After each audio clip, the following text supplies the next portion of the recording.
Paper last week. It's in again today. Some organization that claims to go anywhere and do anything. It might be worth a try. We'd have to be honest with them, Mac. Where are they? In the West End. 33 Half Moon Street.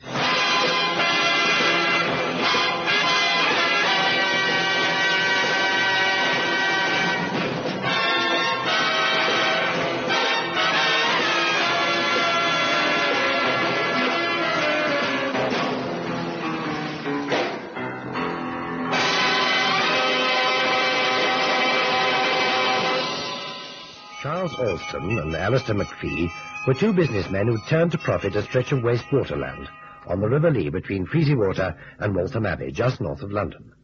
The low-lying area had been dredged years before for building sand, and the resultant excavation had filled with water seepage from the river. The 100-feet-deep man-made lake was bought by the two speculators and turned into a holiday resort.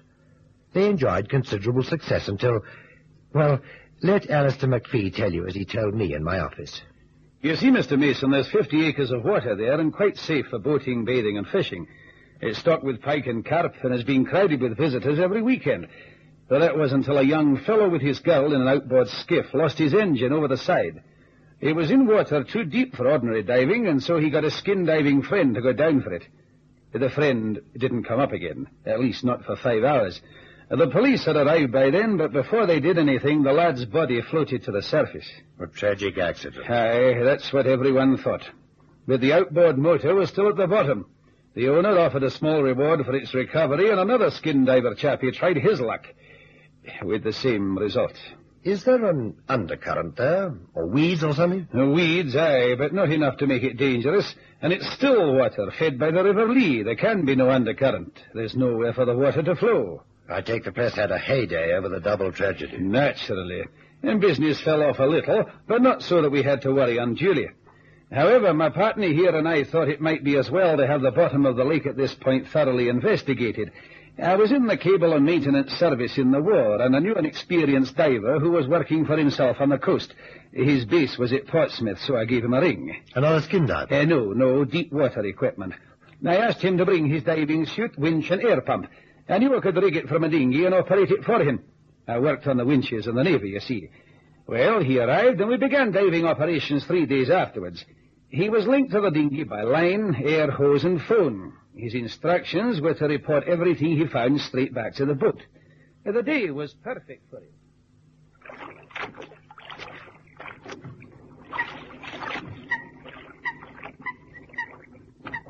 Well, let's get you screwed down, Willie. Test for air.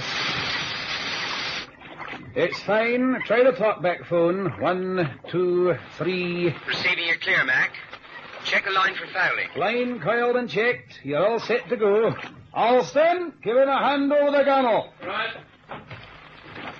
Give me a fathom count, Mac. Here I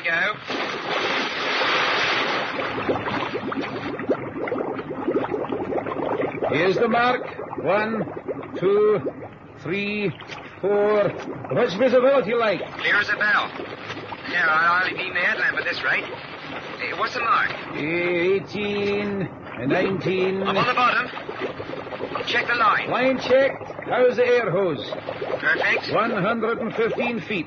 Give me a check on the bottom, Willie. Fair amount of weed. Light silk with a hard undercrust. I'm walking north. Keep your eyes peeled for the outboard motor. Yeah, I am. Ground undulates badly. I'll have to climb up the sides just here.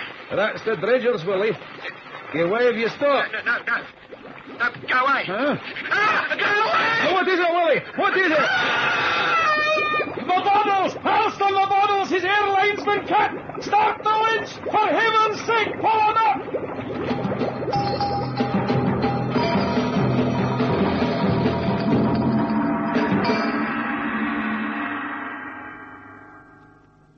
We were too late, Mr. Mason. When we got him aboard, he was dead. What was it, cut the line? We don't know, but cut it was, clean as a whistle.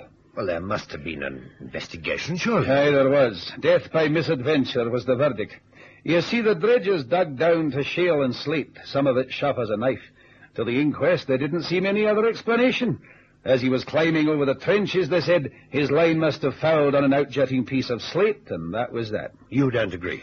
The war's been over a long time, Mr. Mason, but I haven't lost my touch. His air hose was taut all the time. It wasn't slate that cut that line. Did you mention his cry just before it happened? I must confess I didn't. Why on earth not? Oh, in the cold light of day and the sober atmosphere of the court, I just couldn't bring myself to say it. I had the feeling they'd have laughed at me. Are you sure you heard him scream? I've asked myself that 1,000 times. I know he did, but even Alston here is sceptical, and I can't say I blame him. Anyway, the newspapers did the rest. Does death lurk in the deep? That was the headline, and that was the end of visitors to Merry Lake Holiday Resort. Well, it's an incredible story, Mr. McPhee. And you, I take it, want one of my men to dive to the bottom again to retrieve the lost outboard motor. Oh, no, that's not necessary. The morning following Wally's death, the outboard motor was found dumped on the shore of the lake. What? Well, who put it there? Well, that, Mr. Mason, is what we'd like you to find out.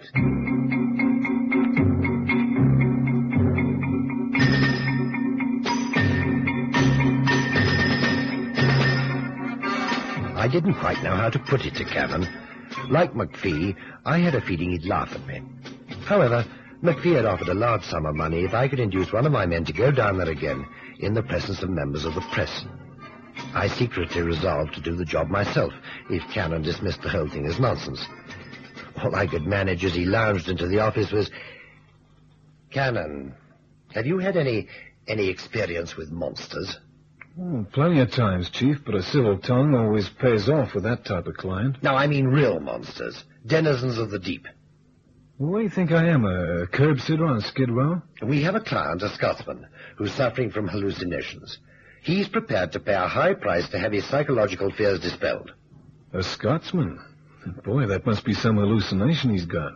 There's a man-made lake near Freezywater on the Hertfordshire Road that's claimed 2 skin divers' lives and a 3rd conventional diver who had his air pipe cut.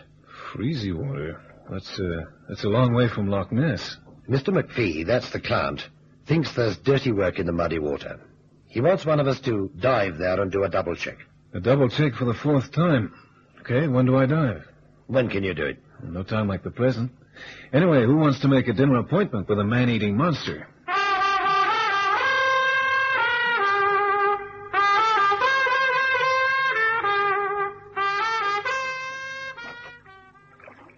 Okay, screw me down, Mac. That water looks inviting. Test for air. Air okay. Try the talkback phones, please, Mr. Cannon. 1, 2... Okay for talkback. Clear. Now do a line fouling check. Line coiled and checked. All set to go. Okay. Now give me a fathom count and watch that airline. I never did take to drinking water. Hey, just a minute. I got something to take with me. Can you hand me that canvas bag, Mike? Aye, here it is. What have you got in there? Professor Pickard's patent monster cure. Huh? It's a compressed air rifle, an underwater gun. They tell me there's pike in this lake. I'm no piker, but I'm partial to fresh fish. Okay. Over I go. Here's the mark. 1, 2, 3, 4. All right there? Yeah, how's the airline? Tight. I've paid out a few hundred, Mr. Cannon, and never lost one yet. We were right. Mark? 17, 18, 19. Bottom. You check the lines, huh? 112 feet. Lines checked. What can you see? Weed. I'm not serious. I'm walking north. The bottom's full of ditches. I gotta climb. Lines are all right. Silt's about 6 inches. The ground is hard underneath. Hey, there is a current. Small, but strong enough to roll flotsam. Runs, west-southwest. That's the direction of the river. Could be. Hey, what? Huh? I know you don't. What is it, Cannon? What is it? Why, you lousy... Got him. Hey, Mike, take me up fast. Engine, stand by in a moment. Full speed. You can't get the bends at this depth. Give it all you've got. You are right, Cannon. Sure. Just keep heaving, boys. I only took 1 charge in the gun. What is it, McPhee? He's all right. He's breaking surface. Bring him inboard. Cut the engine. I'll have you out of here in a jiffy. There. Oh, blue sky. It's green down there. What did you see? Fish or fowl, that's the question. What was it, Cannon? It was just something I saw and shot at. I hit it, too. A fish? Or a mammal. Know how you can find out? How? Take a look at that little patch that's floated to the surface. You can collect some and have it analyzed. It's blood. He refused to discuss his underwater excursion until the blood sample was collected from the surface of the water and had been analyzed. Even then, he was vague. But discuss it we did. We had no other alternative because the blood was human blood. You see, Chief, the lake bottom undulates all over the place. I guess it's that way on account of the dredgers scooping out the sand. They took it right to the bottom and left the understrata exposed. Now, all the years, the weed has taken root, and it grows up the sides of the ditches. So you can't tell whether there's a passage through or whether you're going to walk into a solid wall of rock behind the weed. It's a great place to play underwater hide-go-seek. But you knew you were being attacked. You must have seen your adversary. No, not too clearly. There was a whole wall of weed in front of me. Like I said, you can't tell if it's solid or not. He came out of one side of the wall where there must be a passage. I only saw him in time. Well, what did he look like? That's all we want to know. Come in. Good afternoon, gentlemen. Oh, hello, Mr. McPhee. Do come in. Have a chat. Thank you. Have you heard the report of the analyst? Yes. We know it was human blood. What can it mean? Well, that's what we're trying to determine. Cannon here was just relating his experience with whatever it was. Yeah, that's right. What was it, Mr. Cannon? It was a human. You got the report. But it didn't look like a human? Neither does any kid who dresses up for Halloween. What are you trying to say, Cannon? Look, Chief, I was in conventional diving gear. I only had a brief glimpse of the guy. If it was human... Well, it was human, all right. Didn't look human, but it was. I had to get hauled in on account of I had one shot in that gun. If he'd cut my airline, I'd have wound up like your last diver. But the next time, things are going to be different. The next time? Sure. You don't think I'm going to leave it there, do you? That rat tried to murder me. I don't like that. In fact, Mrs. Cannon's favorite little boy takes positive umbrage. You mean you're going down again? Check. But this time in a skin. And I'm taking a self-loading spring gun with me. It takes two people to play hide-go-seek, and in this game only one wins. Well, whoever or whatever it is down there will be on guard the next time. Whoever it is has been on guard a long time, ever since that first guy in a skin got drowned. He'll know the underwater terrain better than you. Yeah, I thought of that one, too. Right now, he's not feeling too good. I can't say for sure where I got him, but get him I did, and he lost blood. He'll be resting up for a while, I guess. So that gives me time to case that lake bed. So we'll break even when we meet again. You've got a lot of courage. Thanks. Did you report to the chief constable, Mr. McPhee? Aye, I did. And he reacted as I thought he would. In fact, he as good as said I was only trying to get some cheap publicity for the resort. So you'll really be on your own, Cannon. Well, that's the way I like it. If you clear up the mystery, Mr. Cannon, I'll add £500 to your fee. No kidding. Well, what do you know? A game of touch for big money stakes. Better than a gambling dive. Cannon's pecker was up, and that's all there was to it. He insisted on operating alone and curtly refused my offer of help. He dived for 3 days in succession without mishap, and on the 4th day, after only an hour in the water, he packed his kit and returned to town and the office. For once, he seemed in a cheerful mood as he sauntered in, a hastily wrapped parcel under his arm. Hi, Chief. Great day for swimming. Oh, you're back early. Tired of searching for your will-o'-the-wisp? I found something else. What? Like I know why that guy was so anxious that nobody went moseying around his Davy Jones locker. Well, out with it. What did you find? You better ring your friend Chief Inspector Bottomley and get him round here right away. Oh, for heaven's sake, Cannon, come on. You really want to see? Well, of course I do. Okay.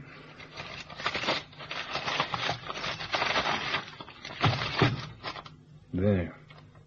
Great Scott! Well, what is it? It's a human head.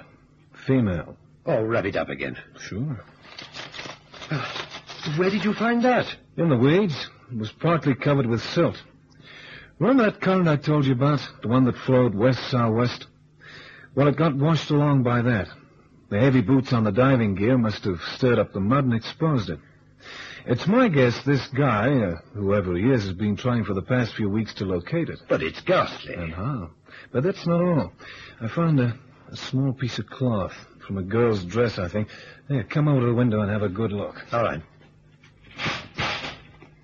Now, take a look here. You see, it's got a printed pattern. Yes, it is. Poplin, I guess. Well, that's a pretty cheap material these days. Do you think it came from the dead woman's clothes? I'm sure of it. Very clever, Mr. Cannon. What? Stay where you are. You too, Mr. Mason. Alston. What are you doing here? Well, it's not a social call, not with that Luger he's waving. Quite right, Mr. Cannon. Then you're always right, aren't you? No, I make mistakes, like not locking the door, or like not going to the police in the first place, or like missing your black heart with my spear gun. Oh, it wasn't me you shot at, Cannon. I'm far too long in the tooth to cavort around underwater. A hireling. But he's well out of the way now. Does McPhee know about this? Oh, certainly not. McPhee is a man of impeccable character. Then so am I. Sometimes circumstances force us to unpleasant action. Like the brutal murder of an innocent girl? Well, she wasn't so innocent. Oh, that's by the way. I'll take the piece of cloth, if you don't mind, and the parcel. Now you'll accompany me to my car. Drop dead. On the contrary, it's you who'll drop dead, Cannon. What does one more murder matter? Or two? We'd better do as he says, Cannon. Ah, that's sensible. The gun will be in my pocket, and I'll shoot if you make the slightest move to escape. How did you get past Miss Fairweather? With the aid of a little chloroform. And she'll suffer nothing more than a headache when she recovers, and she didn't see who her assailant was. Sorry. Oh, you're mad. Am I? My car's outside. Now off you go. Where do we go to? My car. And then? They say a murderer always revisits the scene of his crime. Let's put the theory into practice, shall we?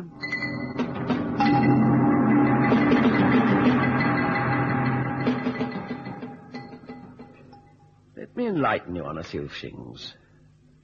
See? A peephole in the boathouse through to the south bank of the lake. I had a man sitting here, a crippled man, bent and warped so that movement was painful. A helpless man chained to my will through an unfortunate accident many years ago. His instructions were simple. When people arrived on the south bank, he would don his skin diving suit and take to the water. Just a skin diving suit, but painted in garish colors. Frightening colors, like a Montezuma warrior engaging battle with Hernan Cortez. You're insane, Alston. As mad as a hatter. Oh, don't you think so? Insane or not, my plan worked admirably. To waylay the curious underwater and eliminate them by the simple process of drowning. Neat. And the resultant fear in the minds of the stupid public kept the lake clear of the curious until I'd found what I'd lost. Except that Cannon found it for you. Yes, he did. Now, the two skin suits from our dear departed friends are in that corner over there. You'll kindly put them both on. How come a cripple could swim like that, Austin? He was energetic, wasn't he? Fast as a snake, not like a cripple. He suffered from the bends. An accident many years ago when he practiced as a professional diver. That doesn't answer the question, Alston. Doesn't it? Oh, then I'll explain. If a man's diving at great depth, his body undergoes an enormous pressure change. When he's brought to the surface, he must be taken up slowly so that the change in pressure is gradual. If he comes up too fast, the poor fellow gets bubbles of nitrogen in his blood. He's then a cripple. However, if he returns to the same depth, his symptoms disappear and he's quite normal again. Yeah, that's right enough, Chief. As long as a man with a bend stays underwater at pressure, he's normal. The bubbles return when he comes to the surface. Can you imagine how a hopeless cripple would feel, knowing that for a few hours he could feel normal and move without restraint? I never need worry about my diver. He'll always do what I say, or remain a miserable cripple. You see, I have the diving suit. You're a fiend. Yes, I am. Well, now that you're both dressed in skins, we'll go to the boat. What are you going to do? You'll see. Outside and into the boat.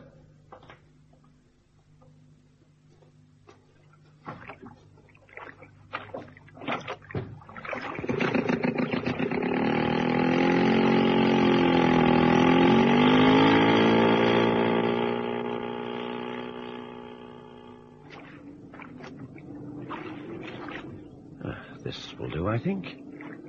Pleasant on the lake in the late afternoon, isn't it?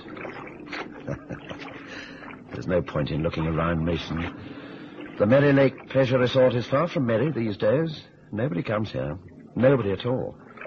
It's incredible how superstitious the public can be.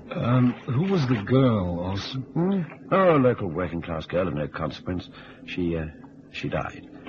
I was forced to hide her away. Where did you dispose of the body? Here and there. What you found, Cannon, was lost by accident. I had my men diving for 2 weeks searching before that idiot boy dropped his outboard motor right in the area where the search was being conducted. You won't get away with this, you know. Oh, but I will. It's well known that Cannon's been diving every day. You, Mason, you told McPhee that you'd like to dive yourself. 2 more tragedies will be added to the mystery of Merry Lake, and no one will ever be the wiser. You see, I don't mind how much they investigate the lake bottom now. I found what I wanted. Well, the cripple, he'll talk. Never. He's only a danger to me under the water. And I never go into the water. In fact, I can't even swim. He can still talk on the surface. Yes, but he won't. It's the effort. And any great effort on his part is a strain on the heart. Because he's not young anymore. Now, enough talk. I'll be back in the city by 7 o'clock. I'm delivering a lecture to the Ichthyological Society. Ever seen one of these before? Yeah. What is it? It's a dart gun, land type. They use them to dope animals and inject serum to the lions at the zoo. That's right, Cannon. A poison dart. But a poison that'll only put you to sleep. The water will do the rest when I drop your bodies overboard. You got it all figured out, haven't you, Austin? Well, gentlemen, this is...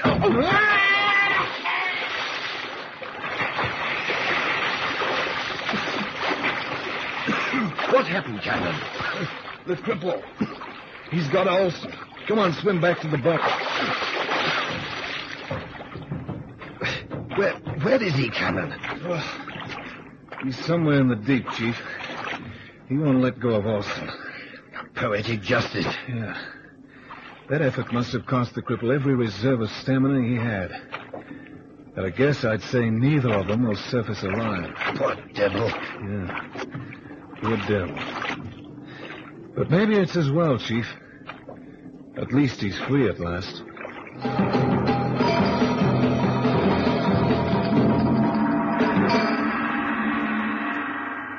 Both bodies were washed ashore the following day.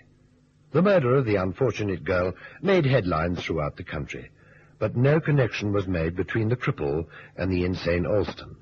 We informed McPhee as to what had happened, but as he rightly said, "What's the point of telling about the inquest? They'd laugh at you."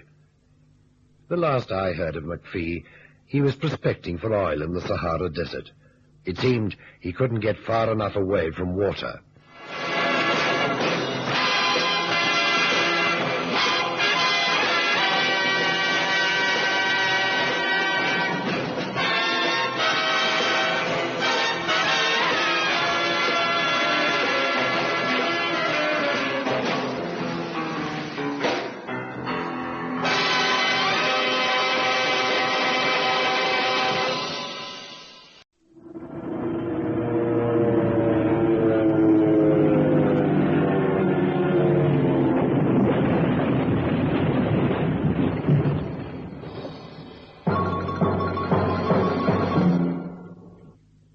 The new Sopwith's ready, Chief. Great help that is. Well, I've done a wonderful job again. It's an exact replica of the World War I Sopwith camel. Don't give me a sales talk. They made 3 before, and every one dug the dirt.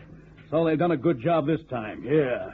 Well, where do you suppose I got a man to fly that thing? Oh, no, I've tried the agencies, Chief. No dice. You don't have to tell me. Only a nut would fly that plane. Well, I thought, Chief, that the show must go on, even in motion pictures. So, well, I rang a firm in the West End who specialize in doing offbeat jobs. They've got a pilot. If you could go and see them... Mark, to get this movie completed, I'd go and see the Queen herself. Where is this joint? 33 Half Moon Street.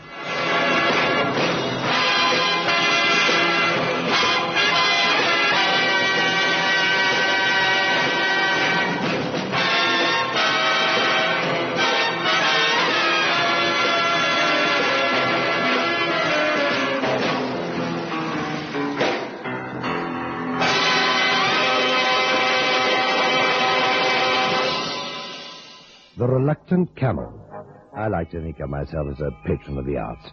I have a tremendous liking for theatre and music, and am at ease in the company of the artistic. But motion picture people are an exception. For some reason, they unnerve me, and where a temperamental opera star would leave me unmoved, a brash film magnate sets my nerves a-jangle. When the bulbous personage of David Sandler thrust itself into my office, well, I had an immediate misgivings and a forlorn wish that I hadn't been so hasty in my acceptance of the work telephonically. This is a picture of a war. The war to end all wars. That's a laugh, isn't it? Well, I suppose it is, Mr. Sandler. The Royal Flying Corps in World War I, full of high drama, but cleaner than trench mud and poison gas. The story of a man who won your highest award, the Victoria Cross. You know the decoration, sir? Well, I'm acquainted with it, yes. Heroism is the meat in the picture pie these days, and this movie's got it with a capital H. I understand you want the services of a pilot, Mr. Sandler. That's right. One that will sign a bloodshed. That I'm not acquainted with. An indemnity document against accident. I might as well tell you here now that this scene I'm trying to complete has caused about as many casualties as Passchendaele. The pilot has to fly a Sopwith Camel. That's a plane they used in the First World War. Good heavens. I didn't think there was such a thing outside the War Museum. You'd be thinking right if you thought that. I've had these planes specially made. With the exception of the engine, which is better than the original, they've been exact replicas of the old crazy machines flown by the Royal Flying Corps. Did you say they've been? I'm on the 4th machine now. And the others? Crashed. And don't ask me why. The last one even had a regular airworthy ticket. The controls are modern. It's only the outside that's ancient design, the fuselage, you know. And what would my man be asked to do? Fly. Is that all? That's enough. The accident rate with these crates makes them the most expensive coffins ever manufactured. Well, I'll put it to Cannon and see what he says. Cannon? He's one of my operators. He has an A license and will probably jump at the opportunity to work on a flick. A flick? Oh, yeah, a movie. Well, the field's at Potter's Bar. You know where that is? Right on the Green Line bus route. Yes, I know it well. Made a mock-up there of Flanders. Can't tell the difference from the real thing. Had the artillery blast off 5,000 shells into a field. Great for realism. And rather expensive, I imagine. No, expense is no object, provided I get the rushes over at the States in 3 weeks. If I don't make the deadline, we'll be beaten to the punch by Marley Brothers Incorporated, and yours truly will be for the high jump. A competitive company. You said it, Mr. Mason. Competitive with a capital K. Okay, I'll see your pilot at Potter's Bar at 6:30 a.m. And don't forget to tell him about that bloodshed. No sign, no fly, no pay. Okay? Okay. I mean, of course. Understood. $500 a day. And if the last 3 pilots are anything to go by, he'll earn every time. Cannon was delighted with the prospect of flying this strange aircraft, but resolved to have a good look at it before taking off in the morning. He tried to telephone David Sandler, but the movie mogul was not available. This caused certain complications. When Cannon drove up to the field at Potter's Bar...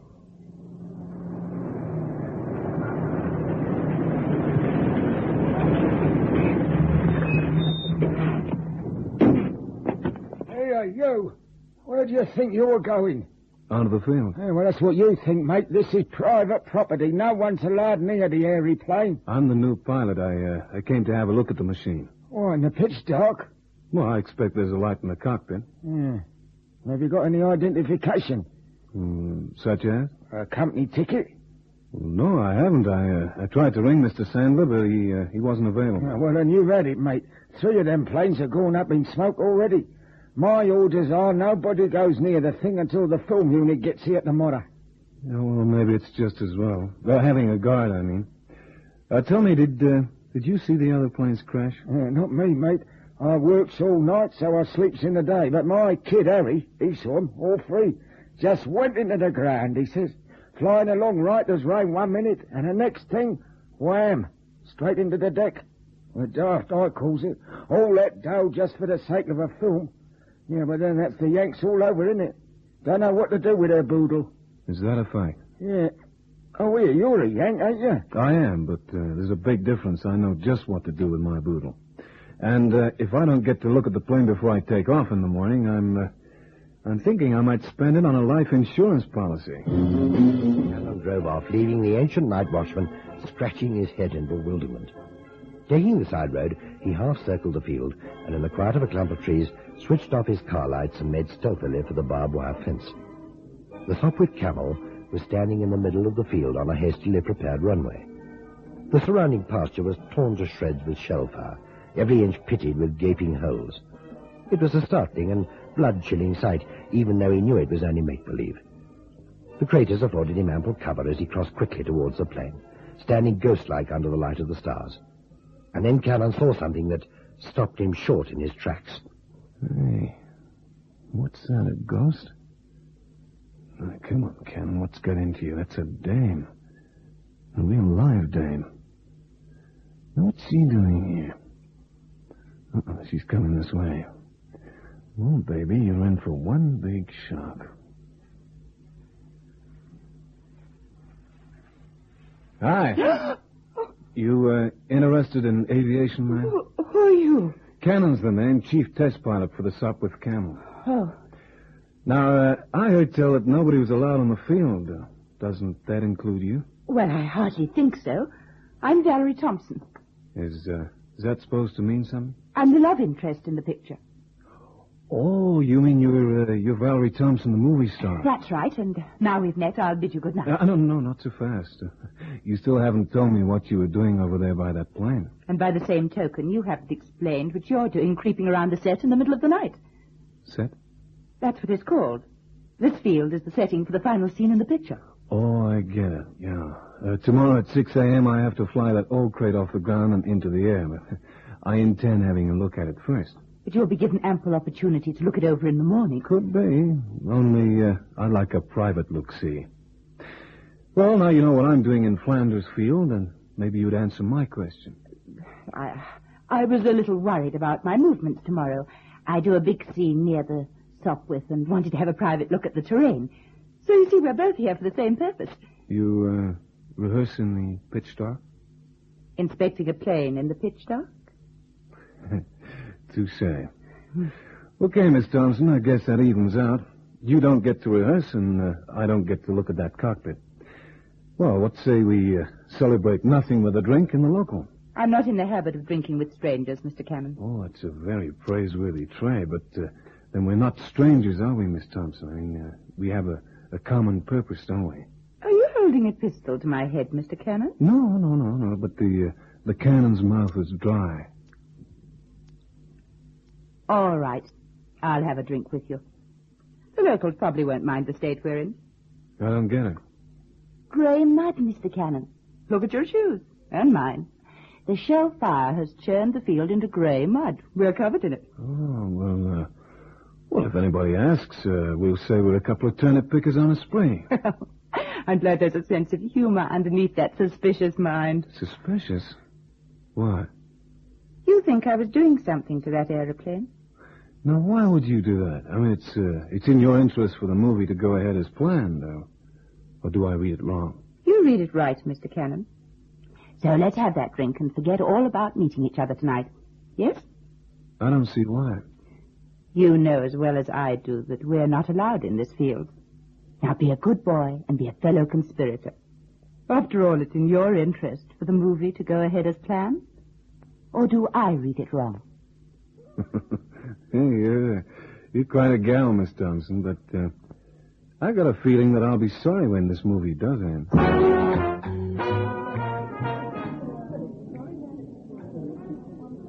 Well, here's mud in your eye. And mud in your boots. Cheers. Cheers. Keep your feet under the table, Mr. Cannon. Turnip pickers are never embarrassed by their own feet. The stage hands on the lot live in caravans on the other side of the field. They use the pub in the evening. In fact, 3/4 of the clientele here tonight are stage hands. So what? So they know about the field at Potter's Bar being blown up by the artillery. They know about the grey mud. If they see your feet... They'll know I've been walking in the field where I'm not supposed to be. Okay, I get the message. And there, my feet are hidden beneath this ancient table. Now, tell me about yourself. Good heavens. The life history of an actress. Mr. Cannon, you're much too young. Okay, then tell me what you're doing moseying around that kite. I thought we had a gentleman's agreement. Oh, now, how could we? You're no gentleman. Very smart. But I told you what I was doing there. And you can believe it or not, as you wish. Well, I'd never force a lady. Good, then that's settled. You may order me another drink. But I don't fall for that rehearsal jazz. And what's with you? It's Sandler. He's just come in. You mean that man Mountain at the bar? Yes. Haven't you met before? No, my chief booked the job. Say, he looks like a tough cookie. He is. He's an American, too, so you should get along with him. I just hope he doesn't see me, that's all. Do you mind if I move around to your side? If I sit with my back to the bar, he won't notice me. Sure, come on, help yourself.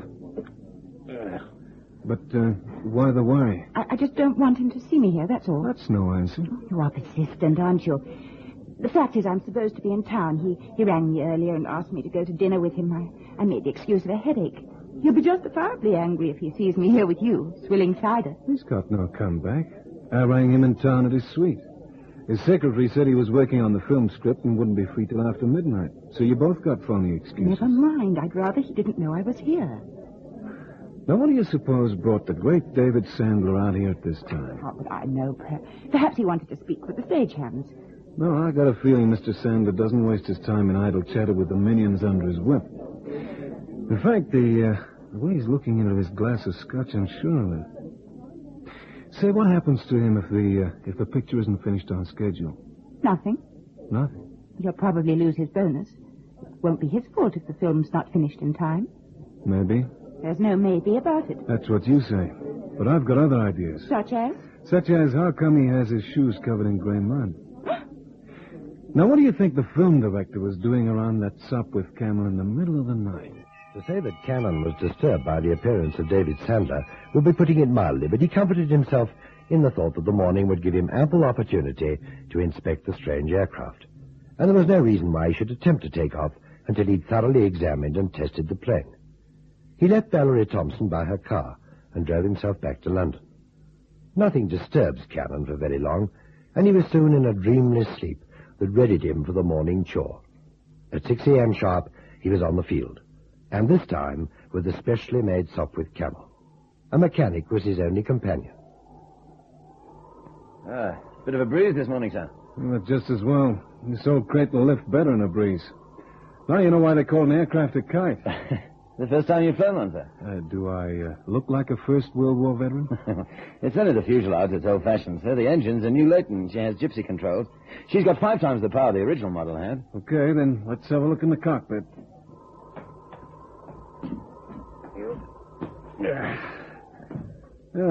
It's going to be cold up there in an open cockpit. Okay, friend, I will take a deco at the controls. Well, it's comfortable. You climb in the back. All right, sir. You see, they're gypsy controls, mesh joystick and twin pedals. Easy as wink. How come the others came to a sticky end? That's something I'd like to know, sir. I was in charge of all 3 aircraft. I know they're airworthy. The only theory I can offer is that the motor's too strong for the fuselage, but, well, it's easy to counteract that if you fly slowly. Did the others fly slowly? Well, they seem to. All 3 went in a dive, just above the trees at the north end of the field. Well, the controls seem to be okay. Hey, what's this over the stick? Oh, I can't see from here, sir. Well, come and take a look. Huh? It's a horseshoe. So it is. Tied under the stick with yarn. I suppose it's been put there for good luck, sir. By whom? Oh, I don't know. No wonder. What's that, sir? I just had an idea who might have put that horseshoe in the plane for good luck. Well, let's give her a run. Do I need a prop spin? Not with this up. It says starter button's on the right. Got it. Here goes. Like a bird. Okay, out you get. I'm going to taxi around the field, then do a couple of takeoffs and landings. I'll stay in the back seat, sir. Not in your life. Out you get. But I'd like to try with you, sir. Look, 3 of these babies have gone in already. I don't want you on my conscience if this is the 4th. Well, I'll take that chance, sir. It's a mechanic's privilege. Okay, but keep your head down. Controls okay? Shall I take her up? Roger. Okay, I'll turn her into the wind. She'll lift steeply, so keep your hat on.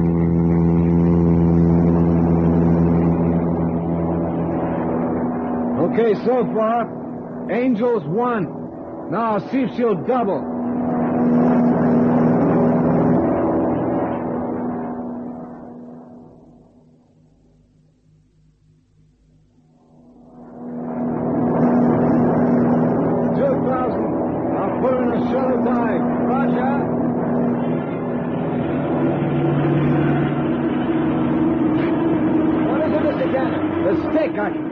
can't get it back. It's stuck. Let me climb over and pull with you. Mr. Cannon. What? It's the horseshoe, Oh, I got it. There.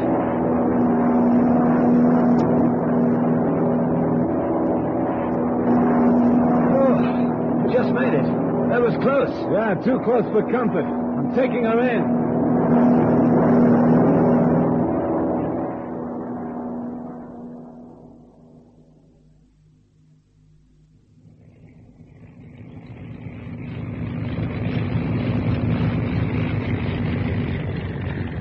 Lucky horseshoe. Somebody's got a great sense of humor. How did it slide down there? The yarn. There's acid on it, you see? The yarn's burned through. When the plane started to vibrate, the yarn snapped and the shoe slipped down to the bottom of the stick and jammed it against the floor when I tried to pull it back. Do you think that's what happened to the others? Could be. You say you've no idea who put this shoe in the car? No, sir. Are you sure it's acid? Well, take a look for yourself. It didn't come there by accident. This is a modern engine, and no battery acid could escape. I hope you're wrong, sir. Yeah? Yes, if you're not, it means that someone deliberately tried to sabotage the plane. And that means the other three were murdered. That's quite a thought, isn't it? Hi there! That's the boss, Sandler. Well, let him come, but don't say anything about the horseshoe. I'll ask him. Roger. Hi there. I watched from the camera shed. She seems to handle well. I'm David Sandler. Hi. Cannon, Assignments Unlimited. You seem to be able to handle it all right. You American? Yep. Oh, by the way, thanks for the lucky horseshoe. That was a nice gesture. A horseshoe? Yeah, there was a lucky horseshoe taped to the stick with yarn. That's so. Well, I didn't put it there. Say, you want some coffee? The whole cast is in the canteen. They'd like to meet you. Oh, thanks. I say, there's one member of your cast I'd like very much to meet. Who's that? Valerie Thompson, your leading lady. My leading lady? Is that some sort of joke, Buster? It wasn't meant to be. I understood she had the major female role in the movie. Mr. Cannon, I'm trying to beat a deadline. The reason is a rival film company is making a similar movie. They'd do anything to beat us to it. And you know who the leading lady is on that rival movie? Are you kidding? I am not. Our rival is Valerie Thompson. The plot thickened. It certainly clouded Cannon's brain. Surely an established actress of the caliber of Valerie Thompson wouldn't murder three men in cold blood just to beat a deadline. Artists are more concerned with their individual performances and the purely business side of the show game. But she was on the field the night before. Then so was David Sandler. Would he sabotage his own picture? Oh, it didn't make sense. But Cannon resolved to see Valerie Thompson again that night. He telephoned and arranged a meeting. She was reluctant at first, but sensing the urgency in his voice, she agreed to meet him in Shepherd's Hotel in Shepherd's Market. History repeats itself, Mr. Cannon. Yeah. Nearly repeated itself this morning with disastrous consequences for me. Really? Cheers. Mud in your eye. Mind telling me what happened? That's the object of the exercise, Miss Thompson. I took the Sopwith off from Potter's Bar Field this morning with a mechanic aboard. A mechanic? Anything wrong with that? No, but the last three planes crashed. This might have been the fourth. It very nearly was. Oh? Some well-meaning person had attached a lucky horseshoe to the joystick. It slipped down along the stick as I dived and jammed against the floor. If I hadn't had that mechanic with me, I'd be part of the permanent Potter's Bar scenery now. He spotted it. Who put the horseshoe there? Now, that's what I'd like to know, Miss Thompson. You see, the yarn holding it had been treated with acid. Charming. And you think I put it there? Did you? You've found out by now that I'm in the opposition picture. I lied to you. I was in the Potter's Bar Field last night, and it would be in my interest to delay Sandler's picture by every possible means. Including mass murder? What do you think? I'm asking the questions. You're a very determined man, Mr. Cannon. I didn't put the horseshoe in the plane. I didn't put anything in any plane. I was in the field last night for the same purpose as you, to try and find out what caused the accident. Mm-hmm. And if I don't believe you? You can go and join the title on my film screen. What's that? Hell's Angel. I never thought to see you on this set, Valerie. I know you didn't, David. And when you've heard what I have to say, you'll wish I'd never come. On the other hand, you may be grateful for a friendly warning. Warning or a threat? Whichever way you like it. It was a clever idea, putting a lucky horseshoe on the joystick of the plane. What are you talking about? You didn't mention it was to be a symbol of bad luck. But Cannon found it and removed it. I haven't the faintest idea what you're talking about. But you forgot that flyers wear gloves. Gloves? Didn't you know? If you pick up something when wearing gloves, you don't disturb the fingerprints on that object. A horseshoe is clean and shiny when it's new. The one on the plane was made of silver. Even better. Where's the horseshoe now? With the police. They'll be here any minute to take a sample of your fingerprints, David. Why are you telling me this? Because you were once my husband, perhaps. I'll leave. There's no way. The roads will be watched. There's still one trick up my sleeve, Miss Smarty. I can fly a plane. What plane? This one, the Sopwith. It's good enough to get me to the coast. Be seeing you, Valerie.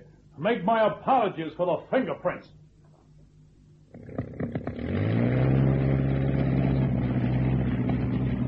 Hey, Miss Thompson, who's on that plane? David Sandler, Mr. Cannon. I told him a lie, too. A whole pack of lies. And he fell for it.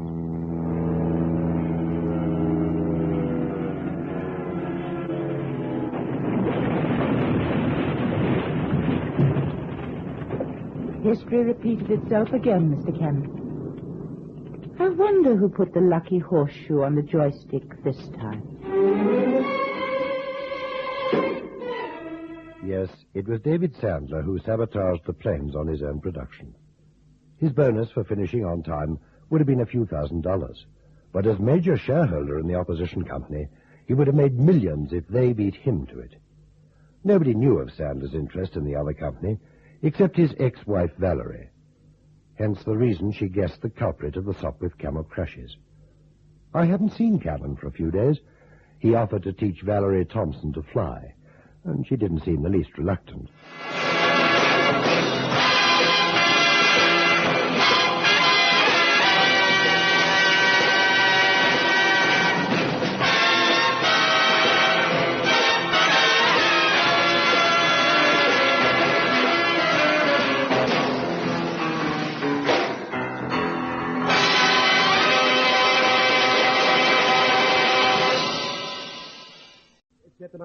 I'm not quite sure how to go about getting a civilian to wear the suit. I'm one jump ahead of you, Lightly. Here you are. Make an appointment for me to see these people at 33 Half Moon Street.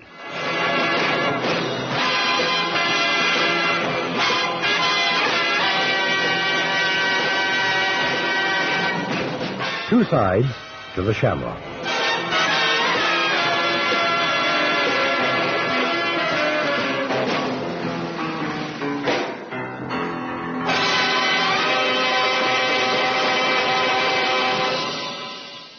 I received a call from that grand old warrior, Sir Quentin Gray of the War Office, and listened to him on the phone requesting the services of a male monaker.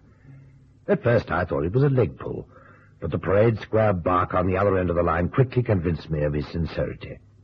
He made an appointment to come over and discuss details, and I thought it better if I softened the blow for Cannon before the eminent general arrived. Cannon? Well, I've had a rather peculiar request from the War Office. General Sir Quentin Gray. Oh, what's he want, Chief? A volunteer for Vietnam? Well, I think it must be a personal matter. Well, come to think of it, I don't see how it could possibly be a military task. Well, didn't the general say what he wanted? Yes. Well, come on, give. I mean, what are you hedging for, Chief? Well, I'm not quite sure how you'll take this, Cannon. Well, he wishes to engage the services of a male monaker.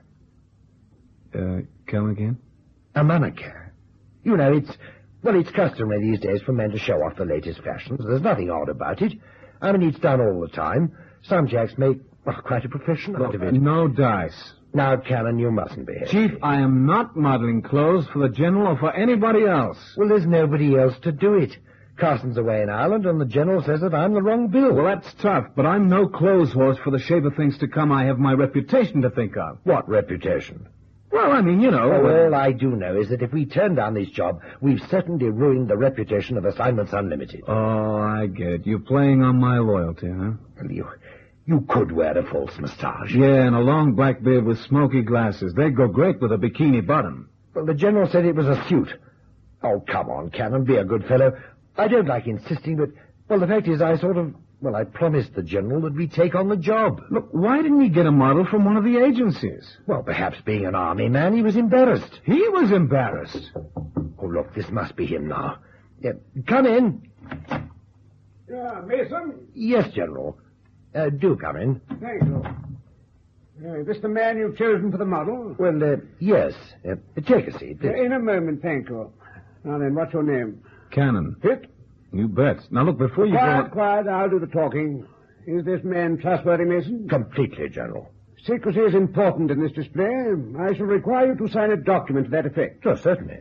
All right, Cannon, take off your shirt. Hey, now, wait a minute. You'll be the sort of young man if you cause me to be truculent. Have you served any time in the army? Well, sure I have, but You've apparently forgotten how to obey orders.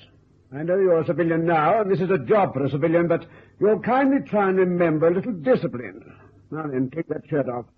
Yes, sir. Yes, good specimen, Mason. Strong chest, sturdy loins. Right, he'll do. All right, put your shirt back on. Right, I'll take that seat now. Tea, General? Oh, wouldn't say no to a dish if there's some going spare. Oh, fine. Miss Fairweather, send in a pot of tea, will you? No, it's not for Mr. Cannon, and we shall not require daisy cakes. Now, please get a move on. Now, sir, if we can have the details. Yes, of course. The display will be at 1400 hours tomorrow at Woolwich. Your man will report to the barracks at 1300 hours to, familiarize himself with the suit. I have a pass for him in my briefcase. It just requires the name to be added. Now, he's to talk to no one and report straight to me. I'll inform the guard commander to that effect. I shall require details of his next of kin, if any, and he must undergo a medical. If he's been in the army, he probably remembers his blood group, do you? Yes, sir. Yes. In case of accident, his dependents, if any, will receive the normal army pension of a full corporal. He will, in fact, sign army papers with the recruiting officer. These papers to be destroyed if the display is a success. It's a formality, you understand, to save trouble afterwards. That's clear, Mason? Well, yes, General, but... Well, what's Cannon to display? The suit. I thought I made that clear. Well, it seems to me that you're going to a lot of trouble over the modelling of a bit of natty gent suiting. Yes, well, I should have mentioned that this is a new invention so far untried. With a live model, that is, of course. It's a bulletproof suit. Bulletproof? For your sake, Cannon, I hope so. You'll be subjected to point-blank machine gun fire and bombarded with electrons. If all goes well, you'll be back here at 1700 hours. Yes, well, I think that's all. Goodbye, Mr. Mason. Good luck, Mr. Cannon. The General didn't even wait for tea, which was probably just as well, since Cannon sent it straight back again and ordered whiskey. I couldn't help thinking that Cannon's was a shattering introduction to the world of modern fashion, but he seemed unperturbed. The following day, at 1 o'clock sharp, he reported to the General. Corporal Cannon reporting for duty, sir. Stand easy, Cannon. Have you signed the necessary documents? No, sir. Oh? Why not? Well, I have no next of kin and no dependents. My blood group is O, and the medical officer isn't in the surgery. Yeah. We appear to have picked the perfect man for the job. If there is an accident, we can inform Mason, I take it. Yes, that will be in order, sir. Necessary to have someone you know, burial arrangements and so on. Yes. Well, here's the suit, Cannon. Try it on. No, thank you. Say, this looks like the underskin of a spacesuit. You're not here to ask questions, merely to act as a guinea pig. It's been tested under every conceivable artificial condition. This is the final test. I guess this will sound like a silly question, General, but were the artificial tests successful? You don't think we'd put you in it if they weren't, do you? Well, I must confess I had my doubts. Okay, here I go.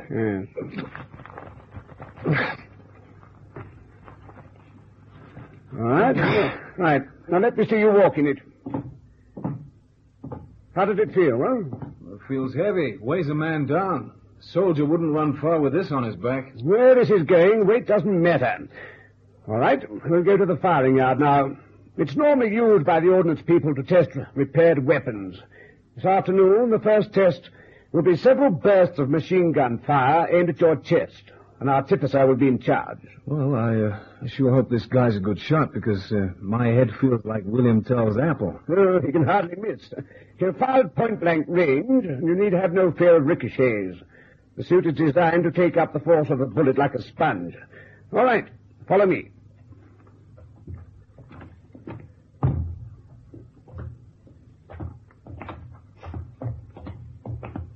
Right, Cannon, just stand over there. No, away from the wall. Okay.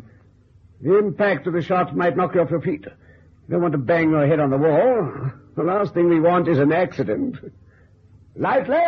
Sir? All right, take over the gun, Lightly. On my command, you will fire one burst at Cannon's chest. Yes, sir. All right, ready, Cannon? Yes, sir. Ready, Lightly? Ready, sir. Aim! Fire! I killed him, sir. No, you haven't. Just knocked him off his feet and knocked the breath out of him. You all right, Cannon? Yep, I guess so, General. Boy, that thing's got a kick like a mule. Yes, well, get the suit off and we'll have a check on you. Well, what do you know? This suit really works. Against machine gun fire, yes. The important test is the electrons. We're not quite sure what effect they have on the human body. Yes, there's a danger of contamination even with this suit. Of course, if the test is successful, we'll have a major breakthrough.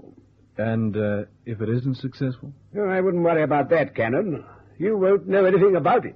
A dish of char, the General's terminology for a cup of tea, and Cannon redonned the suit and was once again successfully tested. Bruised but happy, he returned to the office at 5 o'clock, the whole operation having been conducted like an army maneuver.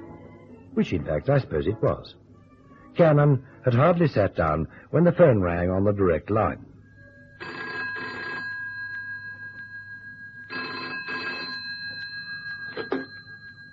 Assignments Unlimited? Mason, Oh, yes, General. I'm sending over some travel warrants for your man, Cannon. Did you say travel warrants? Yes, we've a place in the north of Ireland. Now, look, I want Cannon to go there for a week to rest up. He'll be on full pay. When he returns, we want him to undergo certain medical tests. See it as he leaves in the morning, will you? Certainly, General. Right. Good fellow, that. We might call on him again. Goodbye. Goodbye. General Gray? Yes. The old chap's pretty pleased with you. In fact, he's sending you on a week's leave to Ireland. Leave? Hey, what is this? Am I becoming a professional guinea pig? No, they want you to rest up for a week and then take medical tests. Oh. Well, I should have been an astronaut. Why an astronaut? Well, that thing I tested wasn't a bulletproof vest. It was a sort of a spacesuit. Look, Cannon, you should keep that information to yourself. Oh, I will outside this office. I just wanted you to know what gives in case you have to take over where I leave off. This is high science, Chief, and you ought to tell that crazy general that the firm might be assignments unlimited, but the operators are certainly not unlimited. Are you getting cold feet? Oh, now, who ever heard of cold feet in a spacesuit? Oh, now, who can that be? Oh, it's probably the travel warrants. Well, that's quick. I'll get it, Chief. Is this Assignments Unlimited? That's right. I have some travel documents from General Quentin Gray. Oh, come on in. Just for a moment. There's been a slight change in plan. The General asks if you can leave tonight. Right away, in fact. There's a plane leaving for Ireland in an hour. He'd like you to be on it. Well, why the hurry, miss? Security, I suppose. I have a staff car outside. And why Ireland? Well, the general said they have a place in the north of Ireland. Can you make it, Cannon? Well, don't I get a chance to pick up my toothbrush? The Army provides everything, Mr. Cannon. Okay. And I thought Army life was a bore. Well, let's go. So long, Chief. I'll send you a shamrock. Look after yourself, Cannon. You know, you're supposed to be resting. Are you coming, baby? Yes, I am. You see what I mean, Chief? There's no rest for the wicked. Oh, what a day. Spacesuit. Oh, no wonder Sir Quentin was so adamant about signing that security document. Oh, no, not again. What is it this time? Assignments Unlimited. Well, we're closed for the night. I understand that, sir. I'm Lieutenant Lightley, Ordnance Officer to General Gray. Oh, well, that's different. Come in, Lieutenant. Thank you. Sorry to worry you at this time, sir, but I believe the General rang up about Cannon going off to Ireland. Yes, he did. I've got his travel warrants here, sir, for tomorrow. Travel warrants? Well, there's been a change in plan, Lieutenant. The journey was switched to tonight. There must be some mistake, sir. These documents I have here are the only ones that have been issued. I know that because I'm in charge of them. Well, then who was the girl from your department? Girl, sir? There are no girls on the general staff. Leaving a startled Lieutenant Lightly standing, papers in hand, by my desk, I rushed into the street after Cannon. But I was too late. There was no sign of either him or the young Irish girl. They'd both disappeared into thin air.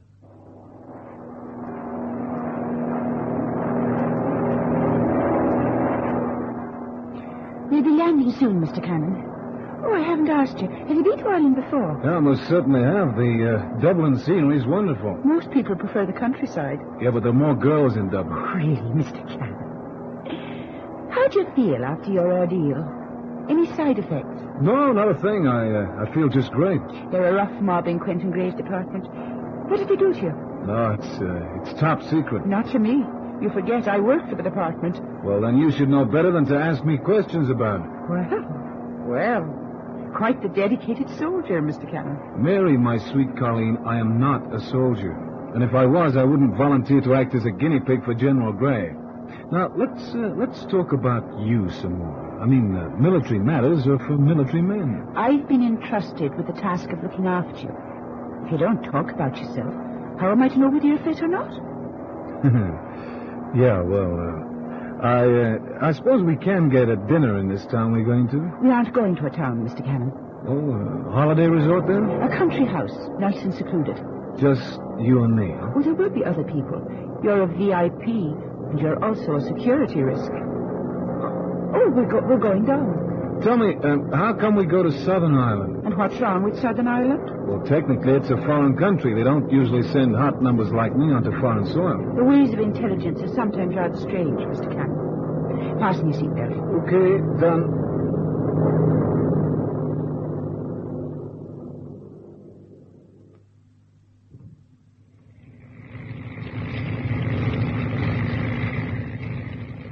This is it. Out you get. Oh, you said secluded. This joint's like a cemetery. You'll have fun.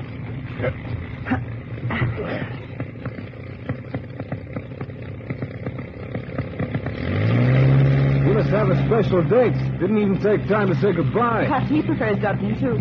There's the car over there. It's not far to go.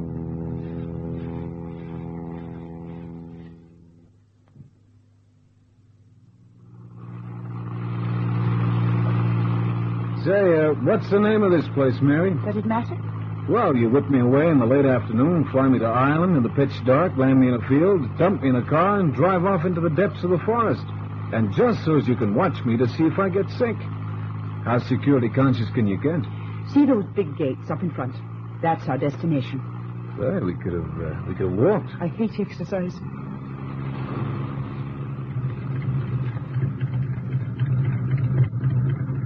Well, what do you know? Is that gate controlled electronically? Yes, that's the real reason we took the car. There's a device on the bonnet that marries to another on the gate. Without that, there's no way of getting in or out of these grounds. Like a calaboose. You didn't tell me the name of this place, but now I know. That sounded like the Hound of the Baskervilles. Guard dogs. They run loose in the grounds. Woe betide anyone who tries to get in here. Or tries to get out. Are you nervous, Mr. Cannon? No. It's just the hairs on the back of my neck. They're waving around like a radar antenna.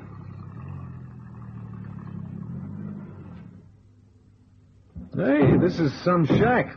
All it needs is a rampart and it'll be an Irish castle. Clever of you. It was an Irish castle once. It was the most somber holiday resort I ever saw.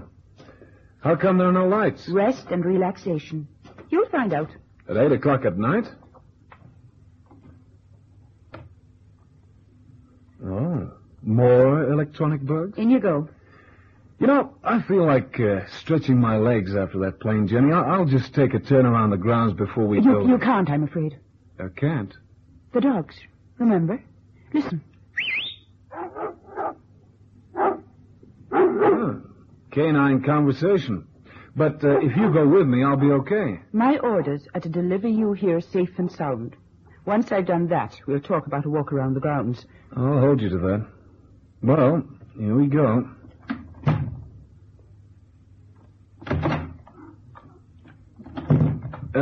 Say, do you mind if I strike a match? I get depressed in the dark. No need. There. Come in, Mr. Cannon. Welcome to our humble abode. Oh, and who are you? You may go, McCulloch. Yes, comrade. Comrade? Hey, what's cooking, Buster? Come over here and make yourself comfortable. Would you care for a cigarette? No, I use my own brand, comrade. As you wish. Now, I imagine you are interested to know what fate has befallen you. Well, that's no maybe. You were coming? I have my function and my place in the pattern of things. And I've been kidnapped, is that it? In a nutshell, as you would say. Why? I'll explain. You conducted certain tests today for General Quentin Gray. We were unable to ascertain what those tests were in Woolwich, but we have a contact in the movements office.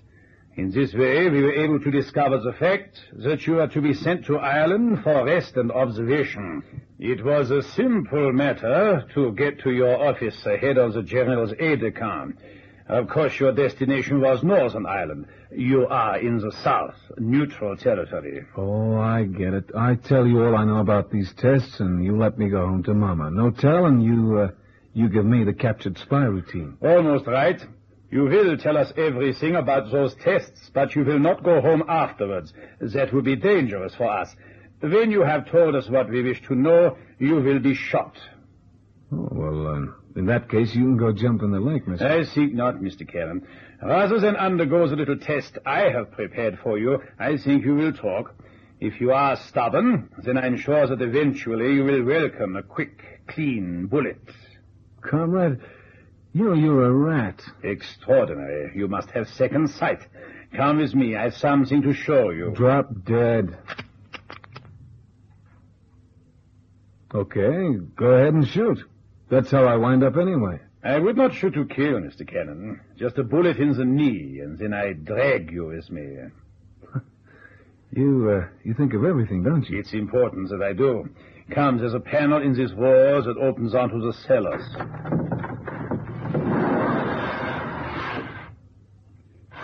Down here, Mr. Cannon. You go first. Take him! What? Get your hands off of me! Two jailers. They are very strong. It's useless resisting. If I could just get my hands around your throat for 2 minutes. It is frustrating, isn't it? Tie him to the table. You see, the table is equipped with steel bands to hold you down. You are quite helpless, and you won't be able to lift a finger. There are two further pieces of equipment. First, this metal mixing bowl. Secondly, this cage, which contains a little pet. A rat? You brought your mother, comrade. You will be sorry for that, Mr. Cannon. However, you notice that my pet is fat and well-fed. He's really quite tame. I'll take him out of his cage. There. Now I shall place him on your stomach, and so that he can't escape, I invert the mixing bowl over him. So, you see, there are other straps on the table. They go over the inverted bowl and hold it firmly down. Can you feel him running around on your stomach, Mr. Cannon? You swine. It tickles, doesn't it? My fat little pet is frightened, but not as frightened as you, Mr. Cannon. Soon it will feel the pangs of hunger and must escape from its prison. It cannot know its way out through the steel bowl, so it will take the least line of resistance and eat its way out through you. Goodbye, Mr. Cannon. He tried desperately to divert his thoughts, but to no avail, as he sweated under the horror of those tiny feet padding round and round under the bowl. The sharp little claws had worn a hole in his shirt, and he gritted his teeth, waiting for the moment when the rat might panic and bury its fangs into his flesh. And then, suddenly... I know how to work the traps, General. I'll have him free in a minute. Good girl. Is he all right? Yes, thank heaven. Not a mark on him. Well done, Cannon. Look, if this is your idea of a joke, General, so help me, I'll wipe you and your army out single-handed. No joke, Cannon, but we've work to do upstairs. I'll leave McCulloch to give you the details. Oh, I'm most dreadfully sorry, Mr. Cannon. I work for General Gray in counterintelligence. The enemy thought I was working for them. We had to find out where they had their base. And you, I'm afraid, were the bait we set in the trap. Bait and trap. An unfortunate choice of words, Miss McCulloch. The plane that brought us was tracked all the way here. The general was never far away. It's a full bag. We've caught the lot, the whole cell. Cell is another word I never want to hear again. Oh, I wish there was some way we could make it up to you. Well, come to think of it, there is. What can I do, then? Come here and I'll show you.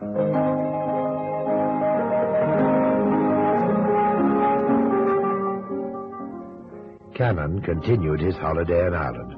I felt he deserved it. I've no idea what he did, but General Gray seemed rather annoyed. It seems Miss Mary McCulloch had gone absent without leave.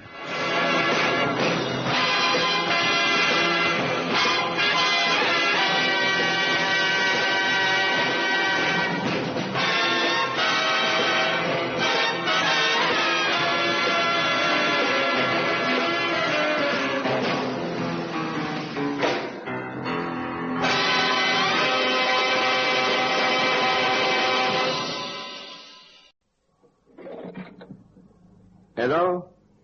Is that Assignments Unlimited, s'il vous plaît? Mason speaking. I want you to come to Switzerland. Really, Mr. Laurent. Guy Laurent. I am Swiss-French. But I think the peeps will go before I can tell you why I want you to come to Dauberge.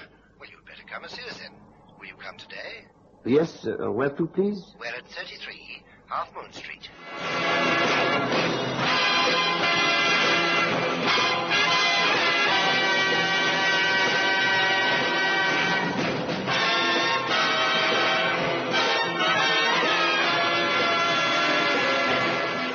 Short-term ghost.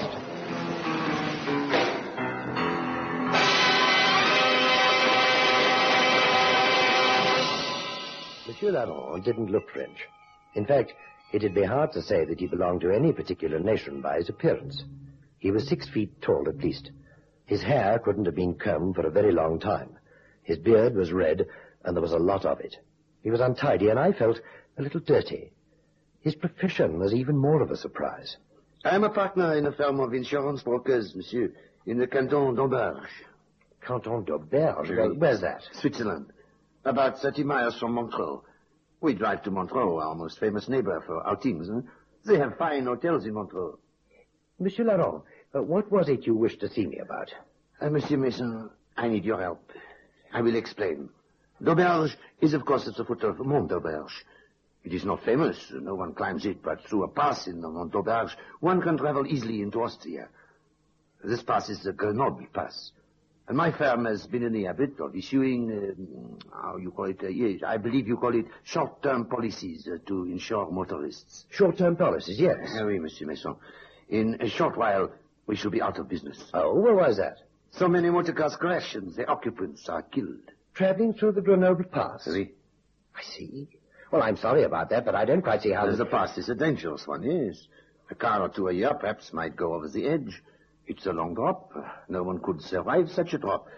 A car or two at the most, but not 20 in 3 months. 20?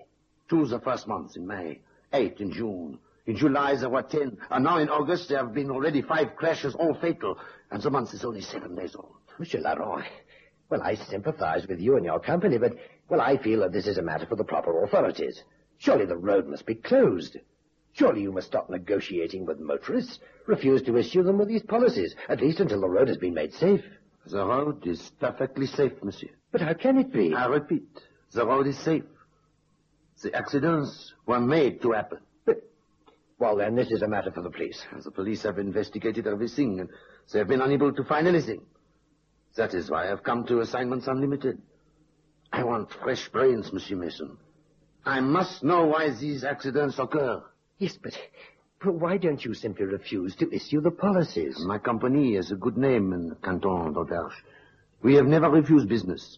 We have been issuing these policies for a number of years. Although I am a patriot, monsieur. I love Switzerland. And more specifically, I love d'Auberge. If there are any who wish to honor Honor inhabitants, I wish these people to be brought to justice. People or things. I beg your pardon. Things? Monsieur, one of the poor people who crashed over the edge whilst navigating the Grenoble Pass lived for a short time before being taken to the hospital. He said little before he died, but I have it on good authority that he believed he had been forced over into the chasm by a ghost car. Good heavens. A ghost car with 1,000 dead lights that screamed at him from out of the night.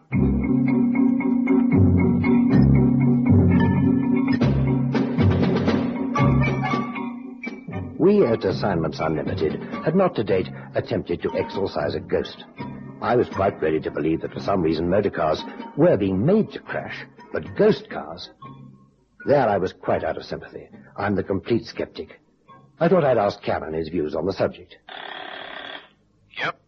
Cannon? You're on switchboard duty, Chief. Anything I can do for you? Yes, you can come up here at once. By the way, what's happened to Miss Fairweather? Day off. Gone to see her grandma. I thought I'd man the board for another half hour and then go and see my grandpa. Cannon, do you believe in ghosts?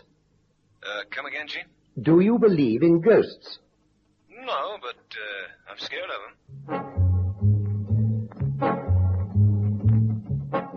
them. Cannon was perfectly happy to go to Switzerland. Monsieur Laurent assured me he would meet him at Dauberge station. There was no airport in 4 days, providing he wired him from Zurich and told him the time his train would arrive at Dauberge. I convinced Cannon that this was an assignment, not a holiday, but it was difficult to persuade him to leave his skiing togs in London.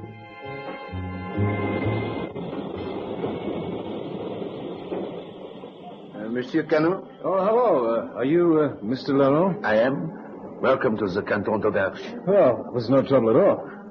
You look, monsieur, if you pardon my saying so, very American. I know what you think. I do not look typically Swiss. No, I wasn't thinking that. I am an individualist, monsieur. I love Switzerland, but I have no wish to be taken for one of our sons wherever I go. The car is waiting, monsieur. No doubt there is much you wish to ask me.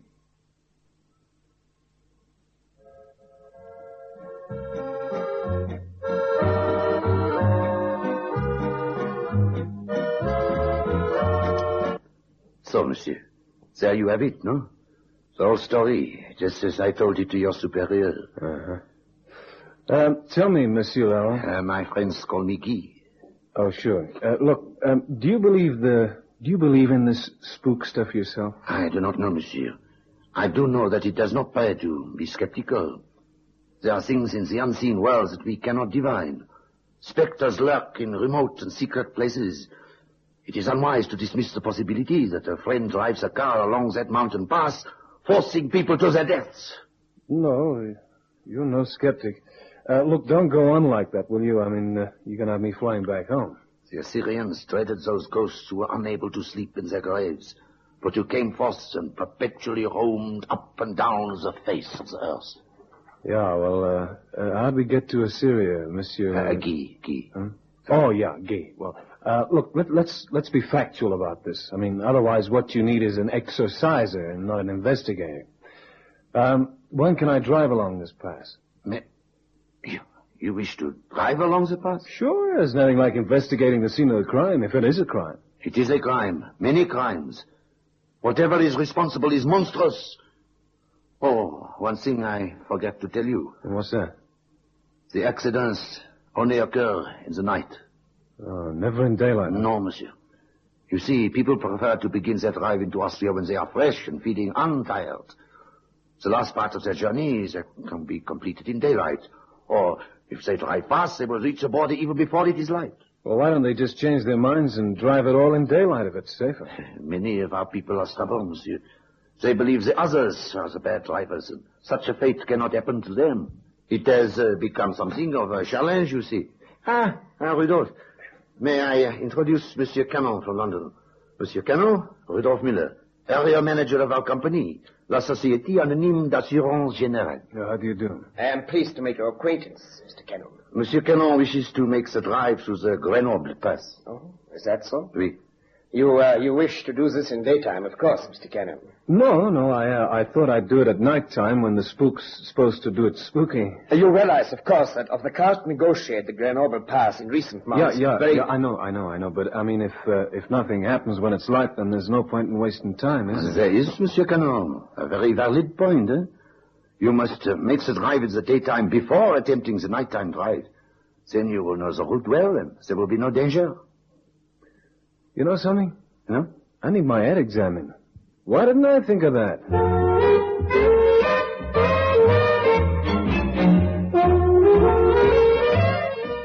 Cannon told me afterwards that he thought he'd had a brainstorm at the time. No one in their right mind would attempt a dangerous drive at night without first checking their course in daylight. Cannon had been having quite a few successes in various rallies during his spare time in England. Perhaps this made him a little cocksure. However, he completed the trip a day later. And 2 days after that, a Saturday it was, he was ready for the night trip. You are quite satisfied then, Mr. Cannon? Yeah, there's nothing dangerous about this drive. I don't understand. I mean, if these people were used to the route, they should have been able to do it blindfold at night. Something made them crash, that's for sure. Well, you understand the controls of the car. Left-hand drive. The gears work... I'm an American, Herr Muller. I'm sorry, of course. And I've already put this thing through its paces. Yes, of course. I will lend you mine, you know. It's a fast, swifty machine. No thanks, Mr. Muller. I'll stick to something I know about. I wish you good luck, then. Thanks. Maybe I should take along some garlic and stick candles all over. Oh, never mind. Oh, garlic? It's good for snuffing out ghosts. So long. Goodbye, Mr. Cannon. I'll be back Sunday night, huh? What? Oh, yes, surely.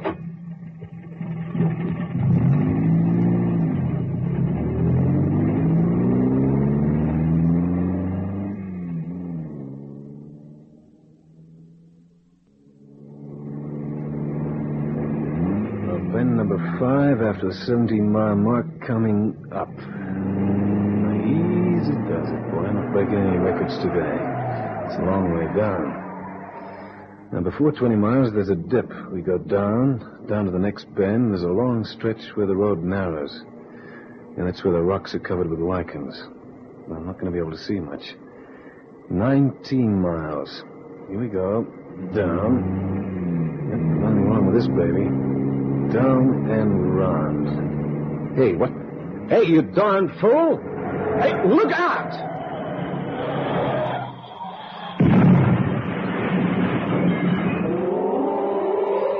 Cannon was found early the next morning by a traveller from Vienna, who rounded a small bend beyond the one Cannon had so very nearly lost his life taking.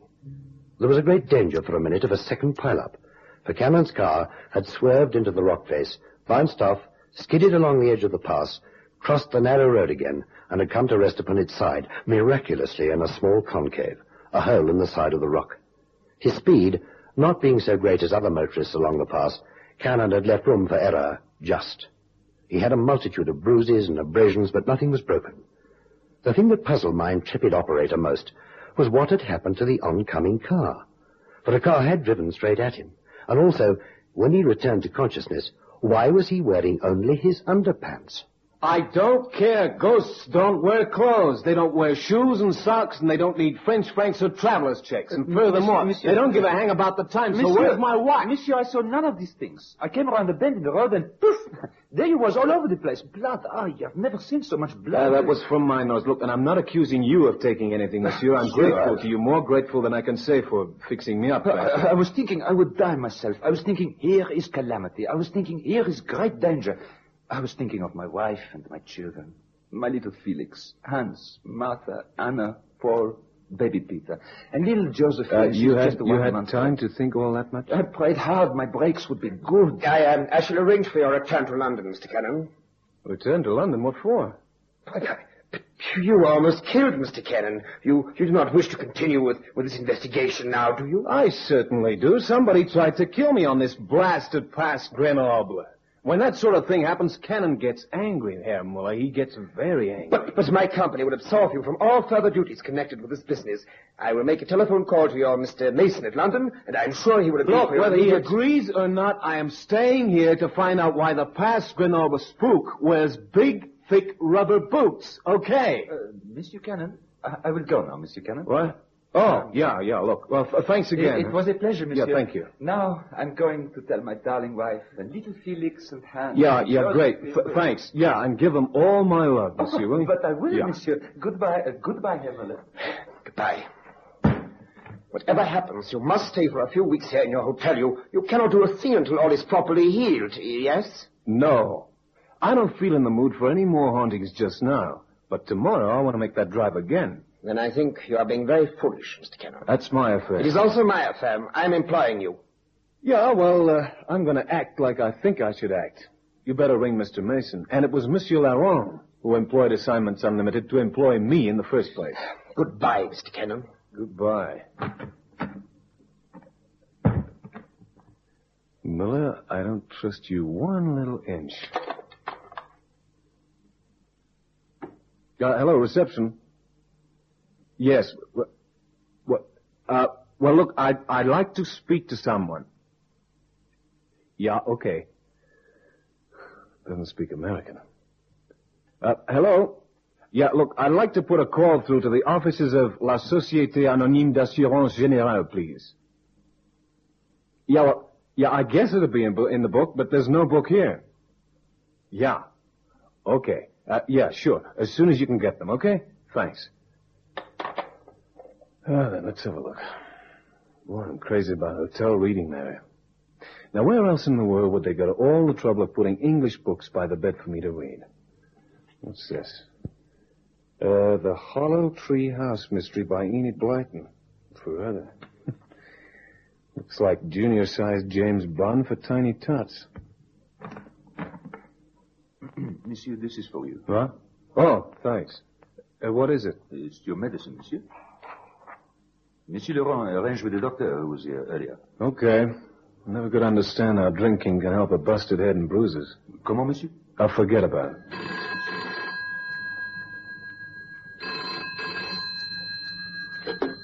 Hello, room 4, Cannon speaking.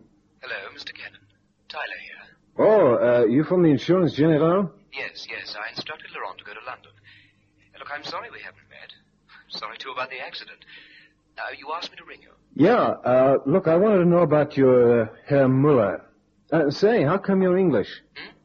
Well, I was born in Surrey, you know. No, I mean, I thought that... Just hang on a minute. Well, you see, the firm's only a subsidiary of a larger syndicate. I'm here for 3 years as general manager. Yeah, hey! I say, what's up? I've got a visitor here, a dog. He's busted the glass, and he's now drinking my medicine. Anyway, look, what do you know about Muller? Muller? He's an area manager for the Canton de Berne. Yeah, but what sort of guy is he? I mean, if I'm not out of step asking these questions. Oh, no, not at all, of course not. Well, Herr Muller isn't a nice man at all, actually. In fact, I don't think he'll be with us much longer. He said he was promised the appointment to succeed Legray as general manager here. And then when I turned up, I'm afraid I wasn't popular at all. I think he knows his job's not safe. He's also... I shouldn't really tell you this, but... Well, anyway, look, keep it yourself, will you? Mm-hmm. He's a bit of a gambler. Owes an awful lot of money. All over the place. Hey, come on, boy. I beg your pardon? Well, look, thanks a million, Mr. Tyler. I'm sorry I got to rush. I'll ring you back, huh? Hey, come on, boy. Come on, get up. Come here. Boy, you poor little... And that medicine was mine. The dog, belonging to another visitor to the hotel, must have been very thirsty. It had drunk Cannon's medicine, so thoughtfully provided by Monsieur Laurent, and had died 3 minutes later. But I beg of you, believe me, monsieur, I arranged for the medicine to be collected and for the waiter to bring it to you, huh? I never saw it from the first to the last. Mr. Cannon, again something has attempted to kill you. Herr Muller is right. I think you should not continue. I've informed the police once more of our suspicions, and they are going to have the road through the pass closed until further notice. It is... when are they closing it? Tonight, I believe. Monsieur, what are you doing? You must rest, huh? Well, my holiday with Hollow Tree House has been cut short. Ah, you found the books I wrote for you. Yeah, you're very kind, and I hope the books are tastier than the drink. What are you going to do? I'm going to see which of the fraternities on shift at Grenoble tonight.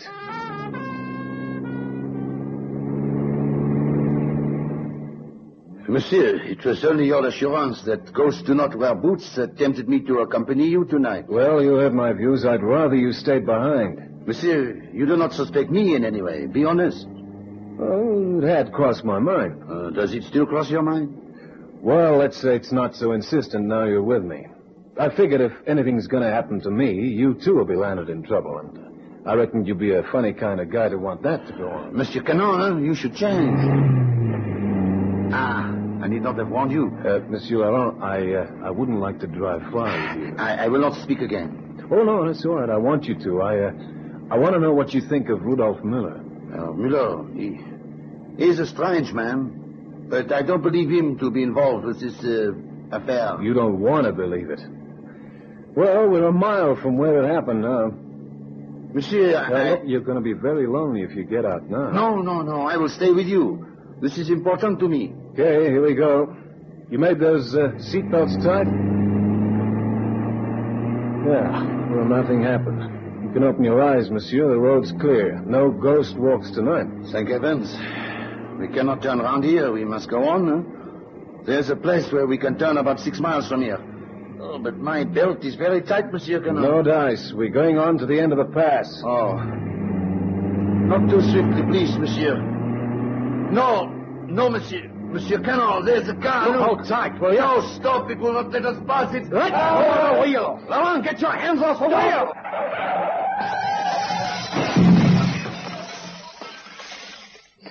Well, there's your ghost. See the glass? We drove through... A mirror. Those headlights we saw were our own. But why? Well, the ghouls made pretty rich pickings from the cars that went over the side, but not rich enough to warrant this. No, something doesn't fit. There must be something else. And I've got an idea what that something is. Come on, let's go. What time? Yeah. Okay, thanks, Tyler. Yeah, I hope so, too. No, I'm not as shocked as you are. Thanks. Muller's beaten it. He has gone? That's pretty conclusive, I guess. He left about 4 a.m. But has he taken... Yes, he took the way through the pass. They must have missed him by half an hour. I told Tyler what I thought before we left, and he called the cops. They're after him now. Oh, they cannot catch him, monsieur. He drives a Grollet. A what?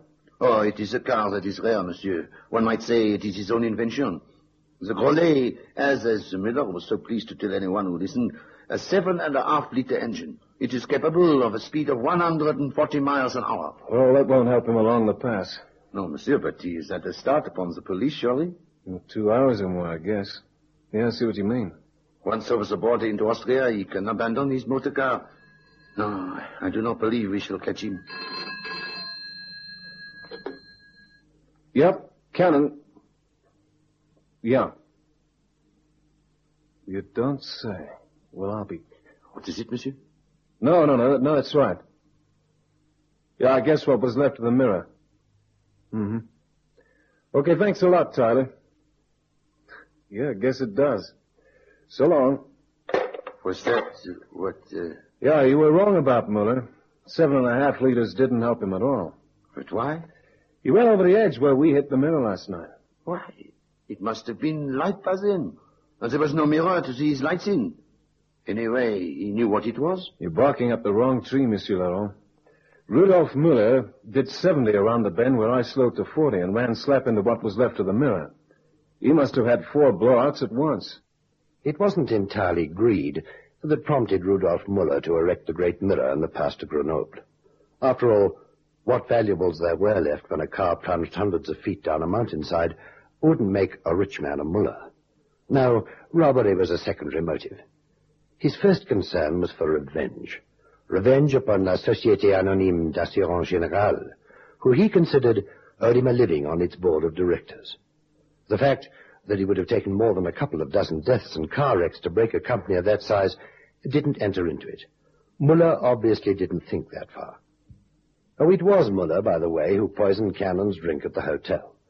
Cannon now threatens to employ someone to taste everything he drinks. He also has an immense affection for small dogs.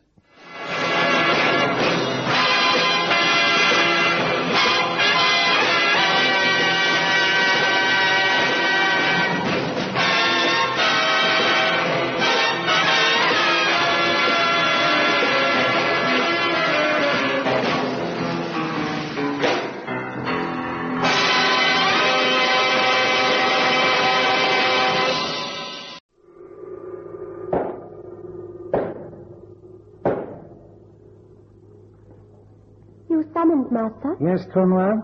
I wish a message to be conveyed to the man who calls himself the peddler. Yes, Master. He is to meet a man in the west end of the city. I am informed that he has those at his disposal who might ease the predicament that faces us in the temple. See to it that the peddler leaves without delay. Where is this man to be found in the west end, Master? The address given me is 33 Half Moon Street.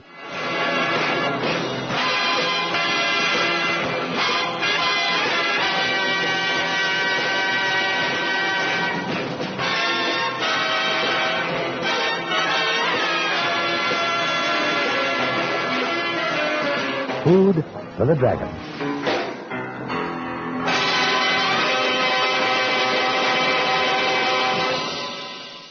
When this fair weather announced a gentleman in the outer office as the peddler, I half expected to be accosted by an encyclopedia salesman.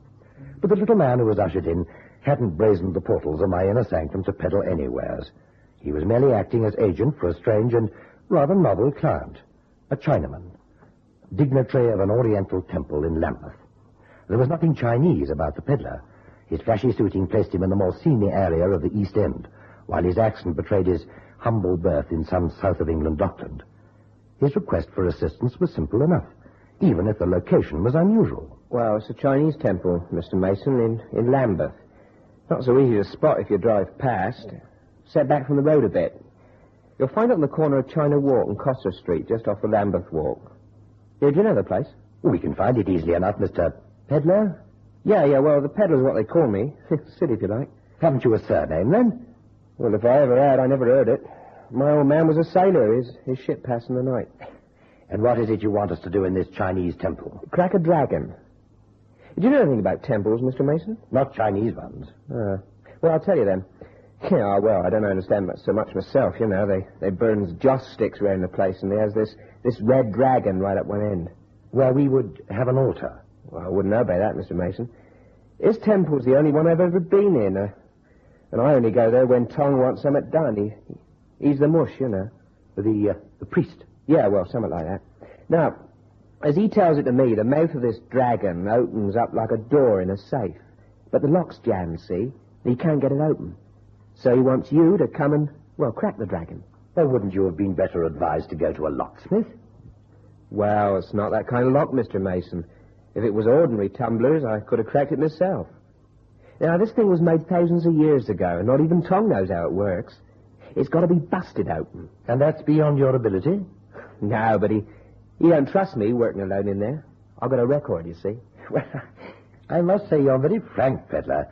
When does Mr. Tong want us to, crack this dragon? As soon as you can, Mr. Mason. He's sweating on the top line. All right, I'll send a man over right away.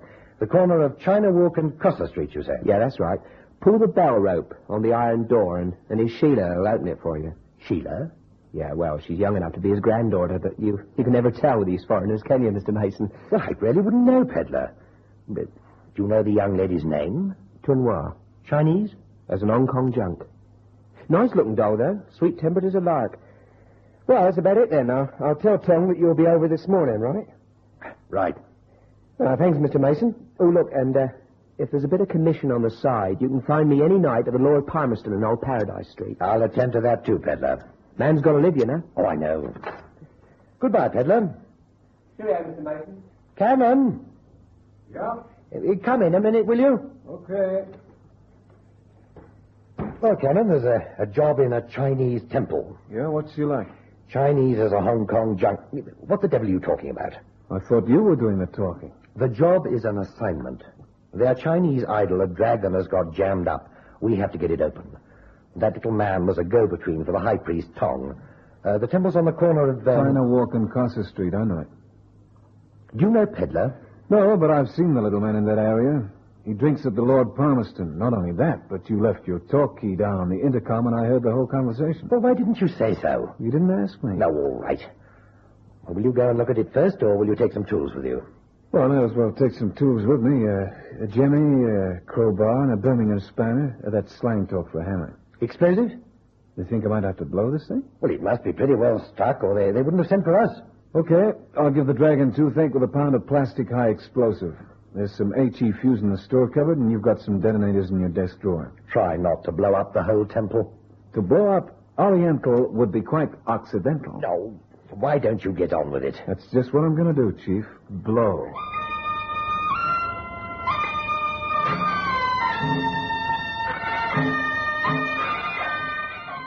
Half an hour later, equipped like a safe burglar on holiday, Cannon walked up to the heavy iron door of a temple in Cossa Street and pulled on the silk rope that hung from the high rafters over the door. A gong sounded deep inside the building.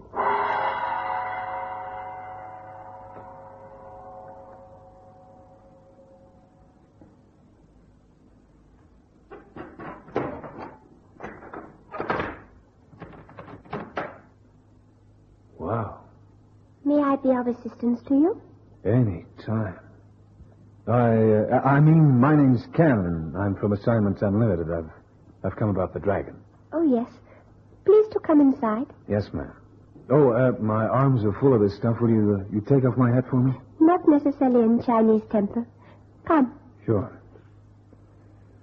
Say, this is some place you got here. It's beautiful.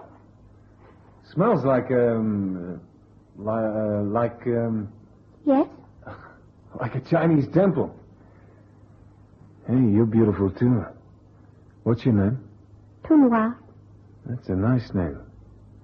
You, married or anything? Not married. Or anything. The dragon is over here. Say, how long have you lived in London? A few years. Now you see the mouth of the dragon is closed. It has a locking device, and it is jammed shut. We cannot open it. It is important that it is opened. Do you ever get a night off? You do not pay attention. Oh, but I do. You think you can make dragon's mouth open? Yeah, I guess so. One way or another. I'll try the jemmy first. That won't cause much damage. If I have to blow that thing, it won't improve its appearance. Come to think of it, how could you improve a dragon's appearance? Okay, you leave it to me, ma'am. I am to sit here with you. There is tea on the brazier.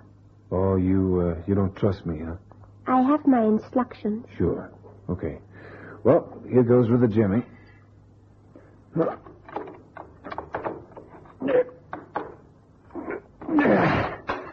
No. No, it just won't budge. Sorry, I'll have to blow. Please?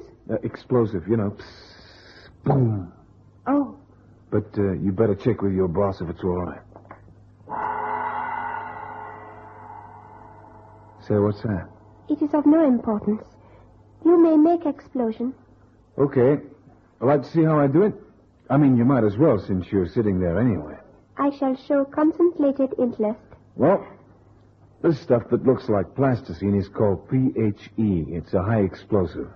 I use it like putty and cram it into the crack that runs around the dragon's mouth like this, you see?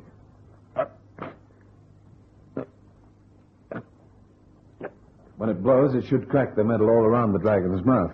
If I make a miscalculation, it'll blow the dragon to pieces. Now you must leave. I sit to watch. Yeah, but I can't light the fuse until you're safely out of the way. It's dangerous. If it is dangerous for me, then it must be dangerous for you. No. I shall hide behind that statue of Mao Tse-tung there. That is Confucius. Oh, sorry. Well, we can't light it until you go. Say, how many times do they eat in this joint? I go to end of temple. Please to remain out of sight after explosion. What changed your mind? That gong? I will rejoin you here when explosion made. Okay. Well, what do you know? A female watchdog. Can't say that I blame her. What a heyday the vandals would have had in this antique shop. It's creepy when you're all alone. Okay, Cannon, get it over with. Now, where did I put those matches? Okay, here we go.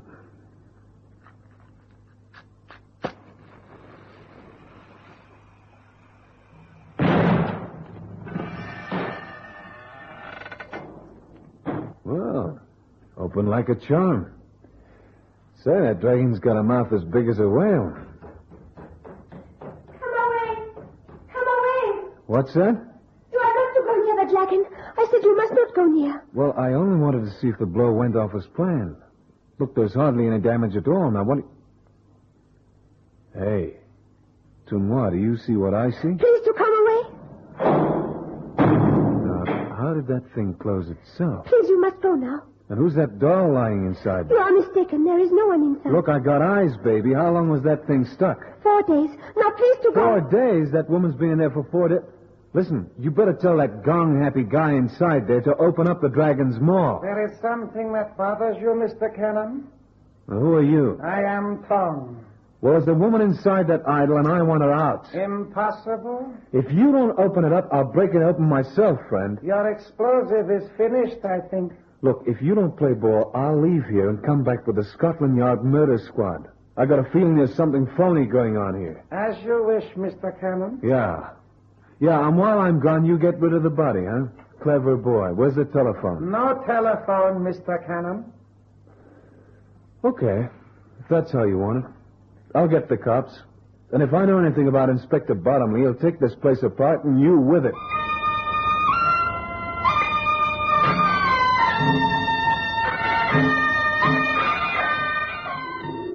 That's him now, Inspector. He bangs that thing more times than the quizmaster. The mouth of the dragon is open now, see? What's it? Well, so it is. I told you that Oriental mastermind would get rid of the body. Is that the girl you saw? She's still in there. Is that the same girl you saw? Well, I only had a second or so. She looks the same sort of clothing. Come on. You want me to go inside that thing? You don't have to. Okay, well, you lead, I'll follow. I just get goose pimples, that's all. These places are a little unnerving, aren't they?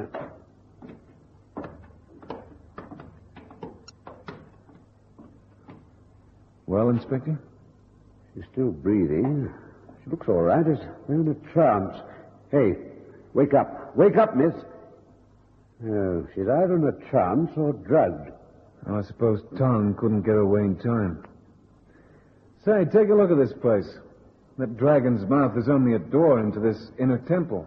Of course, the girl might have a perfectly legitimate reason for being here. She's not Chinese. That's not necessarily important.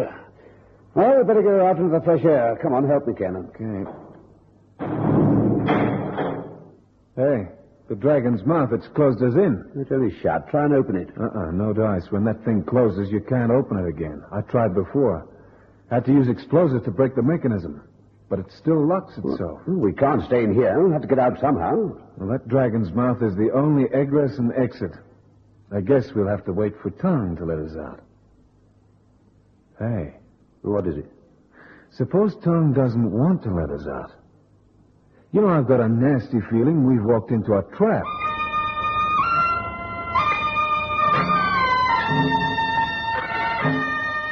Mr. Bottomley's face clouded in anger. He felt his dignity to be outraged by the temporary imprisonment in the secret inner sanctum of the Chinese temple. It never for a moment occurred to him that his life might be in danger. Cannon, after a cursory inspection of their prison, turned his attention to the girl lying on the floor. She was quite beautiful, lying in a deep sleep, as though waiting for some Prince Charming to arrive and awaken her. Cannon's method of revival was, however, not as romantic as the legendary prince. Hey, come on, snap out of it. Easy, Cannon, easy. She may not be drugged, you know. Well, she's coming to, I think, Inspector. Come on, wake up, baby. That dress you're wearing must have cost all of $100, and sleeping on a Chinese carpet won't improve. You're right. She is coming round. How do you think she got in here? I suggest you wait until she wakes up and ask her. Come on. Hey. How are you feeling, babe? Who are you? What am I doing here? You passed out, I think. Tom. No, he's in the outside temple. We can't get out and he can't get in. You the police? He is. Inspector Bottomley of the Yard. At your service, miss. Mind telling us who you are and how you got here? My name is Grace Dalton. That's how I got here. I don't know. I don't even know where I am. Well, if this was a real live dragon, you'd be roundabout where he digests his supper. This is the altar in the Chinese temple on Casa Street in Lambert. Still a bit hazy. So are we, but you mentioned the name Tong. If you know the high priest, you must know where his temple is. Yes. Yes, I do know. I came to see Tong. I had tea with him and... Well, then everything went hazy. I don't remember anything after that. Until I woke up here. With you. Then you were drugged. Tong must have put something in your tea. Yes. I suppose that's what must have happened. Why did you come to see Tong in the first place? I had some business to attend to. Monkey business? Are you from the police, too? No, I came here to open up this tin can we're now imprisoned in. I saw you lying on the floor, and Tong closed the mouth of the dragon and denied that anybody was here, so I called the cops. We came in after you, and the door slammed shut on us. Then we're prisoners of Tong? Not for long, Miss Dalton. When I don't report back, the yard will send someone to investigate. Oh. You know, Inspector, I've been looking at this place. It's made like a tomb, and it's soundproof. Your men might arrive at the temple, but what's to prevent Tong telling them you left? They'd never guess that the mouth of this dragon opens onto an inner room. You've got something there, Cannon. But then why should Tong make us prisoner? He knows that I'm a police officer, and he'll have to face the consequences when I'm finally released. If he does release us, What's that? why should Tong release us? Well, you're not suggesting that he'll hold us prisoner forever. She means that Tong might give us the old... Okay, Miss Dalton. I figure that this is where you tell us all you know about old Father Tong. What business did you have with him? How's that for a start? Well, I'm employed by a firm of importers. Much of our work is representing principals in Hong Kong, bric-a-brac and so on. I called on Tong to discuss the purchase of some goods. He's been a customer of ours for some time now. That's all? Well, what else could there be? I don't know. But when you came round, you sure were worried about this guy, Tom. In fact, you didn't sound like he was a friendly buyer after a few joss sticks and Chinese idols. Now, come on, baby. What else do you know about this Oriental gentleman? I've told you the truth. I've no reason to be afraid of Tong. It's just this place. It unnerves me. Now, we'll get nowhere by arguing the toss. The simple fact is we're locked up in this place and can't get out. For all we know, the secret door may have locked on us by accident. If it took cannon and high explosive to get it open in the first place, it could well be that the Chinese owner is at this moment trying his best to get us out of here. Why, but what is it, Miss Dalton? Look. What? Look, over by the drapes on the wall. Say, white smoke. Come on, Inspector. If these curtains catch fire, we'll be roasted in here like a Canton casserole. Get that, cannon. Get that. What is it? Gas. Some sort of gas coming from the eyes of a small effigy of a Buddha on the wall. Oh, so Tong was trying to get us out, huh? He can hear every word we've spoken to each other. Go to the far end of the chamber, both of them. No, it won't help, Inspector. In 10 minutes, this place will be full of gas anyway.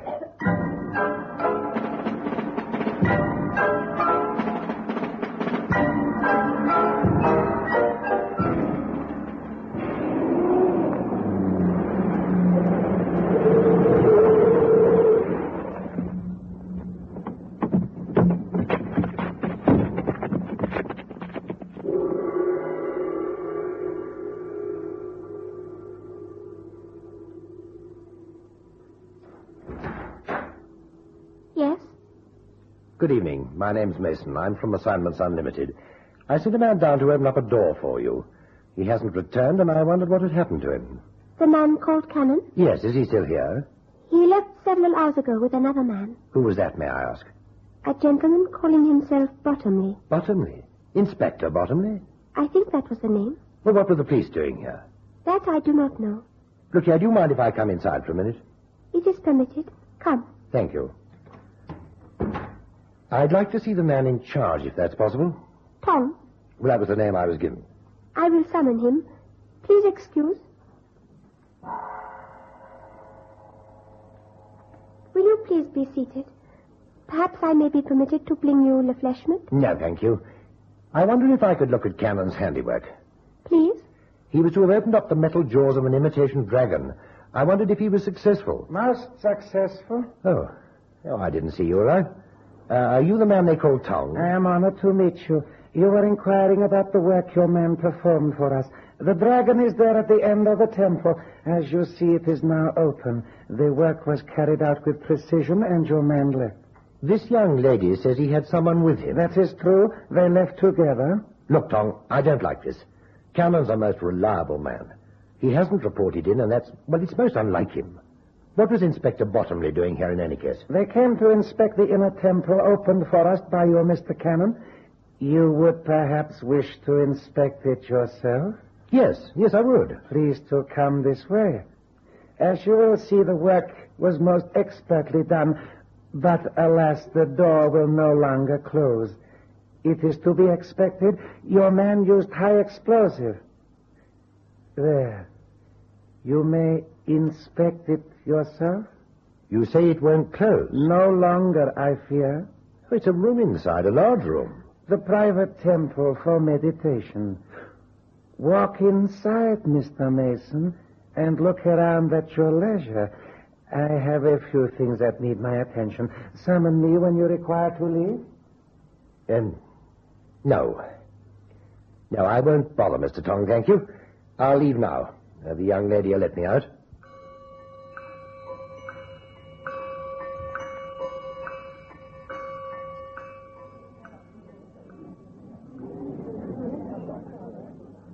Well, what do you know? It ain't Mr. Mason. Pedlar, I want a word with you. Here, have a drink. Well, in a minute. Can we sit in the corner? In the back, yeah. That's the good thing about the Lord Palmerston. Plenty of places to talk privately. Here, come on then. Come this way. All right. What is it? You mentioned a commission when last we met in my office. Well, a man's got to live, you know, Mr. Mason. Yes, a man has to live. Especially my man Cannon. Here, I don't get it. You speaking in riddles, mate? No, Pedlar. But I want you to help me if you can. I'll pay you well. Here, now you're talking my language. What do you want me to do then? Firstly, how well do you know this Chinaman Tong? Tong? Known him on and off for about 5 years. Why? Is he above board? You mean is he bent? Crooked? I don't know, mate. Never asked him. I see. And how well do you know the temple? For instance, is there any other way out besides the front door? Maybe. I must know, Pedlar. It might be a matter of life or death. How much? £10. Here, make it a pony. All right. There's a trap door at the back. Leads down to the sewer. The one that runs across the Archbishop's Park and comes out into the river under Lambeth Bridge. I know Tong uses it, but I don't know what for. I do, Pedlar. I know exactly what he uses it for. What are you going to do, Mr. Mason? I'm going to ring the police, Pedlar. I can only pray that I'm not too late.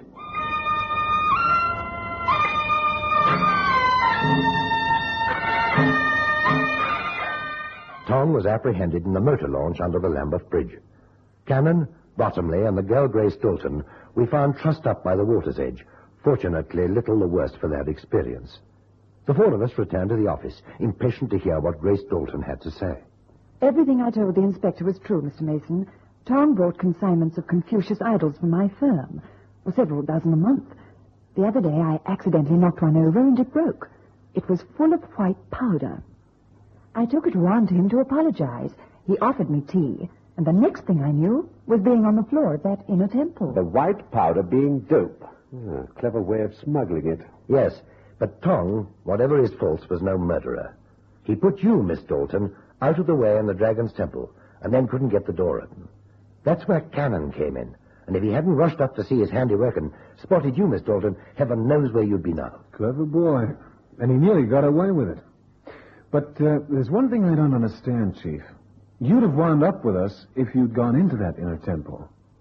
What made you change your mind? When Tong invited me inside, the girl Tunwa stood behind him. She shook her head. The girl, of course. We didn't pick her up. I'll send out an alert. Oh, I wouldn't, Inspector. It might be embarrassing for me. She was about to walk out of that sewer mouth and into the arms of the police. She saw me, and I shook my head. Are you serious, Mason? Why not? One good turn deserves another, Inspector.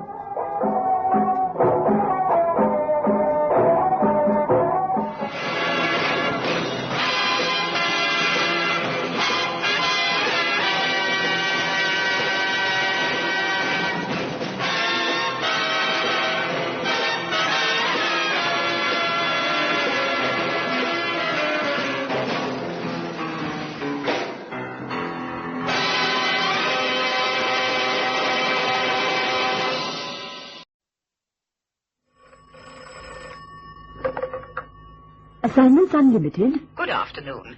Are you open for business after hours? If you make an appointment, madam, yes. 6 o'clock this evening? Certainly, madam. May I ask who's calling? This is Lavery Manners. I'm ringing from Queen's Gate, and I'd like to discuss a small business matter with you. I'll make an appointment for you to see Mr. Mason, then. I see only your phone number in the newspaper. What is your address? 33 Half Moon Street.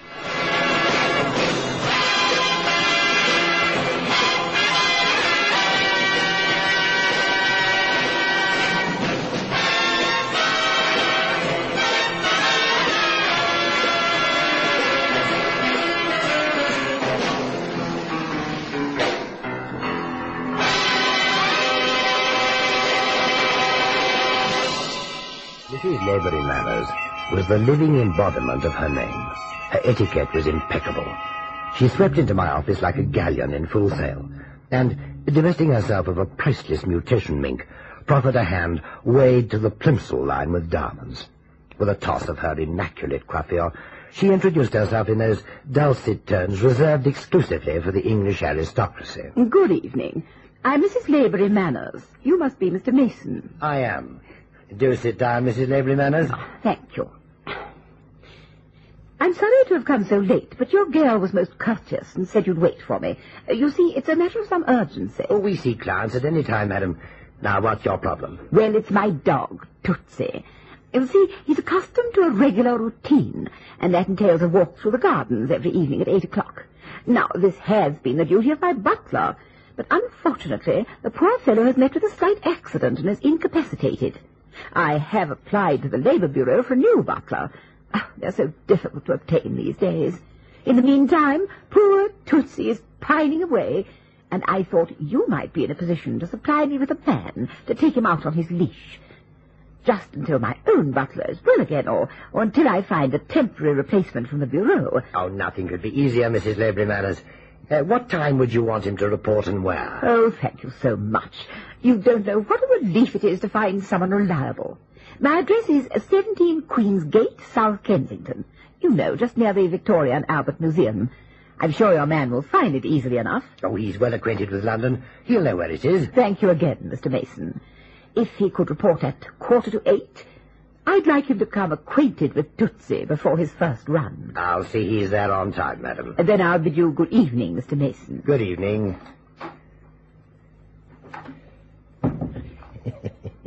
A matter of some urgency.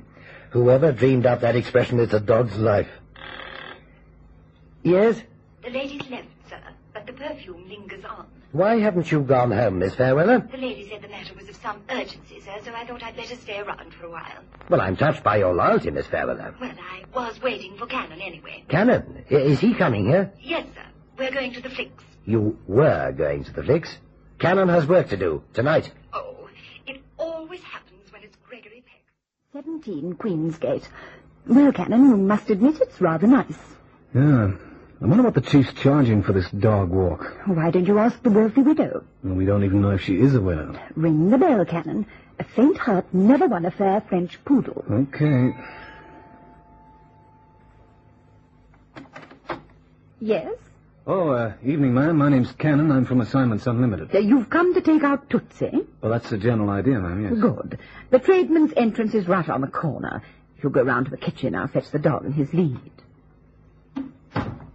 Well, I'll be doggone. Cannon, you rough old proletarian. Head for the kitchen. Who knows? The lady might even give you a cup of tea. Yeah, out of a tin mug. Oh, cheer up, Cannon.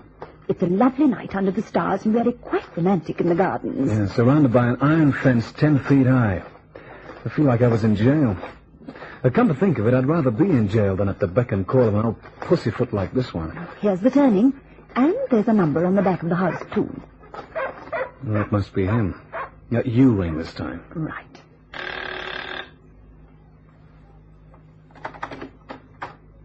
Come in. Come in. Don't mind Tootsie. He's quite harmless. Is that Tootsie? Yes. You're to take him twice round the park. He needs plenty of exercise. But that's no poodle. I didn't say Tootsie was a poodle. A greyhound. Greyhound? That monster's pitch black. Sorry. It's just a manner of speaking, you know. Who's this with you? Oh, Miss Fairweather, the switchboard girl. She's keeping me company. I asked for only one person. So, you got two. Oh, well, I'll get the lead. If you'll excuse me. Crummy joint, this. Old tinsel and glitter in front and a chuck wagon of a kitchen in the back. Well, the old girl sure carries her class distinction to giddy heights. Cannon, come and look here. What is it? Look down the passage. The place is unfurnished. Well, maybe she just moved in. Well, that's unlikely. Can you think of a better explanation? Shh, she's coming back. Here we are, the lead and collar. Come, Tootsie. There's a good boy. That's right. Now, Mr. Cannon, twice round the park, and then bring him back to the back door again. That's all, I think. Okay, ma'am.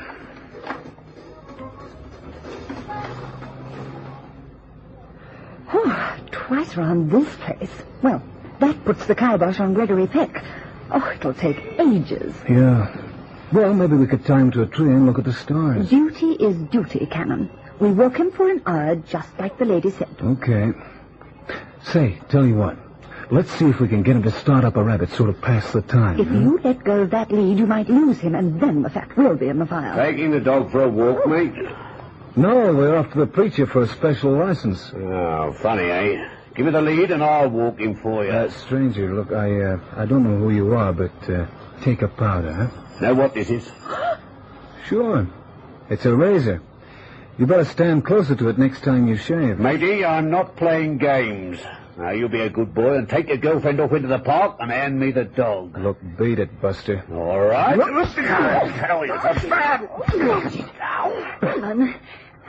You know something, baby? He was serious. Look, bring him round. I'd like to have a cozy fireside chat with him. Oh, the dog.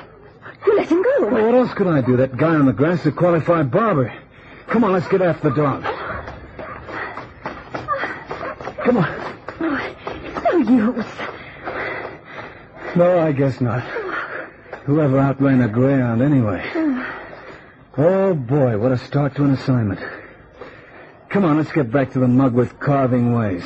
Oh, well, what can we tell the lady at number 17? Well, some hoodlum needed her greyhound. That canine cat means everything to her. She snuggles it to her bosom nights and coos nursery rhymes to put it to sleep.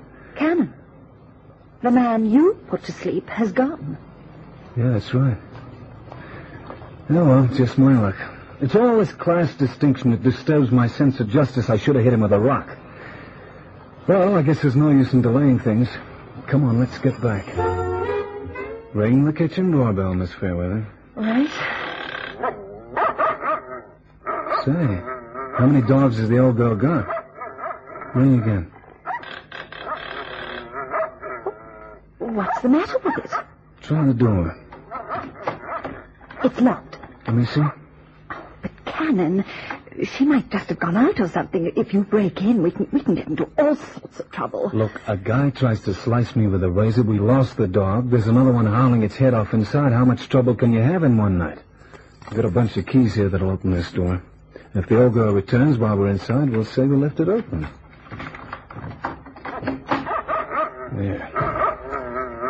Canon, I'm scared. That's okay. I got my pocket flashlight.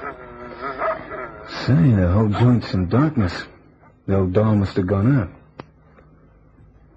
Yeah, like you said, the place is unfurnished. What say we mosey around some? It's upstairs. Come on. Right.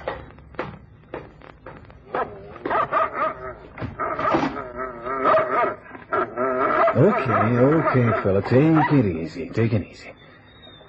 Say, this looks like a printing shop. In Queen's Gate. Look, draw the curtains, baby. I want to put the lights on. Okay. Canon, in the corner. Is he dead? Yeah, like a dodo. What? How did it happen? And I guess I'd say a razor. No, don't come any nearer, baby. It's not very pretty. The dog. It's Tootsie. Tootsie? That's impossible. Well, look for yourself. No, it's a canine double. It can't be Tootsie. That dog was shut in this room. The windows are shut. It's another dog. But it's exactly the same as Tootsie. Look, dogs don't spirit themselves through brick walls, and they never voluntarily closet themselves with a corpse. Say, did you notice a phone in the hall? No, I didn't. Hey, wait a minute. Somebody's arriving. Put the light out. Wait. Where can we go? In that cupboard. Now, come on, don't make a noise. Shh.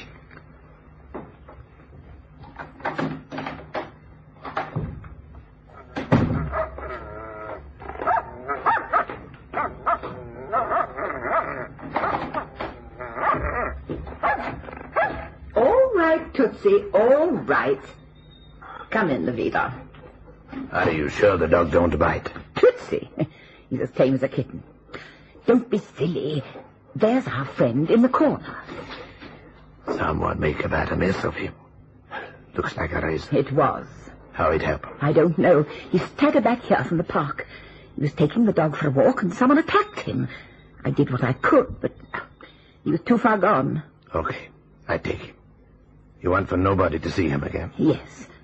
I make for him a nice pair of concrete boots. This cost you a plenty. I'll pay. Now, before I do the job. How much? 2,000. 1,000 now and the other when you've done the job. Okay. You get this mess cleaned up pronto. I will.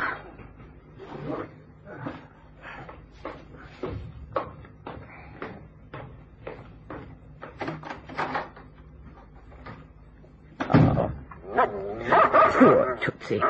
He's sitting here all alone. I don't remember drawing curtains. I wonder if... Oh.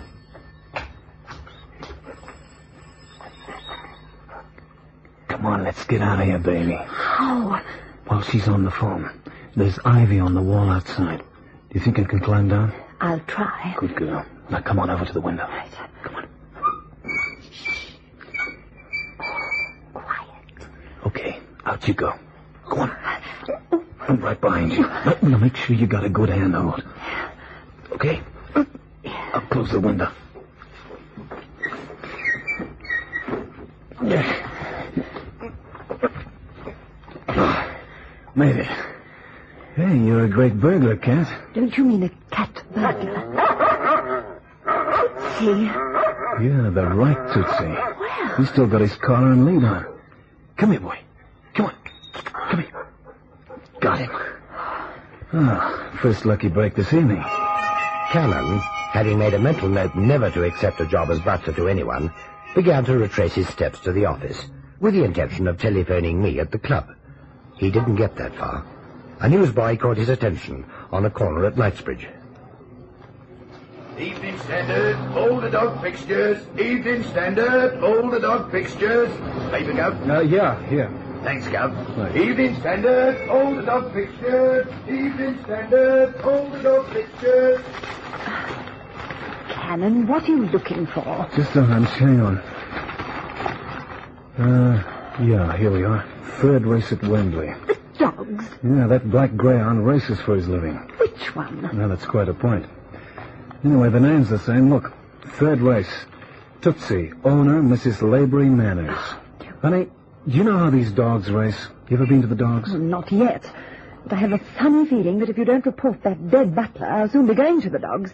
And I mean that strictly metaphorically. No, wait a minute. Just let me read what it says here. The third race being over a longer distance should prove too much for the black greyhound Tootsie. He has shown a great turn of speed over a sprint and was winner last time out in Manchester. Canine says... Canine? Racing tipster. Canine says that the miller's son should win this race, and he's expected to show firm favorite on the tote when the betting opens. Yeah, now what do you think of that?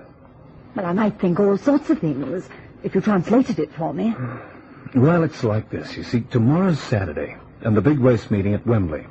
There are 6 races set for tomorrow, and there are 6 different dogs in each race. The races themselves are run over different distances. Some dogs run well in a short sprint, and others do better over a longer course because they have greater stamina. Now, at the dog track, they have a totalizator board. You can bet in 2-shilling pieces or in pound notes, and every time somebody places a bet, the amount of money shows on the tote board. The odds are calculated by the amount of money placed on each dog. Poor little thing. No, they love it. In addition to the tote, there are bookies who make their own odds. I don't see what all this has to do with the dead butler. Well, neither do I yet. But I want for you and me to be at that dog track tomorrow night and see how well Tootsie runs. You've forgotten one thing, Cannon. You have to take a dog round the park twice, starting at 8 o'clock. Well, you'll never get to the dog track on time. Yeah, but this is where the conspiracy begins. If Tootsie is running in the race, then he can't be walked round the park, can he? Not even a dog can be in 2 places at once. But there are more than one Tootsies. In fact, there are 2. We saw them. Correct, my beautiful Belle. But Mrs. Laborie Manners doesn't know that we know. And what's more, she mightn't want us to know. Why? If I knew the answer to that one, I wouldn't be standing on Knightsbridge Corner looking for a coin for the telephone booth. Well, you're going to phone her? Well, why not? If she says there's more than one Tootsie, then we'll go to the office and ring up the chief. But if she says what I think she'll say, then we keep Mum and go to the dogs tomorrow in time for the third race, okay? Well, what about tonight? Well, I've got a frozen pie in my apartment, and you're just the doll to thaw it out. Come on.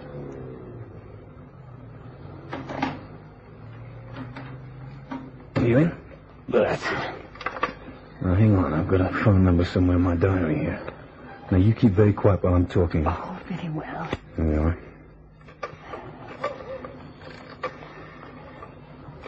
5, 3, 4, 2,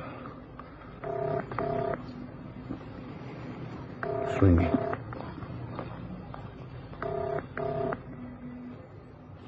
Hello? Hello, Mrs. Lavery Manners. Speaking. Oh, hello, ma'am. Sorry to disturb you so late. This is Ken. Who?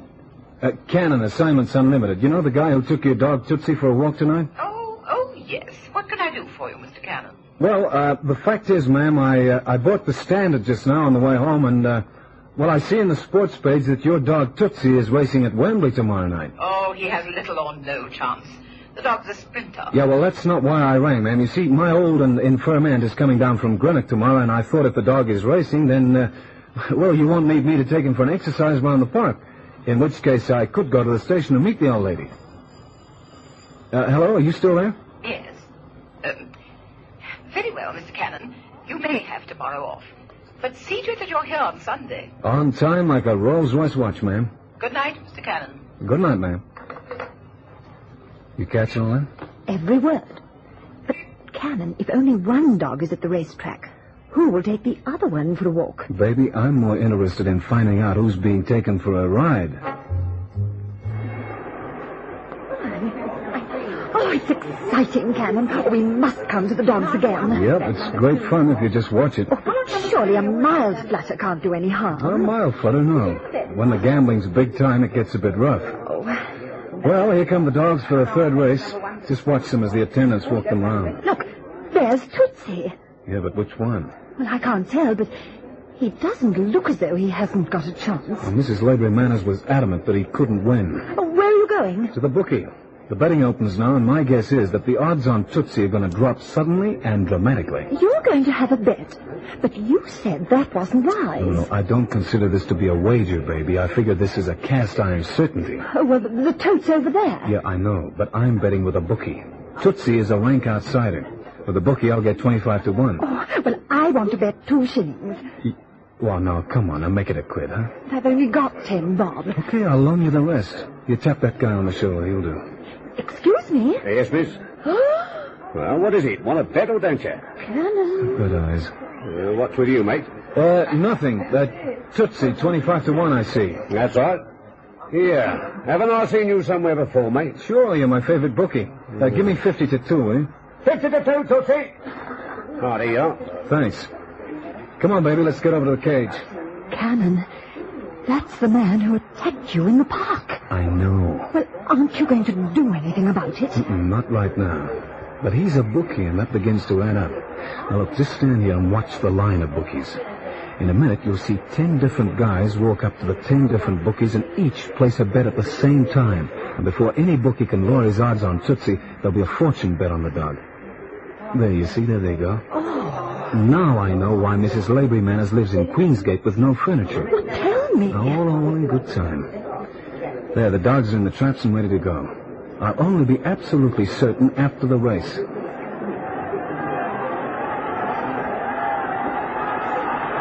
Race number 3, the third race on the card. The dogs are in the traps, and here are the numbers. Number 1, Gypsy Boy. Number 2, The Shadow. 3, The Miller's Son. 4, Robery. Trap 5, Tootsie. And 6, Scarfell. The mechanical hare has started. It's passing the traps, and the traps are up. It's number 1 away, fast on the inside, followed by 3, 4, 2, 6, and 5. Now it's 6 taking over and 5 coming out as they race into the turn. 3 dropping back there, but 5 still going well. 1 has dropped back now, and it's number 6 from 5 by a short head with 4, 2, 3 in that order. Number 1 right at the back there. Now it's number 3 picking up with a great burst of speed. Number 3 running the best race. 3 going up through the pack and going well. But now it's 5. 5 always in the race, but now making the pace. 5 it is. 5 going ahead of run, and 5 is going to win easily. 5 running out an easy winner, yes. Number 5 it is, followed by 3, 6, and others also ran. The The winner of race number 3, number 5, Tootsie. Number 5, Tootsie. Oh, we won, Cannon. £25. Oh, just think of it. £25 each. Oh. Tote payout on number 5, 60 shillings. The tote payout on number 5 in the third race, 60 shillings. You hear that? 60 shillings for each 2 shillings or a multiple of 2 shillings bet on the dog. In other words, 30 to 1. It was a complete outsider and nobody even gave it a chance. Now, look at the bookies' boards before they rub them off. 6 to 4 on. That means you have to put £6 on to win 4. But not the 10 men who bet just before the race. You're a clever girl, Mrs. Lavery Manners. Mrs. Lavery Manners had hit upon a certain way to outwit the strict supervision of the dog tracks. She had bred and trained a series of greyhounds, all jet black in colour. They were trained to run over different distances, and she rang the changes with them racing what the acceptors thought was a sprinter over a long distance, and vice versa. The odds on her dogs were therefore always high, and her gang of criminal punters moved in on the bookies when she gauged the time to be ripe. The house in Queensgate was the perfect cover, and provided her with a hideaway for the dogs and a print shop in which she could forge the dogs' papers that showed their physical statistics as well as their colour. Thus it was that she had a whole litter of dogs registered under one name. The bookie Sammy suspected the truth, but thought Mrs. Lavery Manners' butler was the culprit, and so the unfortunate butler was cut to pieces with a razor. Sammy paid the extreme penalty, and at the moment Mrs. Lavery Manners is safely inside an institution, where she has something in common with her erstwhile litter. You see, these days she too is known only by her number.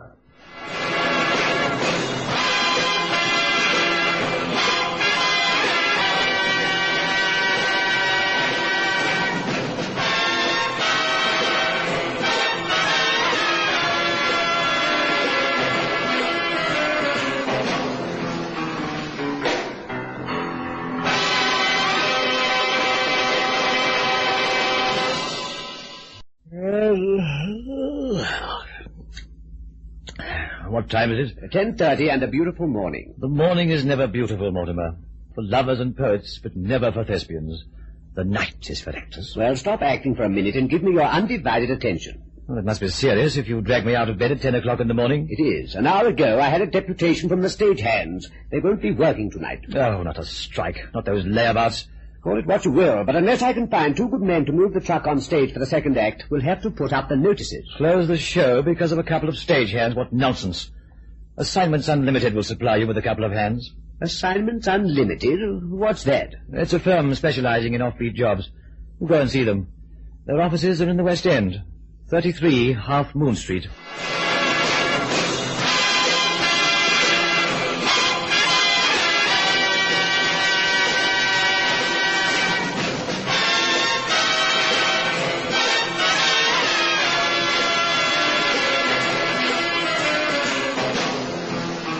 Requiem for a Rat.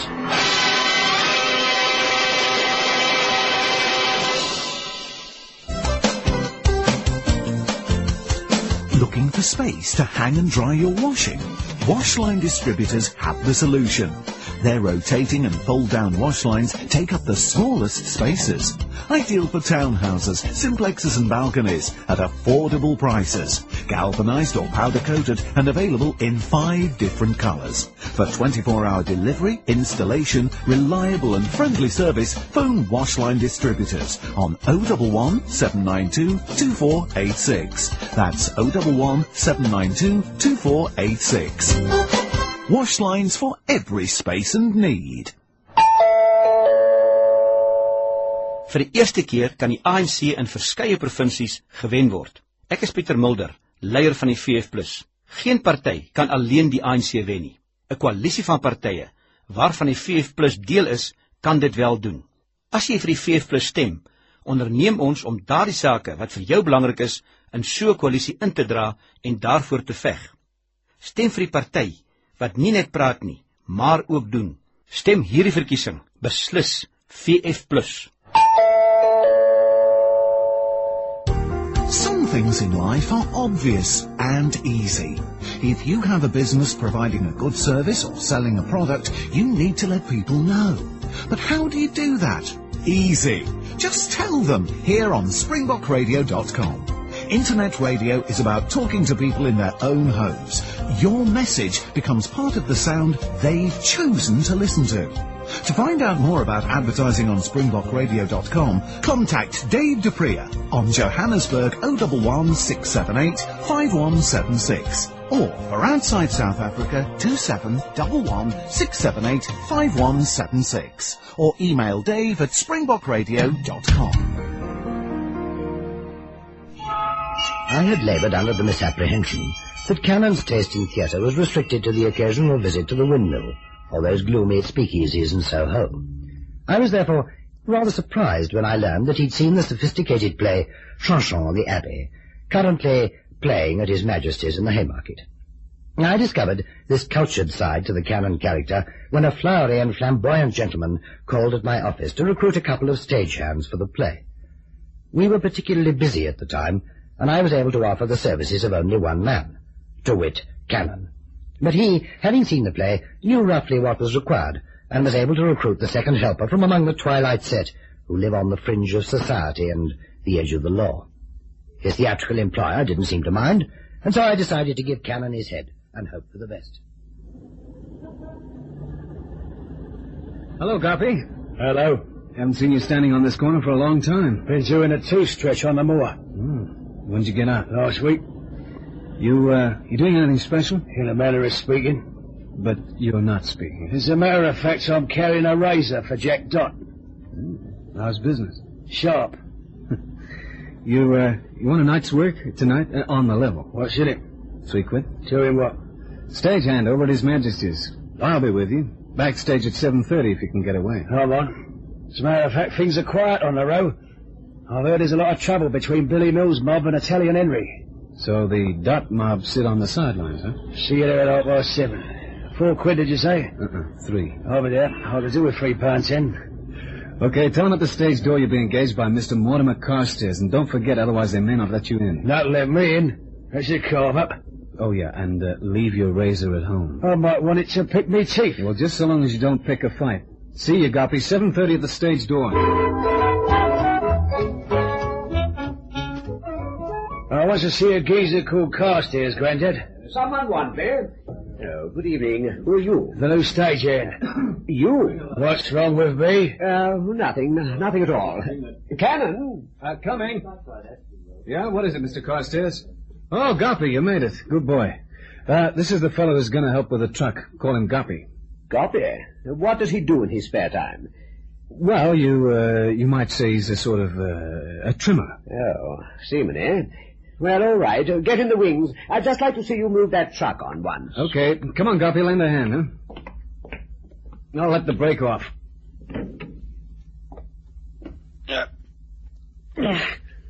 That runs easily. There's a stop on the stage so that it can't run too far. What about your friend? Guppy?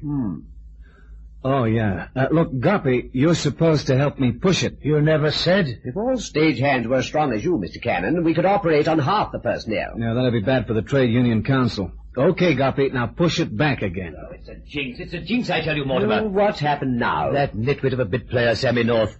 He just telephoned to say he's not feeling well and can't make it tonight. At the last minute. Why didn't you ring earlier, I said to him. All right, Jason. It's not a disaster. He only comes on in the first act to say one line. Any one of the spare stagehands can do it. What spare stagehands? Oh, yes, I forgot. Yes, the curtain goes up in 10 minutes. If you have any bright ideas, they'd better twinkle fast. Cannon. What? Mr. Cannon? Yeah? Look, I wonder if you could help us out. In the first act, a sort of butler to the abbot walks on with a tray. It's one of the men the abbot's rehabilitated, a gross, coarse sort of man, who speaks with a rough accent. Now, all he has to do is walk on with the tray, put it down, and say to the abbot, "It's a cloudy day, abbot, but the birds is singing."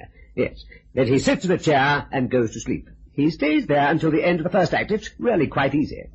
Well, sure, if you think I look that rough. Although Jason will help you with your makeup. And with his accent. Accent? Of course, the man must be ugly and speak with a coarse accent.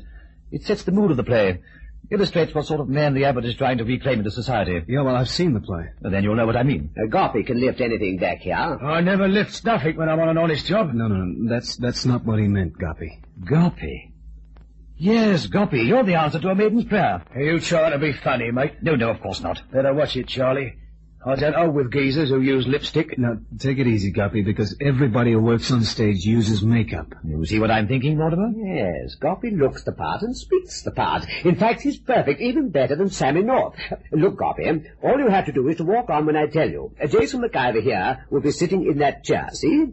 Now, you carry him a drink on a tray. Just like a waiter in a pub. Yes, you just put it down and you say... It's a clergy, J. Abbott, but the birds is singing. I heard you the first time. I got claw ears, you know. Oh, fabulous. Then you'll do it, Gopi? What's in it? An extra £2. Oh, I could do with an extra £3. 5 minutes. There's just time to make him up.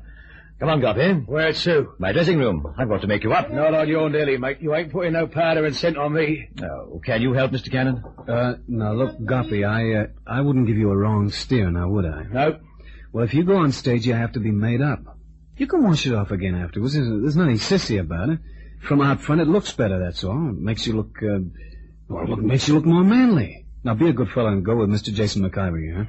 All right, I'll do it if you say so, Cannon. Good, Shell. It's all for art, Gopi. No, it ain't. It's for Cannon. I wouldn't do it for nobody else, and that's a fact. And you better watch it, mate, when we're in that dressing room. I've got my protector here. What's that? A razor. Oh, you mustn't shave, Gopi. Oh, no. You're just right as you are. Hey? Did you hear that, Cannon? This bloke's dead ignorant. You know that, mate? You're dead ignorant. Dead ignorant.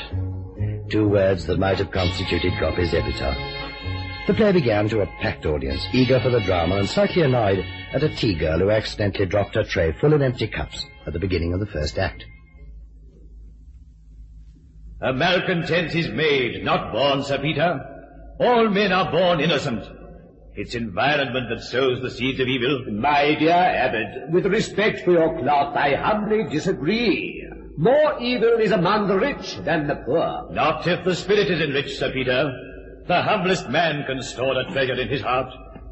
Ah, yes, my man Grunter. It's a cloudy day, Abbot, but the birds is singing. Thank you, Grunter. Grunter's a case in point, sir. Good heavens, Abbot, the man's gone to sleep on the couch. Yes, he always does. A faithful retainer, Grunter. And yet, if you'll listen to his history and background...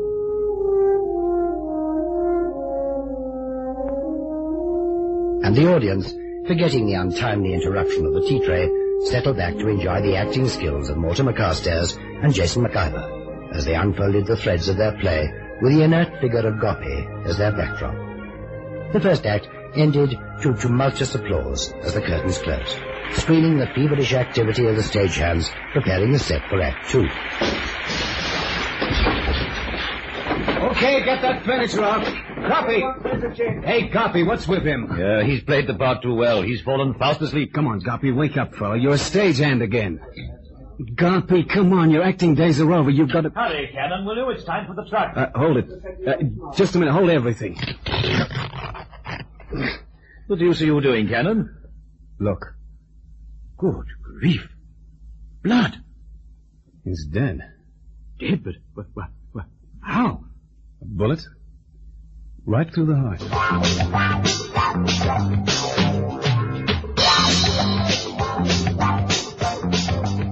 Oh, hello, Mortimer. Did they manage to give everyone their money back without any trouble? Not much trouble, anyway. Have the police gone? Yes. The body? Yes, gone too. Yeah. Oh, it's fantastic. It just doesn't make sense. Why? He was a bad egg. It could have been anyone in the underworld. Wrong. What's that? I said wrong. He wasn't a bad egg. But you said yourself that he'd joined a razor gang, that he'd just come down from Dartmoor prison. Gopi wasn't bad in that sense, and he never used a razor on anybody. That was just big talk. The girl who dropped the tea tray. Know where she can be found? Tea tray? You heard the crash in the first act before Gopi went to sleep on the couch. Oh, yes. Why do you want to know, Cannon? Well, whoever fired the shot that killed Gopi did it from the back of the gallery. He timed the shot to coincide with the crash of that tray. Therefore, the girl was an accomplice. She dropped the tray, the assassin pulled the trigger, and nobody was any the wiser until the end of the first act, because Gopi was sleeping on the couch. He's right, Jason. I know, but that's just it.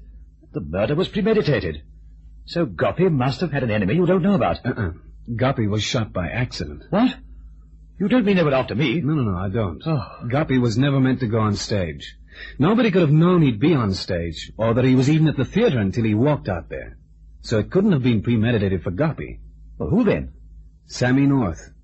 The man who rang just before the show to say he couldn't make it. Sammy North? Yeah. And now you know why he couldn't make it. Somebody must have tipped him off. Sammy knew the chips were down, so he rang to say he couldn't come. We rang the changes with Guppy and sent him out there to his certain death. But we can't be blamed. We couldn't possibly have known. No, take it easy, Mr. McCarver. Nobody's blaming you. But I aim to find Sammy North. And when I do, he'll talk.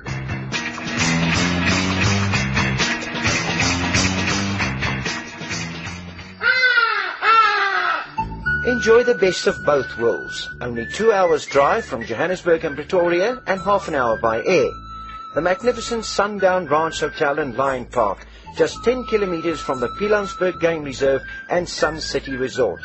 It offers an exciting escape from the hustle and bustle of everyday life. Reasonable rates, excellent food, friendly service and comfortable air-conditioned rooms. It will ensure a memorable stay. Activities include tennis, squash, horse riding, the Lion Park, and much, much more. Call now to make your reservation on 014-573-1000. That's 014-573-1000. Or visit their website at www.destinations.co.za/Sundown Ranch. The Sundown Ranch Hotel and Lion Park. 2 worlds in one.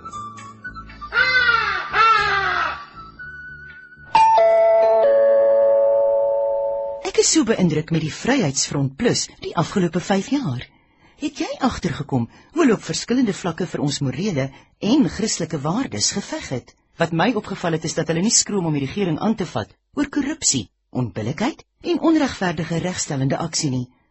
Dit is juis die VF+ wat suksesvol geveg het vir die stemreg van duisende Suid-Afrikaners in die buiteland.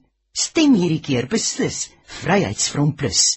Hulle praat nie net nie. Hulle doen ook en maak regtig 'n verskil.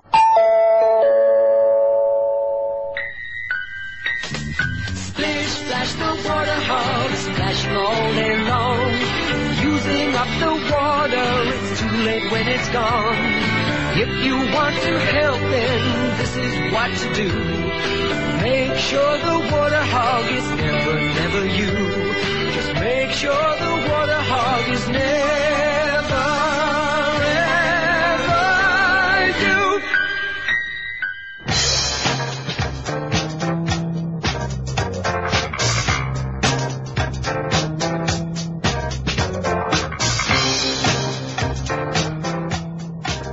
I don't want to be disrespectful about your police force, but this time a murder will wind up in the unsolved file if I don't do something about it. Well, how can you be so sure? Because Guppy had a record.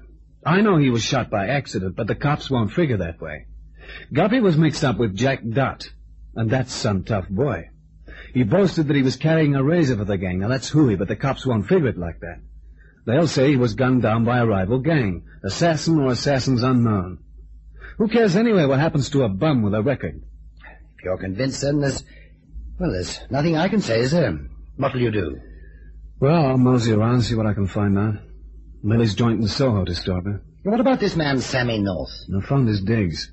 The landlady said he wasn't in, and she didn't know when to expect him. Said I might find him at the theater. But I thought he rang to say he was sick. He was sick, all right, with fear. But he wasn't bedridden. And that proves my theory, anyway. I checked on the doll who dropped that tray. She left with her bag packed this morning and left no forwarding address. So you're up against a brick wall before you start? Not quite. When I sounded Guppy out on this job, he said something. He said there was bad feeling between Billy Mills' mob and Italian Henry. Now, the latter gentleman uses Millie's place in Soho. It's just a hunch and it's nothing, but it's worth a try. What's this, a gun? I have a feeling, Cameron, that these gentlemen don't fight with powder puffs. Okay. What's the other gun for? Me? You? I've never met anyone with a name like Italian Henry. He sounds like a very colourful chap. Hey, now, wait a minute, Chief. This is my fight. Mine, too. For a brief few hours, Guppy was on the payroll of Assignments Unlimited.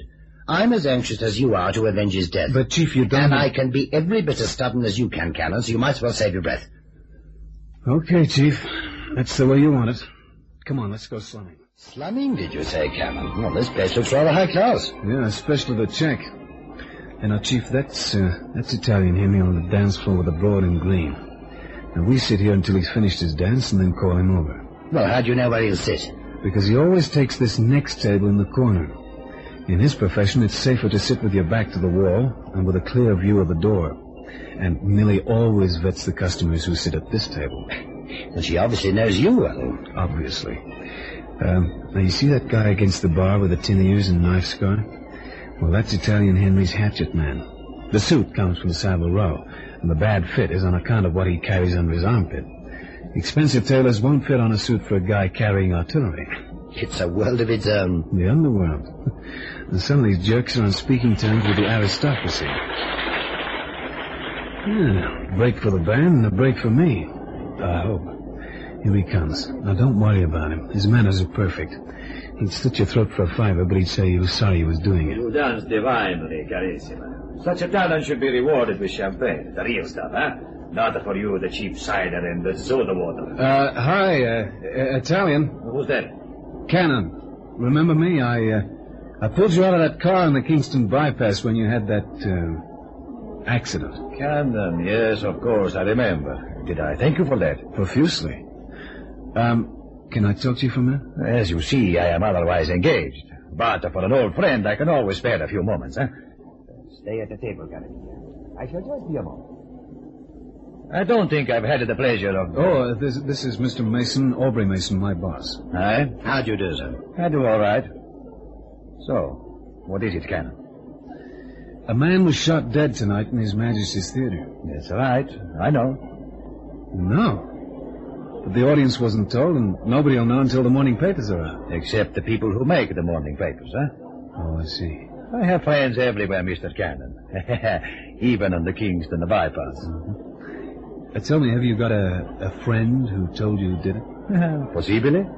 You care to let me in on a secret? Now look, Mr. Cannon. There are things that are maybe left better alone, huh, Capito? I didn't kill him. None of my boys killed him. But that was just a coincidence. I had one of the boys waiting outside the theater for the end of the performance. I had the boys on the lookout at the railway stations. I wanted to kill him, Mr. Cannon. But somebody did it for me. So I called the boys back and we celebrated Millie's, huh? Somebody did my dirty work for me. I don't know who. But if it was you, I'll buy you a bottle of champagne, huh? No, it wasn't me. All right. Then there's no more to say, is there, Mr. Cannon? Italian, do you know the name of the guy who got shot? Good night, Mr. Cannon. Good night. Why did you ask him that? Well, maybe he doesn't know it was the wrong guy. But he said his informant was a member of the press. Look, the police don't always release the name before identification. He has informers everywhere. If it was Gopi he was after, he may have had him followed to the theatre. Nobody could have known it was Gopi on stage. Of that I'm certain. Mr. Cannon. I'm glad I found you here. Oh, Mr. Mason. Hello, Mr. Carstairs. I didn't expect to find you here. Oh, I'm a frequent visitor. Nightclubs fascinate me. Do sit down. Thanks. I traced you through your switchboard girl. A most intelligent girl. She gave me a list of places you might be at, and this was the first one. All right, shoot. What's new? Well, after you'd gone, I made a few inquiries among the cast. They'd gone to the captain's cabin for a snifter. Can't say I blame them. I was a bit shaken myself. Anyway, I found out something that may be important, so I thought I'd try and trace you and tell you. All right, I'm all ears. That girl who dropped the tray, her name is Betty Fuller, and she's Sammy North's girlfriend. Oh, it isn't important? Carstairs, old boy, it's more than important, it's vital. Why, Cannon? Before I answer that, I want a word with Billy Mills, the rival gang leader. Well, why Billy Mills? Because Italian Henry won't talk anymore. He's got impeccable manners, but a very short temper. Is he here, this Billy Mills? You won't find one of his mob within a mile of here. There's a gang war in progress. He'll be on the other side of town at Tubby Dino's. You better go home, Mr. Carstairs. Oh, not on your life. I've got the bit between the teeth. For one night I work in the theater, and now everybody wants to be on the act. Okay, but it's on your own head. Dino's, eh? That's a nice restaurant. You know, these boys don't play for chicken feed. Well, sit down, fellas. That's Billy in the corner. I'll go over and talk to him. Hi, Billy. The name's Cannon. I wanted some information on a guy called Sammy North. Beat it. It's important, Billy. I gotta know. Beat it. Okay. Well? He wouldn't commit himself. Well, what do we do now? There's nothing we can do, is there? They can't make him talk, so Sammy North gets clear away. You're looking for Sammy North, mate? Yeah. You know where I can find him? Try the mortuary. I've heard they're keeping him on ice. I got news for you, my friend. Sammy North is very much alive. Don't argue with me, boy. It ain't Alfie. You, one of the Mills mob? Don't get insulting, neither. That's all right. I only asked a civil question. Look, when you talk to Jack Dot, you make it very civil. Did you say Jack Dot? That's right, boy. And when I say Sammy North's in a drawer in the morgue, that's where he is. Oh, this is my lucky day. What's with you? Jack, did you know a guy called Goppy? Yeah, but why the past tense? Because it's Goppy who's in that drawer. What are you, a comedian? It wasn't Sammy North who was killed in the theater tonight. It was Goppy. He was shot by accident. Well, maybe not by accident either. But it was Goppy who copped it, not Sammy. Yeah, tell me more, friend. Before I do, this is Mortimer Carstairs, who plays Sir Peter in the play. Now, I was working backstage. Goppy was helping me. He was a friend of mine. Goppy? Does Billy Mills know about this? No, he wouldn't speak to me. So I noticed. Well, what do you want to know, boy? Anything you can tell me about Sammy North? He runs a sneak racket for Billy. Got a boat down at Anglesey. He was supposed to bring in a load of snow, but he doubled Italian Henry. Now there's a gang war, and Italian Henry says he had him knocked off. Anglesey. Now, if he caught a late train, we might just beat him to it by car. Well, why are you so interested in Sammy North? Look, you don't know it, Jack, but this guy not only double-crossed Italian Henry, but he's doing the same to Billy Mills, and boy, is that guy going to be sore when he finds out. Hadn't you better tell Billy? I told you, that guy just won't listen. Yeah. Well, good luck, boy. Goppy was a friend of mine, too. Thanks, Jack. Okay, fellas, come on, let's drive. Now, that must be the boat against the pier. You see anybody? Not a sign of life. Well, then we must have beaten them to it. Well, should we wait on board? Better not. He can only get to the boat along this pier. If we wait for him here, we can nab him when he tries to go aboard. We expect he'll have a girl with him. Look, Cannon, coming down the cliff path. Is that North? That's him. And Betty Fuller, the waitress. The murderess. We'll keep down. Keep down because we don't want them to see us. Let's stay that way, boys. What the devil? Stay very quiet. Sammy North goes aboard, all right? He's got a gun, and I can use it too. Now be quiet. Now, look, you'll be sorry for this, Jack. You don't understand. I understand very good, boy. Just stay where you are. You're better get clear away. He'll get something, all right. But why are you helping him? Helping him, boy? Well, what a caper. His boat blew up. Oh, no. I got a faster car than you, boy. Not only that, Sammy North was a rat. And like I said, Goppy was a very good friend. Sammy North's acting was only a front to cover his smuggling activities. He knew that Italian Henry was out to kill him, and that all the railway stations were being watched to prevent him making a getaway. So he telephoned at the last minute to say he couldn't get away to the theatre, knowing that Carstairs would use one of the stage hands to fill in. It was Sammy who shot and killed Goppy. He'd have killed anyone who stood in, reasoning that Italian Henry would call off the mob, thinking the man who'd been killed was Sammy himself. This was precisely what happened, and he'd have got away with it had it not been for Cannon's chance meeting with Jack Dot.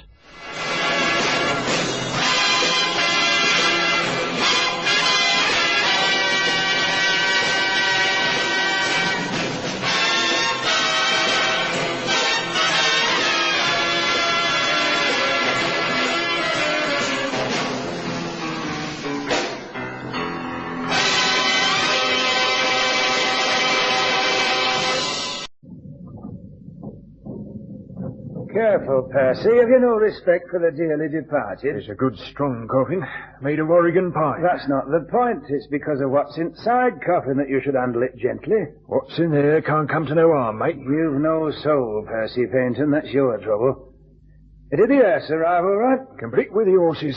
The only thing is we ain't got nobody who can drive horses. These days, outside of the zoo, the nippers hardly ever see 'em, let alone drive 'em. Well, that's taken care of, Percy. We're getting a fellow from a place in the West End, 33 off Moon Street.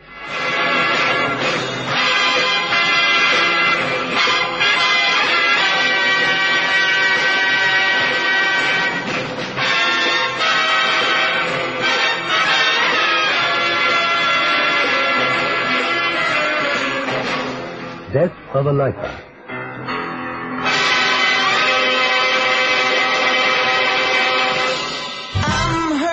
You loved the Springbok Top 40 Volume 1 so much. Here's Volume 2.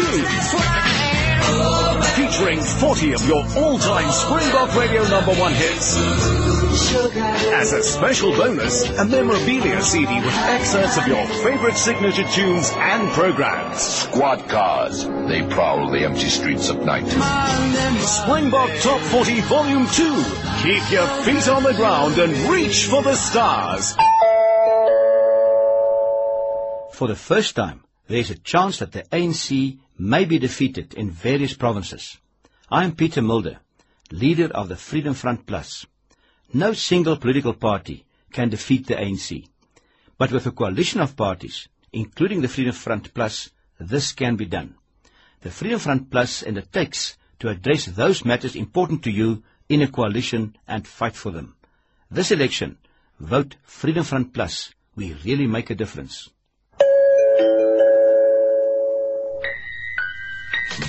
Splish, splash, the water hog, splashing all day long. Using up the water, it's too late when it's gone. If you want to help them, this is what to do. Make sure the water hog is never you. Just make sure the water hog is never, ever you. Part of Cannon's childhood was spent on a ranch in the American Midwest. It was there that he learned to handle horses, and that knowledge was to stand him in good stead when a Mr. Harry Duckett telephoned to engage the services of a man capable of driving a horse-driven hearse to West Ham Cemetery. A generous fee and a top hat and black mourning coat from Moss Boss completed the arrangements for Cannon's latest assignment, and he was soon on his way to Harry Duckett's funeral parlour, situated rather aptly in the murky depths of Coldgrave Road. What's up with him? The animal's got horse sense.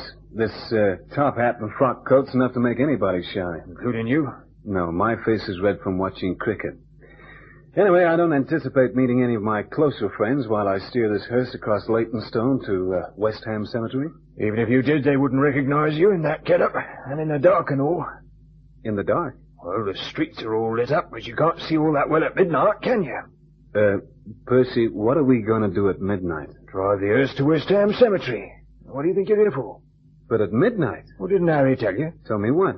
This bloke what's been planted. The ceremony's at midnight. But, Percy, people don't get buried or married at the witching hour. You must have made a mistake. No mistake, mate. This geezer in the box was a bit queer in the head. Left instructions in his will, he did. Told the next of kin that he had to be carted in an horse-driven hearse to West Ham and planted at midnight in the dark. No accounting for some people, is there? Then what am I doing here at midday in this monkey outfit? Harry wants to make sure you can handle them horses in the traffic. Wouldn't do if they bolted, now would it? Think of that poor old geezer in an Oregon pine, number 7. Yeah, I see what you mean. But by the way, how will the wake travel? The what? The mourners, you know, his family and friends. I take it they'll be at the midnight service. Oh, that was something else he put in his will. No family. A short service here by the Padre, and you and me take him to his last resting place in West Ham. So you better hitch up them horses and take him for a trot. Harry won't like it if there's any slip-up. Okay, but first I'm changing back into mufti. Oh, hello there, Mr. Cannon. Is it out you need? No, they look okay. But I didn't know this job was to be at midnight. 11 o'clock sharp, lad. We have to be at the cemetery at 12. That's the precise time he stated in his will. The service will be at 10:30, but you needn't be here. As a matter of fact, no one's to be here, just the Padre. Funny old stick he must have been.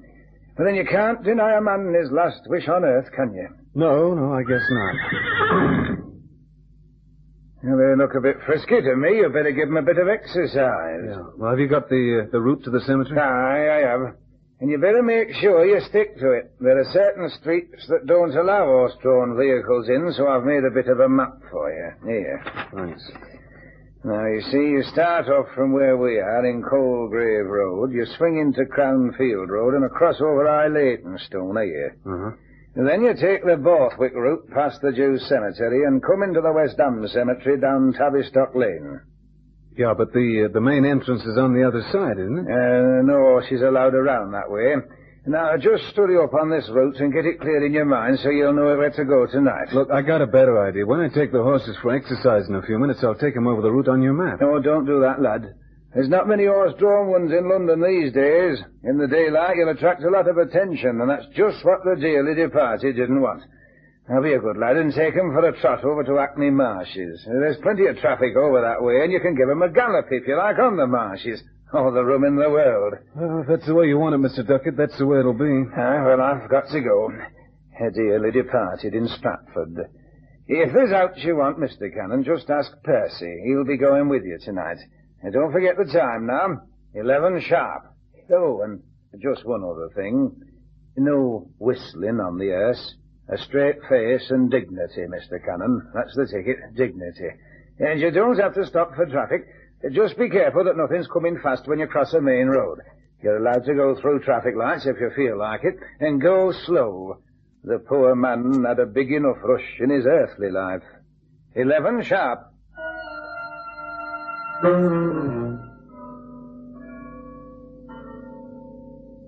Hey, you're right on time, Mr. Cannon. 11 sharp, he said. Well, where is everybody? Inside a parlour. They're not to be disturbed until exactly 11.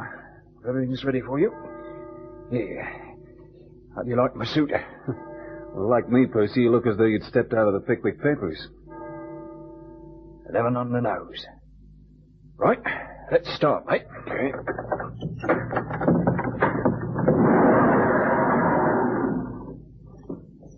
There's nobody here. The party went out the back way. Well, where's the coffin? On the hearse.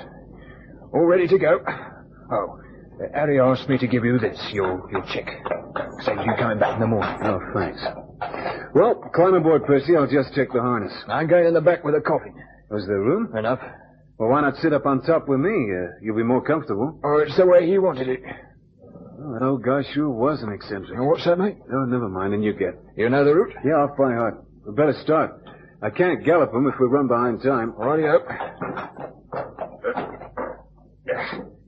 You all right, Percy? All right. No more talking now. You gotta have dignity. Yeah, I'm with it. Yeah! Come on, Mr. Cannon. What? I said dignity. Oh, yeah, sorry. Come on. Giddy up.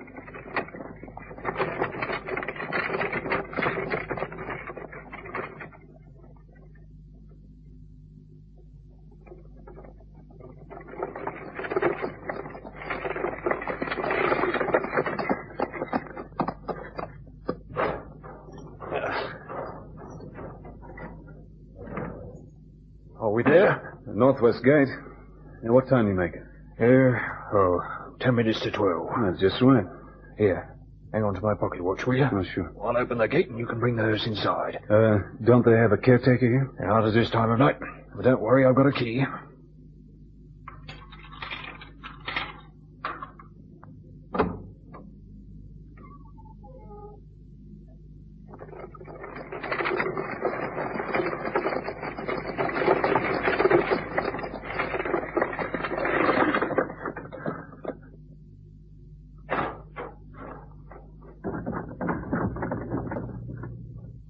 Hey, why are you closing the gate? Regulations, mate. Now, the grave's on the other side.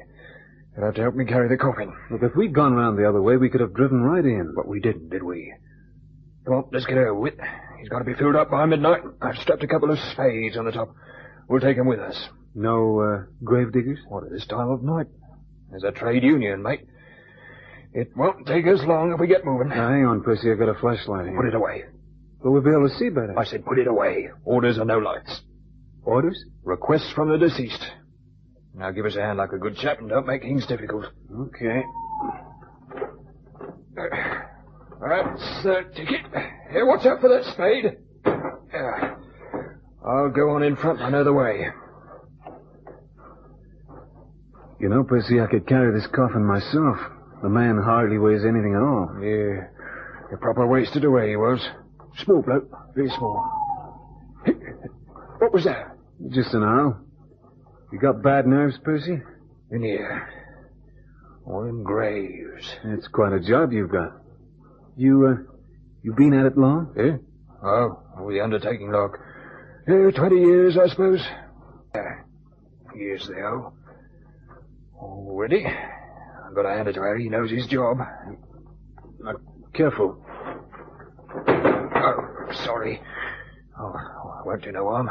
It's Oregon pine. It's hard on the inside and creosoted on the outside. Yeah. Well, now, how do we lower it into the grave? I've got some twine here. Here you are. You wrap this loop round your end. Okay.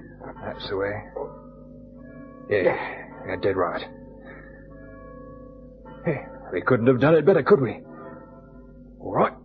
Lower away. Okay, ready. Grab that spade.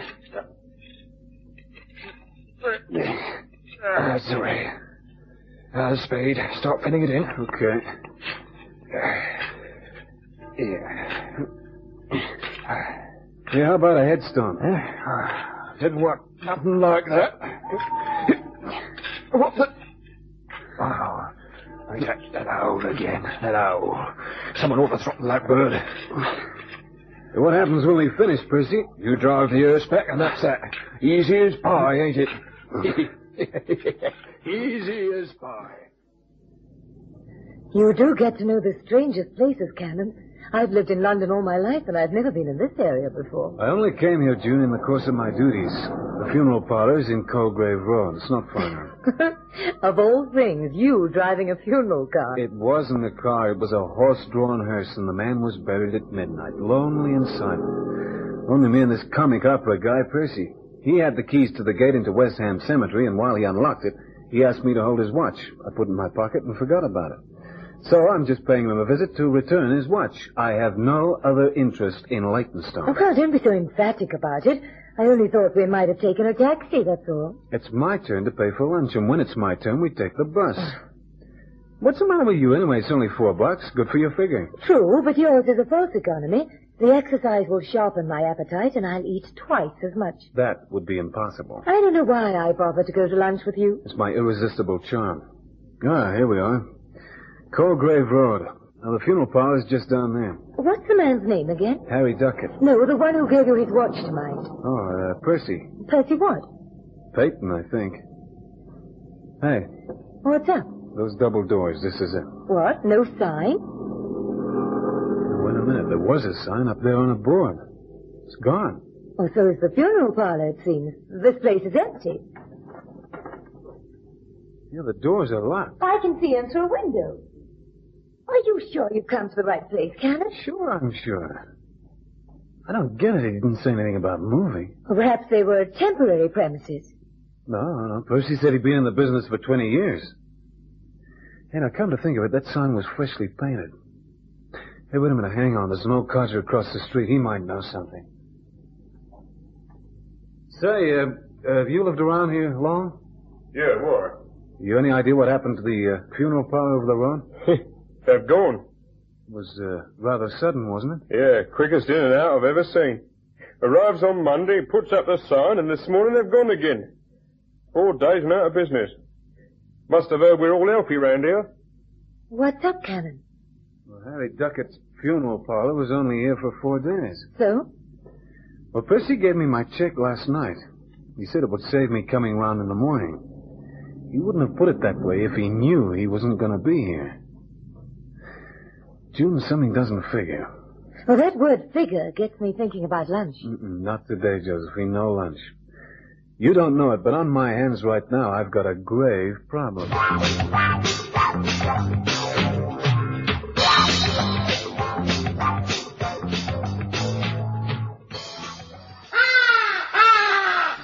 En Enjoy the best of both worlds. Only 2 hours drive from Johannesburg and Pretoria and half an hour by air.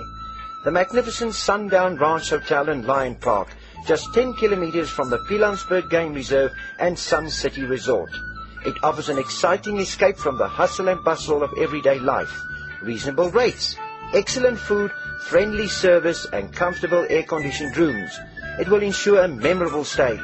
Activities include tennis, squash, horse riding, the Lion Park and much, much more.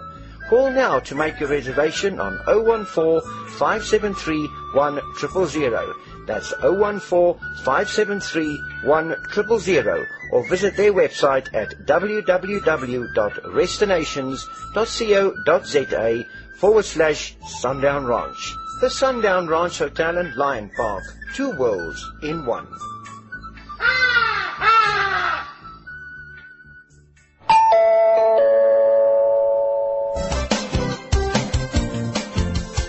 Looking for space to hang and dry your washing? Washline distributors have the solution. Their rotating and fold-down wash lines take up the smallest spaces. Ideal for townhouses, simplexes and balconies at affordable prices. Galvanized or powder-coated and available in 5 different colors. For 24-hour delivery, installation, reliable and friendly service, phone Washline distributors on 011 792 2486. That's 011 792 2486. Wash lines for every space and need.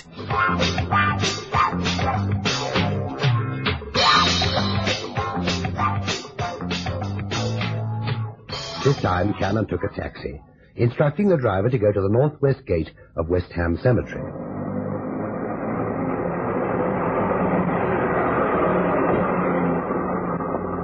Try a minute, Shannon, mate. There you are.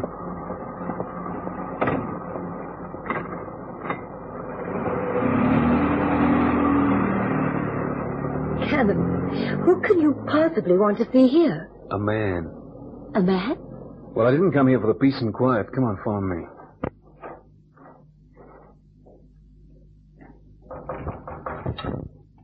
Come in. Hi. What can I do for you, sir? I want to make an inquiry about a burial that took place here yesterday. Are you related to the deceased, sir? Yeah, in a manner of speaking. Well, what is it you want to know? Well, the relatives were requested to stay away from the funeral. Most unusual, I know, but I'd like to know where the grave is situated so that my friend and I can, well, pay our belated respects. Oh, certainly, sir. Name? I'm Cannon. The name of the deceased. Oh, yeah. His name. Well, now, that's a funny thing. Old Uncle Silas used a whole list of fictitious names in his lifetime, and, well, it's an even bet that he was buried under one of them. Eccentric old guy was Uncle Silas. You know how they get sometimes. Well, the fact is he might have been buried under any one of those names. Well, I mean, anyway, you can't make a mistake on account of the time he was buried. There was only one guy buried at midnight. I would like to remind you that you're on consecrated ground, my friend. This is not the place to play funny games or get up to any larks. Now, if you'll take my advice, you'll get out of here before I call the police. But he was buried at midnight. If you look in your ledger, you'll see for yourself. The West Ham Cemetery closes at 5 o'clock. We do not conduct burials at midnight. Now, do you get out of here, or do I call the police? Now, look, don't fly off the handle, friend. I know he was buried at midnight. I was here. I helped fill in the grave. Then you must know where it is, mustn't you? It was pitch dark. I can't be sure of the direction in daylight. Funny how you changed your tune. Just now you said the relatives weren't allowed at the funeral. They weren't. I was with a guy from Harry Duckett's funeral parlor. Cannon, if my advice is any good, we leave right now. He doesn't believe me. Well, can you blame him? Hello? Police. I've a man here at West Ham Cemetery who's gone a bit balmy. Can you send somebody over? In my office. Thanks. Cannon. No, he doesn't look dangerous. No, just as nutty as a fruitcake. Thanks. Okay, you win. Come on, let's beat it, Jim.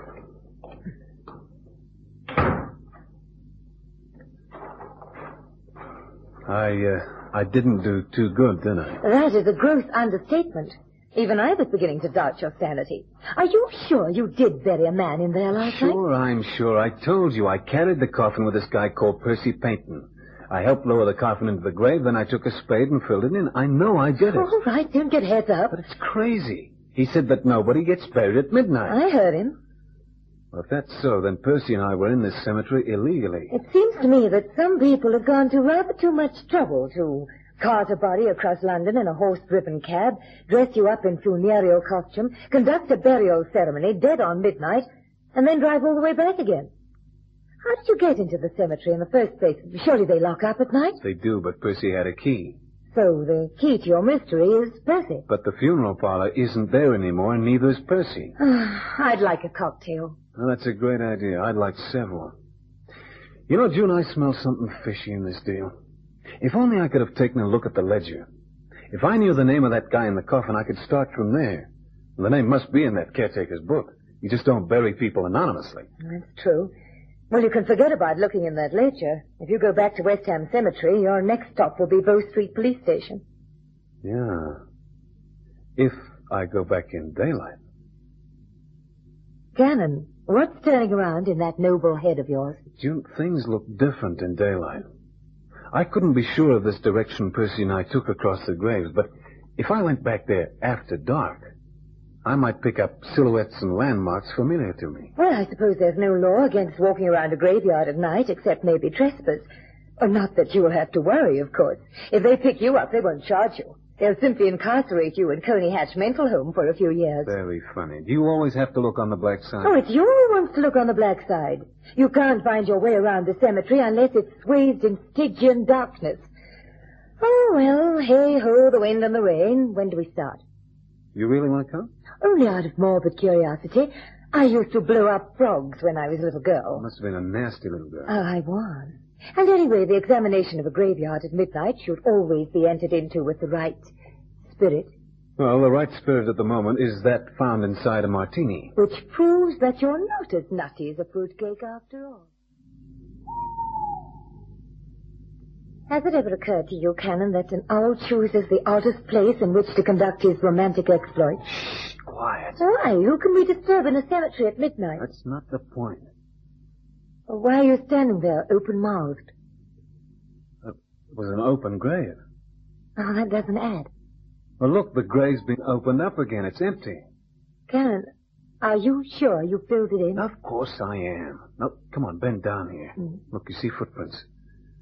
Now, that shower of rain this afternoon has left the turf soggy. And there are two sets of footprints leading away from the grave. They're fresh, too. Yes, Hey, June, baby, be very quiet. Yes. Not yet. But we're not alone in the cemetery. You see, look at this shoe mark in the wet turf. The water is still seeping into it. That footprint was made not more than a few minutes ago.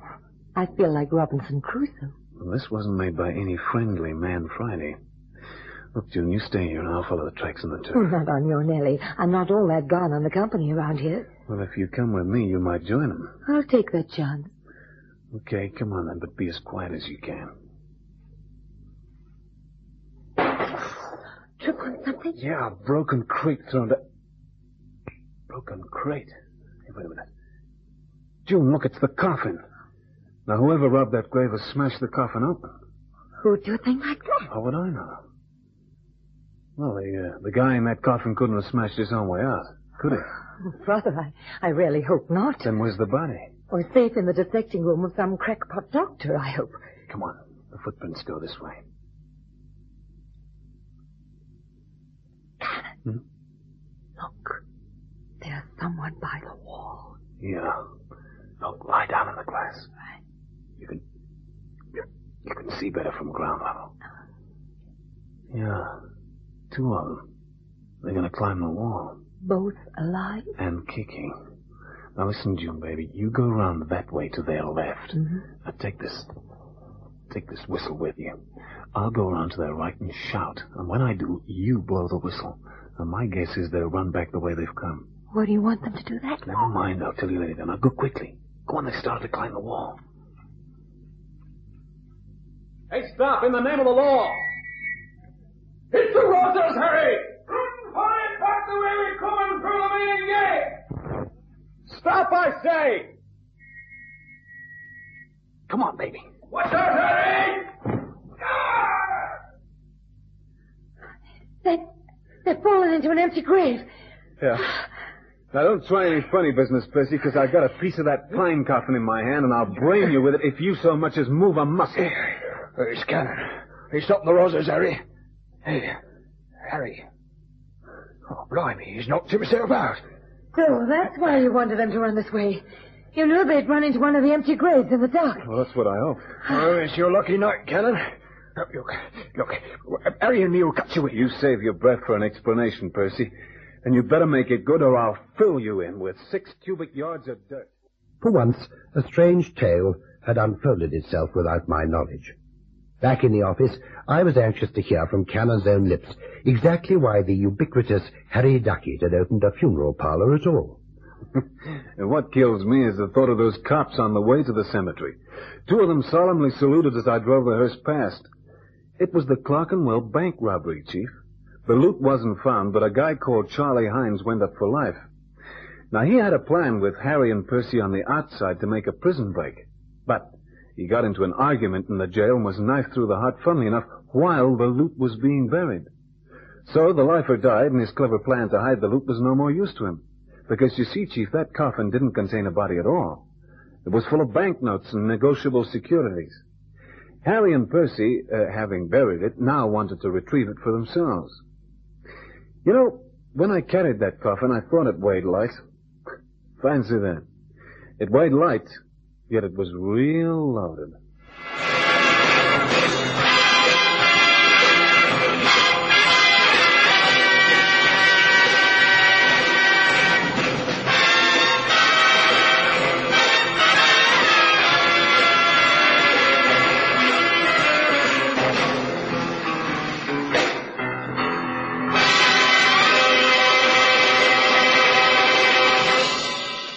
I've been looking at the insurance policy for this showboat. It's due in the Thames tomorrow night. Premium is high, but I see the sum insured is £50,000. No, frankly, Bertie, I'm a little worried. Worried, Sir William? Yes. Looking at the specifications, I see that she was first constructed on the Mississippi in 1889. All timber construction, and she's powered by a coal-fed burner. Hence the fire hazard must be high. No doubt that's why the premium is so high. The actuary probably knows his business, but I'd like a special fire guard on board while she's here. Shall I get in touch with the London Fire Brigade? No. No, we must engage someone privately. Ring up this number, Grosvenor 5995, and make an appointment for me to see a man called Aubrey Mason. Their offices are at 33 Half Moon Street.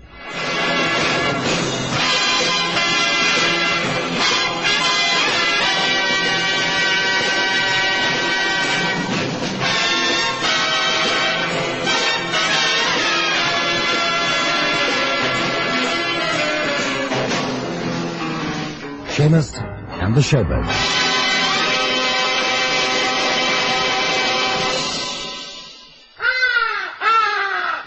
Enjoy the best of both worlds. Only 2 hours drive from Johannesburg and Pretoria and half an hour by air. The magnificent Sundown Ranch Hotel and Lion Park, just 10 kilometers from the Pilanesberg Game Reserve and Sun City Resort. It offers an exciting escape from the hustle and bustle of everyday life. Reasonable rates, excellent food, friendly service and comfortable air-conditioned rooms. It will ensure a memorable stay. Activities include tennis, squash, horse riding, the Lion Park and much, much more. Call now to make your reservation on 014-573-1000. That's 014-573-1000 or visit their website at www.destinations.co.za/Sundown Ranch. The Sundown Ranch Hotel and Lion Park. 2 worlds in one.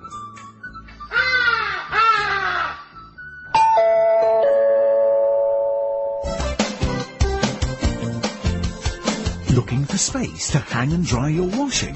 Washline distributors have the solution. Their rotating and fold-down wash lines take up the smallest spaces.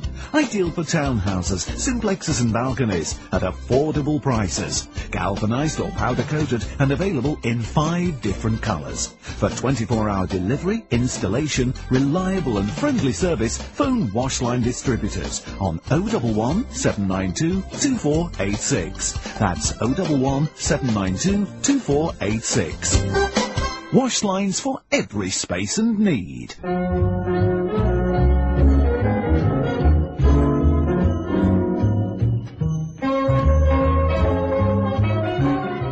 Sir William Hedges was well known to me. He is in fact a member of my club. Knowing that he was concerned with a big insurance company in the city, and much of our work is connected with this type of company, I wasn't surprised when he arrived at 33 Half Moon Street requesting the services of an operator. His story, however, was interesting in the extreme. Well, it's the first time I've seen you in your office, Mason. Quite an interesting setup you have here. Tell me, do you make good your boats to do anything, anywhere, at any time? We most certainly do, Sir William. Oh, well, you have confidence, if nothing else. Well, what is it you want us to do?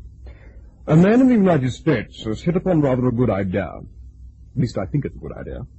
He's bought an old Mississippi showboat and had it towed across the Atlantic. His intention is to sail this old craft up the Thames, putting on modern entertainment in an old-fashioned setting. Well, it is a good idea. Yeah. Well, naturally, the showboat is heavily insured, mainly against fire. As you know, these old boats are built of timber, and the boilers are steamed with coal bunkers. I wouldn't normally be worried, but I think the man will probably make a fortune. But I have investigated the owner, and I've discovered that he's a small-time racketeer and gambler. Oh, well, that does put a different complexion on things. Oh, I may be wrong, of course, but I want a man on permanent fire duty just to keep an eye on things. Will there be any objection from this American? What's his name, by the way? Seamus Camber. No, there will be no objection. In fact, it's written into the articles of insurance that we can have a man permanently on board in a supervisory capacity. Oh, then it's quite straightforward. One of my senior operators is an American, so he should get on well with his owner. Oh, excellent, excellent. When and where do you want him to report? This time tomorrow at Gravesend Dock. We'll have no trouble in finding the showboat. I expect it'll create quite a stir sailing up the River Thames. He'll be there, Sir William. His name's Cannon, by the way. You need have no fears about his ability. He's what the Americans refer to as a very tough baby. Cannon, yes. Well, if there is anything phony about Mr. Seamus Camber, you may rest assured that Cannon will sort things out for you.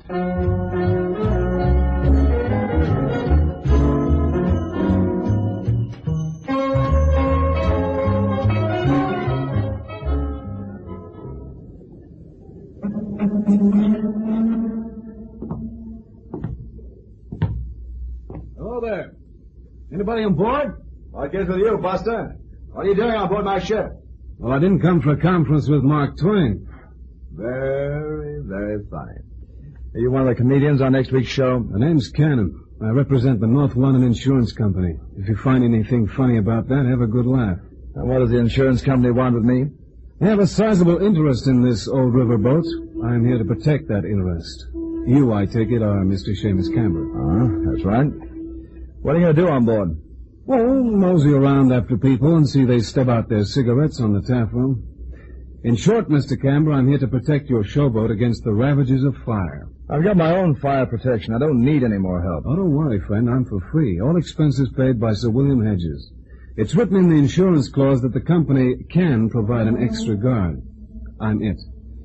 Okay, but don't get in my hair. I got a show to put on here the night after next. I don't want any of my customers upset by an insurance watchdog. That's all right. I promise to close a blind eye to the poker games and the chemin de fer. What gives you the idea I'm going to run a gambling joint on board this tub? Well, you're not going to run dollars in for the ship's log, that's for sure. Where's the crew anyway, or do you stoke up those fires yourself? The crew comes aboard tomorrow, Smarty. Meantime, you and I can rest nice and cozy on board. So you can take it easy, Mr. Cannon. If anybody sets fire to the showboat, it can only be you or me.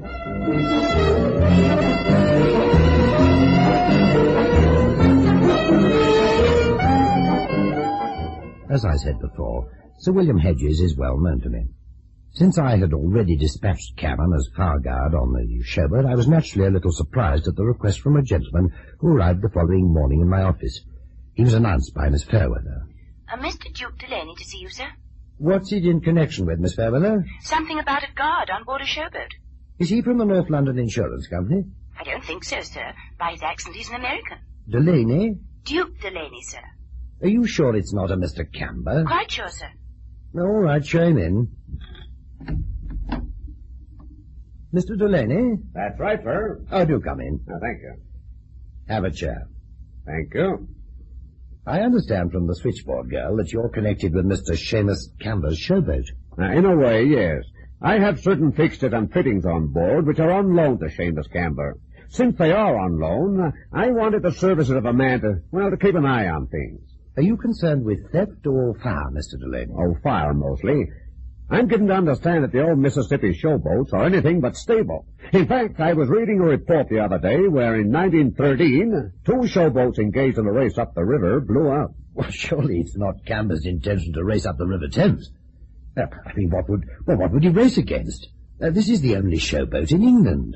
I'd like to be quite frank with you, Mr. Mason. Seamus Camber doesn't enjoy the greatest reputation for honesty in the States. Then I'll be equally frank with you. The vessel is insured by the North London Insurance Company, and they have already engaged the services of one of my operators, who is at this moment on board the showboat keeping a watch against fire. Is he reliable? Thoroughly. Oh, then there's little point in my engaging anyone, is there? Well, perhaps if you gave me a list of the furniture and effects that you have on board the ship, I could have my man keep a special eye on them. I'm really interested in the prints in the smoker room. Have you ever been on board a showboat, Mr. Mason? No, I haven't. Oh. Well, it's traditional that the smoker room is decorated with the prints of paintings by the great masters. In the halcyon days of the gold rush, they had real paintings on the walls. Well, in later days, they were substituted for prints. Now, the ones on board the River Queen have little commercial value, but, well, they hold great sentimental attachment for me. If anything should happen to the boat, I'd be most grateful if your man could rescue those prints and bring them to the office here. You know, Mr. Delaney, I never met Seamus Camber. He must be quite an interesting gentleman. Yet I feel that, well, although he's generally at loggerheads with the law, it doesn't strike me as a practical proposition to tow an old showboat 3,000 miles across the Atlantic, well, just to set fire to it for the insurance. Camber's mind works in devious ways. I hope that his intentions for once are of the best, however. If your man can keep an eye on the prints for me, I'll be most grateful. And, of course, happy to pay any reasonable fee. Very well, Mr. Delaney. I'll see that Cannon is instructed in that regard. Thank you. That's put my mind at rest. I'm glad to hear it. But it's more than I can say for Cannon and Seamus Camber.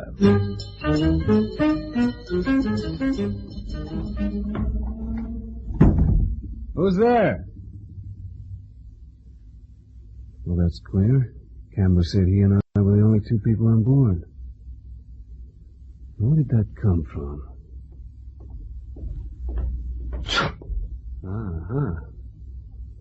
That was in this cupboard. Oh! Now, what are you doing in here? Are you Mr. Camber? No, I'm not. I'm the ship's guard. I repeat, what are you doing in here? I didn't want to be seen, and when I heard someone coming, I thought I'd hide in the cupboard. What are you hiding from? And who are you, anyway? I'm Constance Maston. American? From Connecticut. Okay, give. I came on board to have a look round. I'm in show business, and I heard that Seamus Camber was engaging acts for the showboat. Well, Seamus Camber's topside right now. Come with me. I'll take you to him. Oh, not right now. Well, there's no time like the present. I'd rather not go right away. I heard tell that Camber has an unsavory reputation. You know something? I'm beginning to stack my chips on this guy's table. Nobody has a good word to say for him, and yet his business seems legitimate enough. If you're from Connecticut, you must have a work permit to perform on this showboat. Maybe you'd like to show it to me, huh? I haven't got it with me. Passport? Why all the questions? Look, baby, it's all the same to me whether you answer my questions here or in the local cop shop. Can't you give me just an hour? You know, I have an idea that you stowed away on this tub and got yourself a free tow across the Atlantic.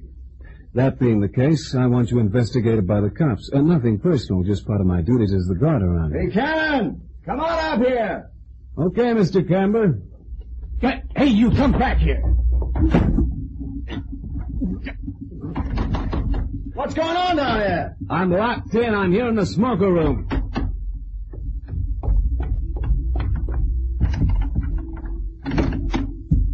Oh, How did you lock yourself in here? A broad locked me in. A broad? What broad? You gone out of your mind? We are the only two people on board this tub. Look, Mr. Campbell, that door was locked from the outside. Check? Check. Then how do you figure I locked myself in from the outside? Yeah, that makes sense. The door was locked from the outside. Well, she was in here, hiding in a cupboard. Here, on the showboat? That's what I said. You must be crazy. Look, crazy or not, there was a doll right here in this cupboard. Come over here, come here. Now take a deep breath. Yeah, perfume. That's right, and I don't use that particular brand of Well, what's the girl doing here? I don't know, Mr. Campbell. But I've got a funny feeling that there's an awful lot of people who'd like to see your enterprise go up in smoke, and that's no maybe.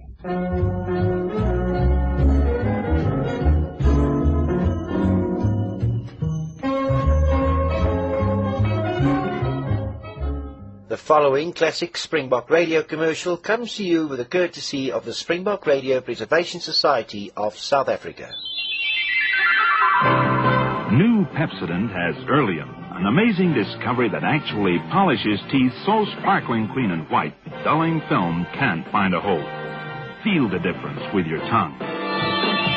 You wonder where the dullness went when you polish your teeth with Pepsodent. New Pepsodent, the white toothpaste you can feel working.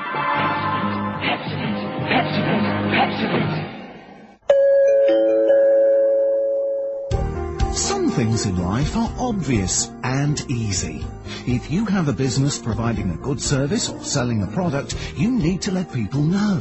But how do you do that? Easy. Just tell them here on SpringbokRadio.com. Internet radio is about talking to people in their own homes. Your message becomes part of the sound they've chosen to listen to. To find out more about advertising on SpringbokRadio.com, contact Dave Dupria on Johannesburg 011 678 5176. Or for outside South Africa, 2711 678 5176. Or email Dave at SpringbokRadio.com.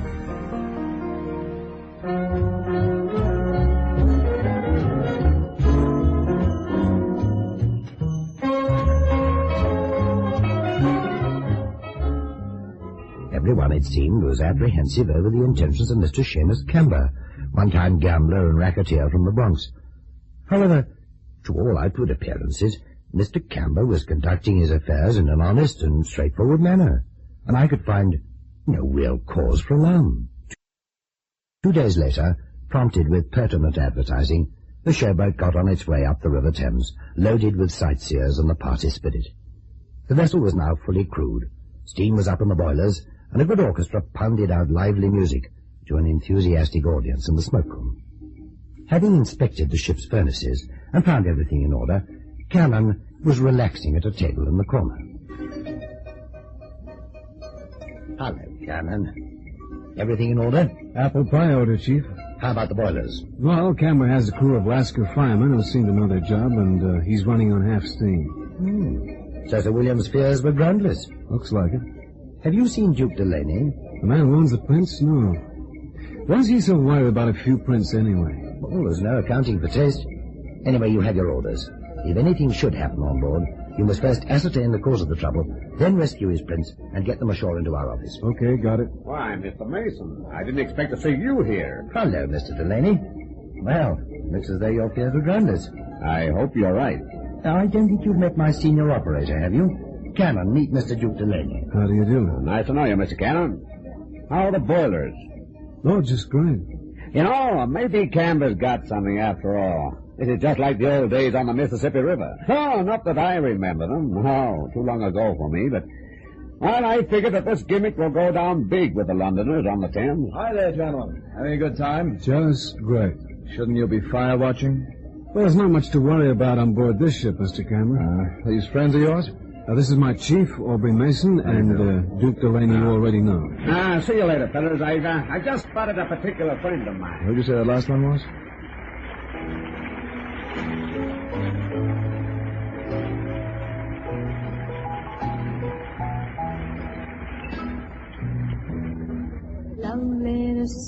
Hey, that girl up there, Sam.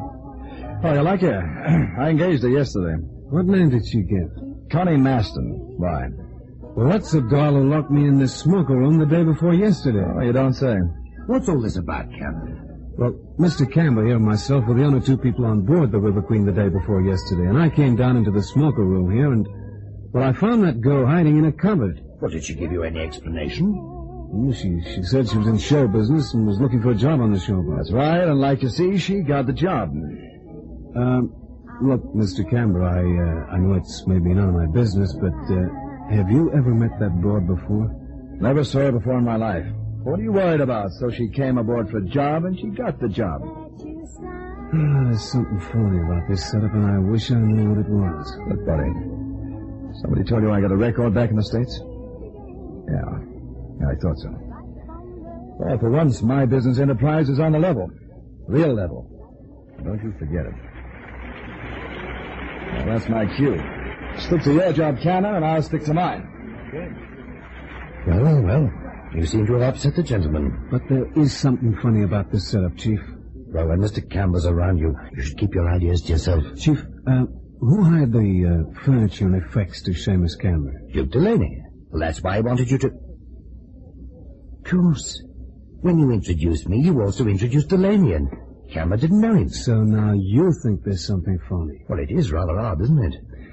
Campbell doesn't know the man from whom he hired the prints on the wall, but he does know the girl who was stowed away on his ship and is now working in his cabaret. I'm going down to take another look at those boilers. I think that maybe if we're not careful, we'll have a problem on our hands that's too hot to handle.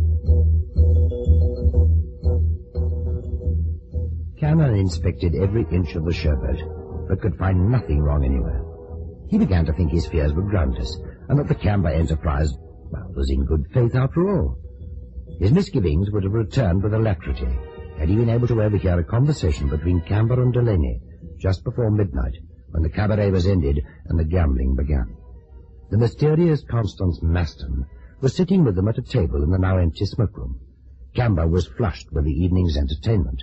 Well, I don't mind telling you, Mr. Delaney, this is the first legit enterprise that I ever attempted.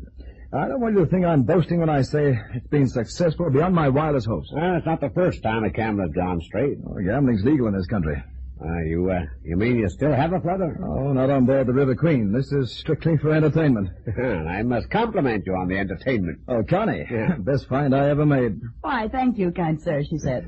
That watchdog for the insurance company, Cannon, had some crazy notion that he had met you 2 days ago. He's crazy. Yeah, seems like everybody's slightly crazy on board this tub. Tell me, if gambling's not in your line, how come the poker game up on the bridge? Oh, just for my personal friends. You interested? Yeah, I like a game now and again. Anything in mind? Anything you name? Pinochle? I wasn't thinking of small stakes. I had something bigger in mind. Such as? Like I was wondering if you could get 20 nuts out of this old tub. Oh, just a matter of steam, yeah. Gentlemen, suppose you let off steam in the bar. It might be safer. Yeah, I guess it would at that. You'd lose your money anyway, Seamus. What money? Success has gone to your head. I'll wager $5,000 that this old tub can't do 20 nuts. Have nothing to do with it, Mr. Campbell. Hang on there. Did you say $5,000? I did, and what's more, I got it right here in hard cash.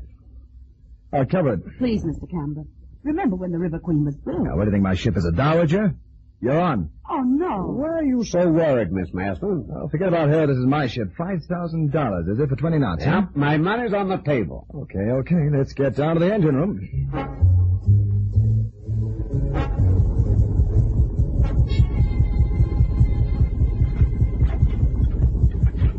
Come on, you monkeys. Get the total on the furnace.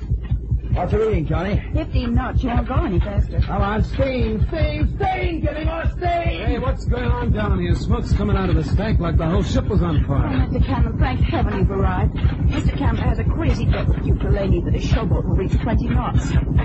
20 knots? Have you gone out of your mind? Hey, you keep your nose out of this.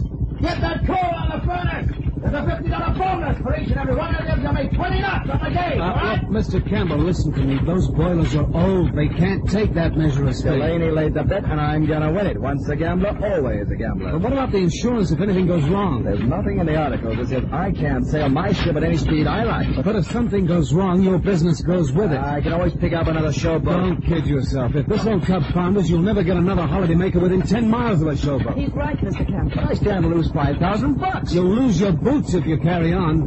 Where is Delaney, anyway? He's in the wheelhouse. Tell me something, Mr. Campbell. Have you ever met Duke Delaney before tonight? Oh, I never did, but he challenged me, and nobody's going to say that Seamus Campbell chickened on a bet. Hey!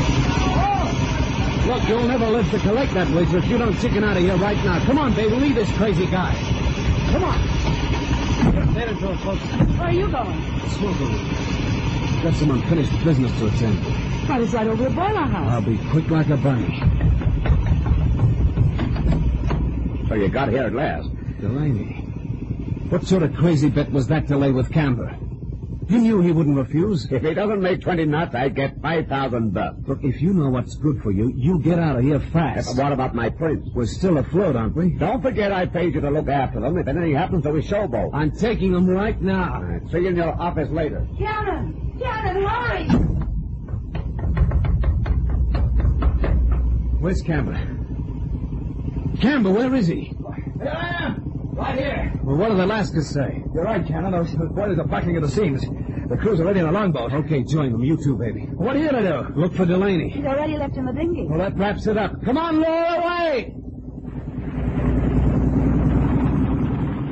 What's the time, Miss Marston? 4:15. What's keeping him? He'll be here. I only hope he doesn't get tough. Well, that's where you and me differ, Miss Marston. Nothing will give me greater pleasure than to personally teach Duke Delaney a lesson. Ah, that's probably him now. Miss Marston, go into the inside office with Cannon. You know what to do when he claims the prince. I know. Come on, Cannon. Come in. Oh, good morning, Mr. Mason. Oh, come in, come in. Oh, nice of you to wait up for me. Service is our motto. Did Cannon get the prince over to you? Yes, he did. Not damaged, I hope. No, not damaged. There they are on the table over there. Ah. If you just look at them and, see that they're in order. Sure. Yeah, just as well I heard, young man. I had a feeling that guy, Seamus Campbell, would sink that showboat. Are they your prince, Mr. Delaney? Yep, they're mine. As you say, in perfect order. Good morning, Mr. Delaney. Well, if it isn't Connie Marston and Cannon. Well, nice to see you again. Not for long, Duke Delaney. I have a warrant here for your arrest. You got a what? I have to warn you to come quietly. Quietly? You heard the lady. Has this torch singer gone out of her mind? Not a torch singer, Duke Delaney. Special Officer Constance Marston of Interpol.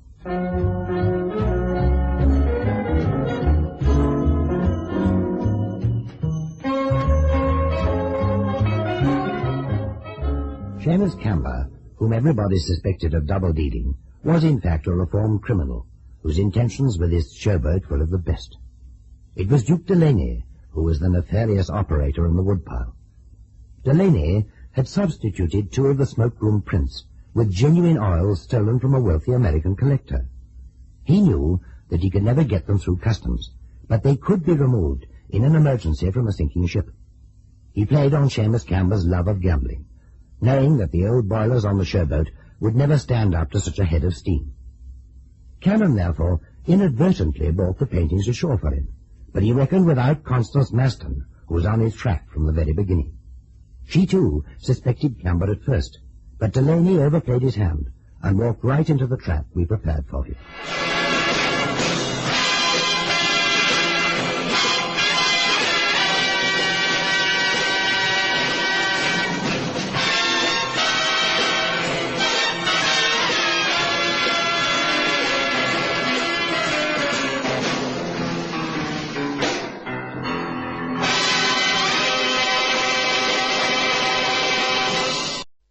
What would you say they're worth? That's hardly the point, is it, Harold? Oh, now, don't tell me the poor little rich girl is getting all sentimental. No, Harold, not sentimental. It just occurred to me that a girl doesn't get married every day. I suppose that most brides reflect on their wedding presents with a certain amount of sentimentality. It's really the thought behind the gift, not its cash value. Well, that's quite a speech for you. Having regrets? I haven't much say in the matter, have I? So let's forget the whole thing. I'll be back for tea if anyone asks about me. Where are you going? I have an appointment with a man at 33 Half Moon Street.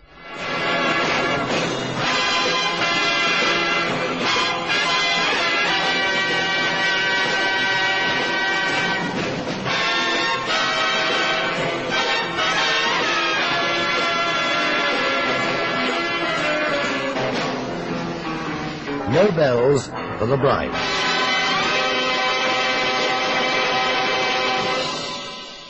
She was a beautiful girl, and her pale, wan expression added to her beauty. There was a sad wistfulness about her, not at all what one might expect from a 20-year-old girl on the threshold of matrimony. She announced herself in a quiet, subdued voice, and once having heard her name, I suddenly knew all about her.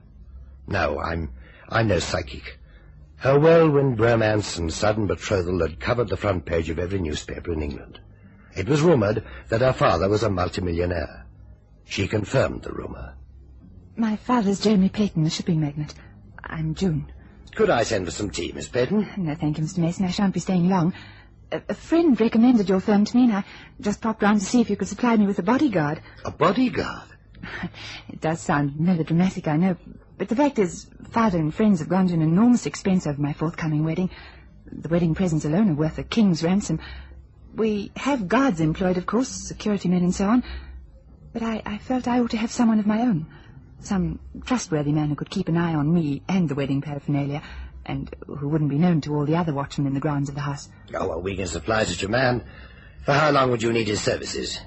Just 3 days until the wedding. Are you staying at Buccleuch House? How did you know? Oh, the name of your house, you mean? Well, it's been in all the papers. Oh, yes, of course, silly of me. Yes, Mr. Mason, I'm staying at Buccleuch. The man would have to stay, too. I'll have Mrs. Winniemead, the housekeeper, fix him up with a room. I'd actually like him to drive me back this afternoon. I said I'd be home in time for tea. All right. Excuse me a minute. Send in Cannon if he's there, will you? Thank you. Cannon is one of my best operators. He's an American and knows his job thoroughly. I'll tell him that he's to be your personal guard at all times and never to let you out of his sight whilst you're in the grounds of Buccleuch House. That'd be perfect, Mr. Mason. Cannon, did you say? Yes, Cannon.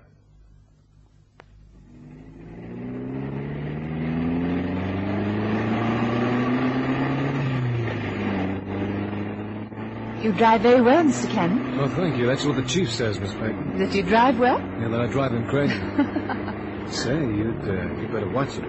Watch what? Well, that's the first time you laughed since I got the job as your chaperone. Is it? Oh, dear. I suppose I must cut a rather rueful picture for an about-to-be bride. It's nerves, I suppose. Oh, don't ask me. I never got married. I'm not the nervous type. I bet you're not. Mr. Mason said a nice thing about you. He did? He said you were one of his best operators. Oh, then my guess is this job's going to take a few days. 3, to be exact. I knew it. Every time the chief gets me out of the way for a few days, he's in a good mood. And that's the only time he's free with his compliments. Snap. I laughed twice. Yes, you're right. I have been a little depressed. I don't know why I'm talking to you like this. You must be terribly bored with my prattle. No, I never get bored in the company of a beautiful lady, even if she is about to walk up the aisle with another guy. You're very nice, Mr. Cannon. And it does help to be able to talk to someone. You know something? Buccleuch is always crowded with people, and yet it's the loneliest place on earth. Mm-hmm. What's he like? This fellow you're getting hitched to. Harold? Oh, he's a man about town, you know. Well, sure, you've heard of him. Harold Tyson, polo player, racing driver. No, I'm just not the social type, I guess. Tell me something. How many guests will you have at this wedding? About 1,000. Holy catfish, 1,000? That's some wedding. Now you know why I'm so nervous and highly strung. Do I? It's possible to perceive too much, Mr. Cannon. Okay, I'm back in my place, man. Tell me about this car instead. Haven't you seen one before? Oh, sure, from a distance, but I've never driven in one. It's a Stanza Landau. Yeah, I know that, but why is the back divided from the front? It's meant to have a chauffeur where you are and any other servant where I am. The passengers sit behind the glass screen. With curtains drawn. Nice and cozy and private. But what happens if they want to give the driver an instruction? They can use the intercom. It's right by your left hand. You mean this thing here? Mm-hmm, that's right. It's always on talkback, so the passengers can hear you, but you can't hear them. Oh, a sort of butler and footman security script. Like to see it work? Sure. Well, pull up and I'll get in the back. Okay.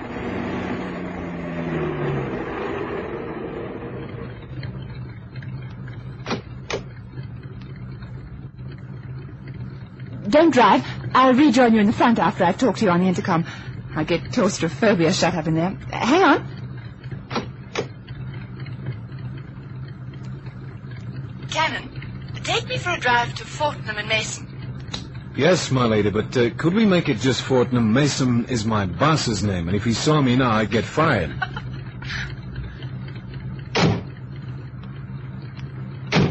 Drive on, my man. Yes, your ladyship. Say, can I open her up on the bypass? Of course. Be careful, it's a very powerful car. I shall be absolutely reckless. After all, I might never get the chance to drive in one of these things again. I think you will, Mr. Cannon. I think you will. Who's that you brought back with you? Another guard. Great Scott, what for? This place has already got more guards than an army barracks. It's a personal guard for me. Serious, June? Well, what on earth do you want a personal guard for? Father thought it might be a good idea. Then that's different, of course. Papa's word is law. You don't make any bones about why you're marrying me, do you? Should I? It's one thing to be a cad, quite another to be ill-mannered. Cad? That's a good word. I haven't heard that used since I was sent down from Oxford. Now, what's Papa worried about anyway? Does he think you might be kidnapped and held to ransom? I'm already being held to ransom, Harry. No, don't get all mushy again. Anyway, I can't see that you have much to complain about. In our circle, marriages are usually arranged. And I'm reckoned to be quite an eligible bachelor around London. Yes, aren't you just? Except that I've never even seen most of the places in London that you frequent. You're building up for a row, dear. No, Harold, no row. There's no fight left in me anymore. What's so funny? I was reading the Morning Courier before you came back. You should have seen their leader page. Romance comes to Buccleuch. A long dirge about our wonderful wedding.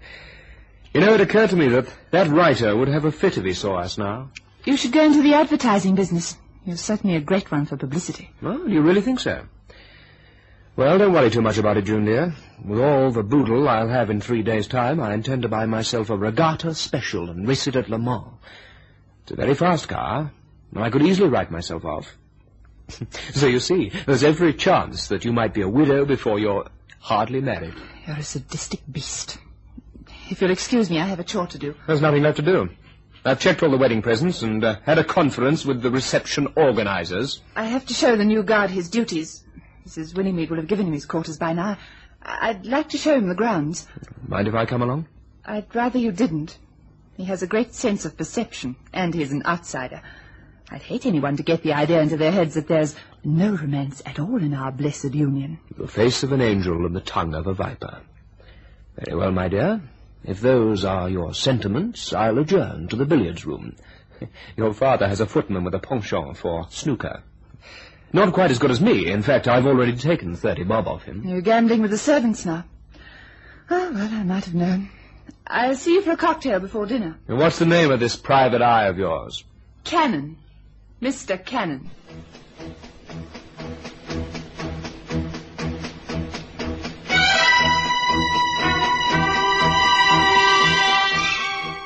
Mr. Cannon? Yeah. Mr. Cannon? Yeah. Wow. You really look something. You've said that every day for the last 3 days you've been here. Yeah, but I never saw you in a wedding gown before. Like you, Mr. Cannon, I've never been married before. But what are you doing back here? Aren't you supposed to be with the bridesmaids or something? Yes, I'm going back now, but there's something you must do. Just name it. I want you to get the Spanzer from the garage and take it around to the west gate. You remember that little gate on the other side of the terrace I showed you? I know it, but what do I do for a key? Here. That's the key to the Spanzer, and that's the key to the garage. What's all the mystery? No mystery. The police just rang and said the route to the church is jammed with people and that a few hundred marchers are converging on us here. Marchers? There's been a bad strike at one of Father's factories. Well, that's tough on your wedding day, too. Oh, never mind. Uneasy lies the head and all that. Now, you know what you have to do. Sure, get the Spanzer and wait by the west gate. But who do I wait for? It's just a precaution. Wait here until you get word from me. Now, off you go and don't talk to anyone. Mum's the word, ma'am, but you sure do look like $1 million. Thank you. Now, off you go. I'm on my way.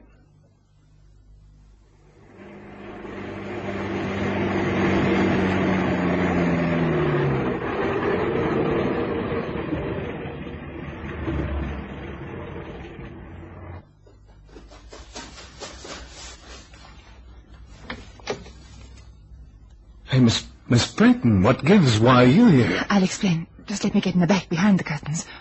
Can you hear me, Mr. Cannon? Sure I can. All right. Now, drive out along Weber Road. Drive? But what about the bridesmaids and your father? The trouble at the factory is serious. Please do as I ask. Start now. Okay, but this sure is a wacky wedding.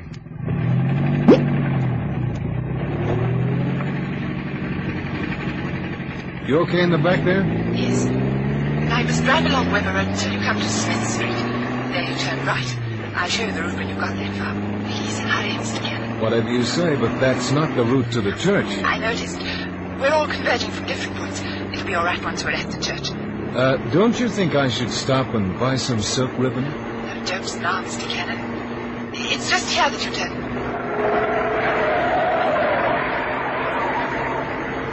There's a little cottage with a red roof here on the left. I want you to stop there for a minute. At the cottage? Yes. May I ask why? I just want to tell a friend what's happening quickly. Oh, boy, this is worse than a shotgun wedding. That the place there? Yes. All right, pull up.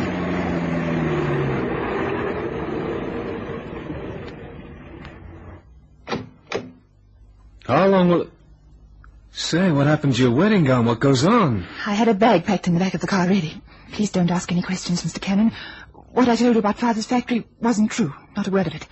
I just made it up on the spur of the moment. But the wedding... There isn't going to be any wedding, Mr. Cannon. In fact, as from now, there isn't going to be any me.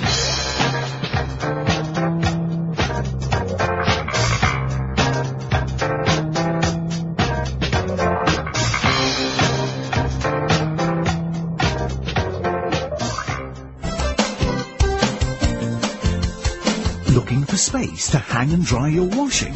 Washline distributors have the solution. Their rotating and fold-down wash lines take up the smallest spaces. Ideal for townhouses, simplexes and balconies at affordable prices. Galvanized or powder-coated and available in 5 different colors. For 24-hour delivery, installation, reliable and friendly service, phone Washline distributors on 011 792 2486. That's 011 792 2486. Wash lines for every space and need. The following classic Springbok Radio commercial comes to you with the courtesy of the Springbok Radio Preservation Society of South Africa. New Pepsodent has Earlium, an amazing discovery that actually polishes teeth so sparkling clean and white, dulling film can't find a hole. Feel the difference with your tongue. You'll wonder where the dullness went when you polish your teeth with Pepsodent. New Pepsodent, the white toothpaste you can feel working. Pepsodent, Pepsodent, Pepsodent.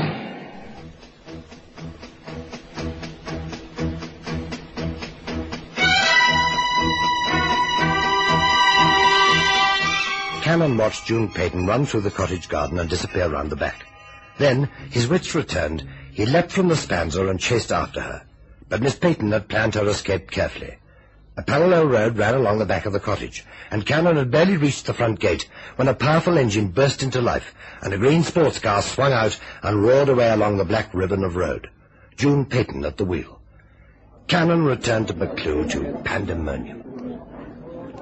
What in blazes has happened to the girl? Now, look here, Harold. If you two have some kind of full practical joke, I'll cut you both off without a penny. I'm as bewildered as you are, sir. I've asked the chambermaids if they've seen her, but all they say is the same thing. They haven't. She was dressed in her wedding gown, ready to leave, and that's the last anyone saw of her. Now, look here. The girl just can't disappear into thin air, man. I mean, don't be such a dolt. I don't know what to say, sir. Well, I do. You should never have stayed at McClue last night. It's supposed to be bad luck if the groom spends his pre-marriage night under the same roof. Not that I'm superstitious, but blast it, man. I mean, there are 1,000 people waiting out there, not to mention heaven knows how many of my employees.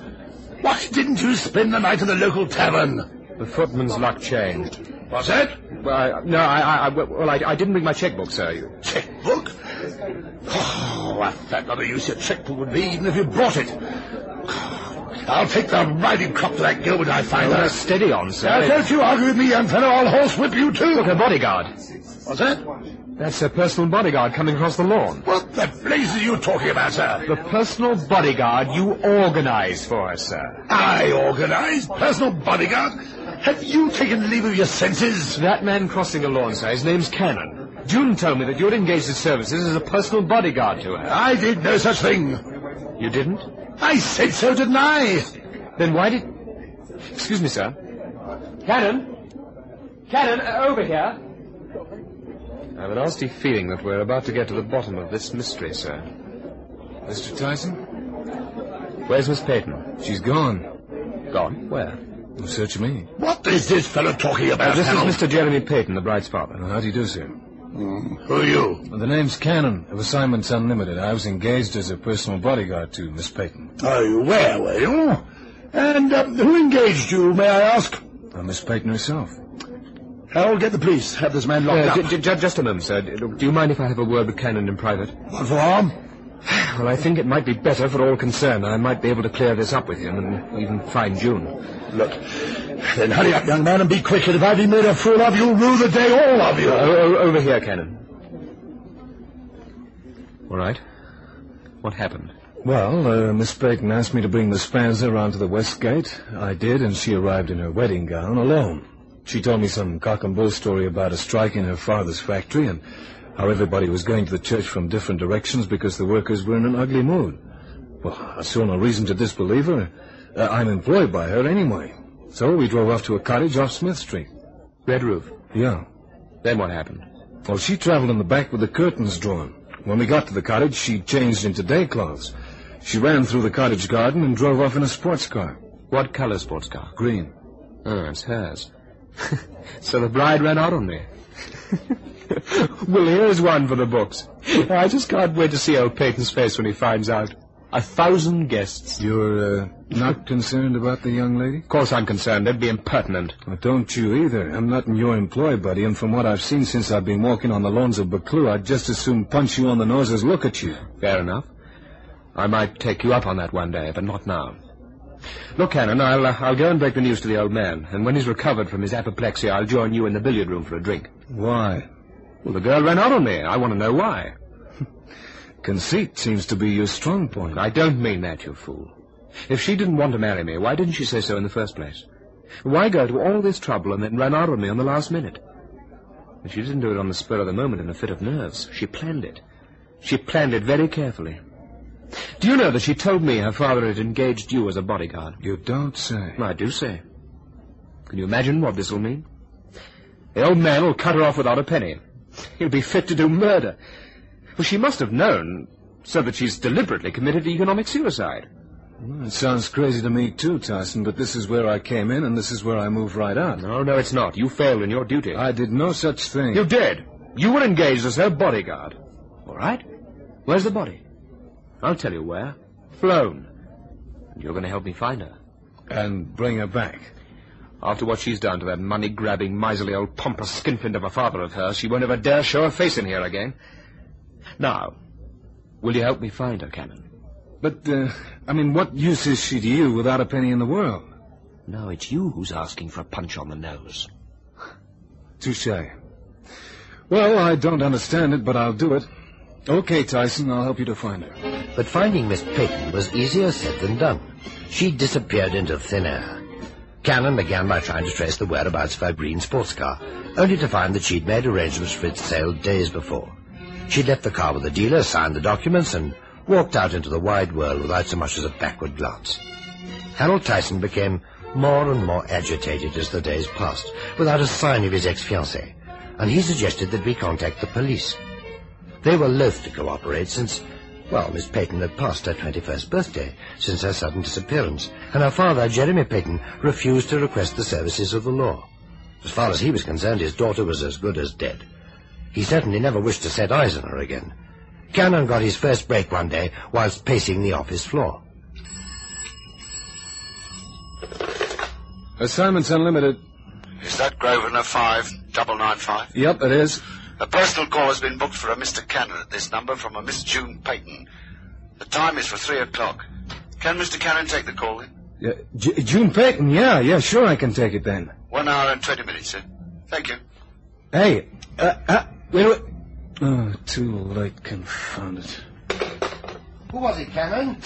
A personal call coming through for me in 1 hour and 20 minutes from June Peyton. Well, where's she ringing from? I forgot to ask. Well, ring the exchange and they'll tell you. Oh, so they will. I'm gone nutty. The brain box doesn't work right anymore. Oh, well, I'll do it for you. Miss Fairweather, there's a personal call coming through for Mr. Cannon. Let's see, it's 3 o'clock. Find out from the exchange where it's coming from and let me know, right? As easy as that. Well, what'll you do? Any advice, Chief? Well, it's your business, Cannon. Assignments Unlimited left the case when the 3 days were up at Buccleuch. Well, if it's a trunk call, she must be quite some distance out from London. If I tell him now where she is, he might have time to drive down there and find her before she has a chance to dodge off again. Then why don't you do that?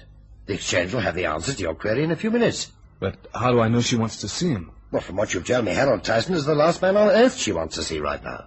Yeah, but you know, Chief, I've got a hunch. I don't know why, but there's something awful screwy about this setup. I mean, take Tyson, he's a changed man. He couldn't give a fig about that dame when she had stacks of loot. And now that she's flat broke, he's mourning after her like a sick calf. Well, love, I'm told, is a peculiar emotion. Yeah, it's downright odd. Yes, Miss Faraday. Oh, just a minute, I'll take that down. Beaconsfield Hotel, Oxford. Yes, I've got it, thank you. Get it? Yeah. That's where he went to university. The Beaconsfield Hotel? Oh, no, Oxford. He got sent down, June Peyton told me. Quite a rake, Mr. Tyson. Guess so. Well, it's no good just sitting around there, Cannon. Do one thing or the other. Yeah, but if only I could be sure she'd still be at the hotel after she's spoken to me on the phone. Well, you can't, can you? If I can tell him now, he can make it while she's still on the phone to me. Well, it's quite a drive, you know. Yeah, but he's some driver. Pilots machines at Le Mans. A courageous rake. No, I suppose so. Okay, here goes.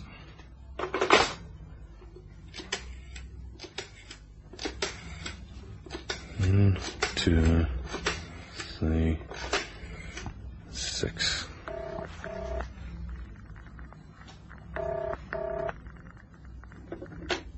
Hello, Tyson here. Tyson, this is Cannon. You feel like a fast drive?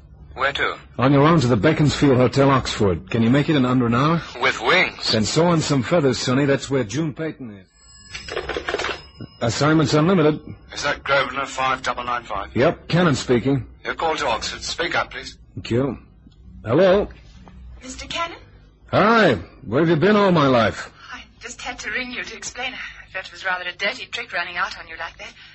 Can you forgive me? Well, there's nothing to forgive. I just wondered why you did it. So does Harold Tyson. He was only interested in me for my money. You was is right. No more.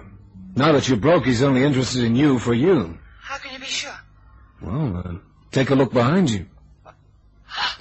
So long, Miss Peyton. Oh, and by the way, if you and Harry want to know how to make an honest buck, might I suggest that you take up novel writing and get him to act as your publicity agent? Novels? You're a great girl, Junie, but you're also the biggest liar I ever met.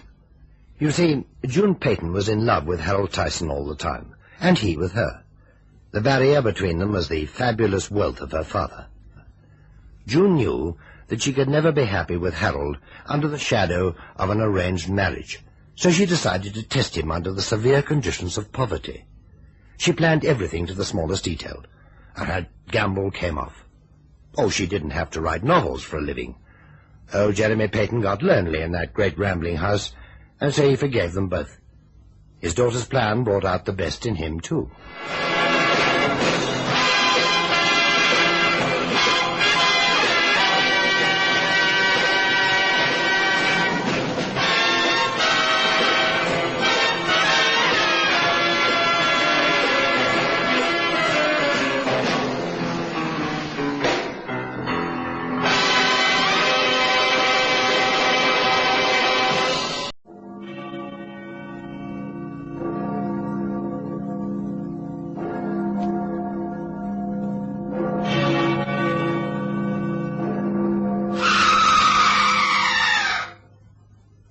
in heaven's name was that? What was what, Mr. Cornish? That scream. It came from the loft. The loft, Mr. Cornish? Now, who would be in the loft while the bells were ringing? I heard a scream, I tell you. Someone's up there. You're just feeling a little overwrought, Mr. Cornish. Now pull on your tenor bell like a good fella. Then you'll hear a sweet, melodious sound. Go on, pull. Nothing happens. Oh, dear, then the stay must have broken. Perhaps that's the sound you heard. It makes a funny noise when a stay breaks. I could have sworn it was a scream. But it wasn't. It couldn't have been. Just your imagination. I'll get someone out to mend the stay in the bell loft. No. I mean, we can't have a stranger here. Not a man from the village. It won't be no one from the village, Mr. Cornish. There's a firm in London does all sorts of odd jobs, and no questions asked, so I'm told. No questions? Let me do the worrying, Mr. Cornish. These people are most reliable. I'll give 'em a ring from the manor house. It won't take 'em long to get here. Their offices are at 33 Half Moon Street.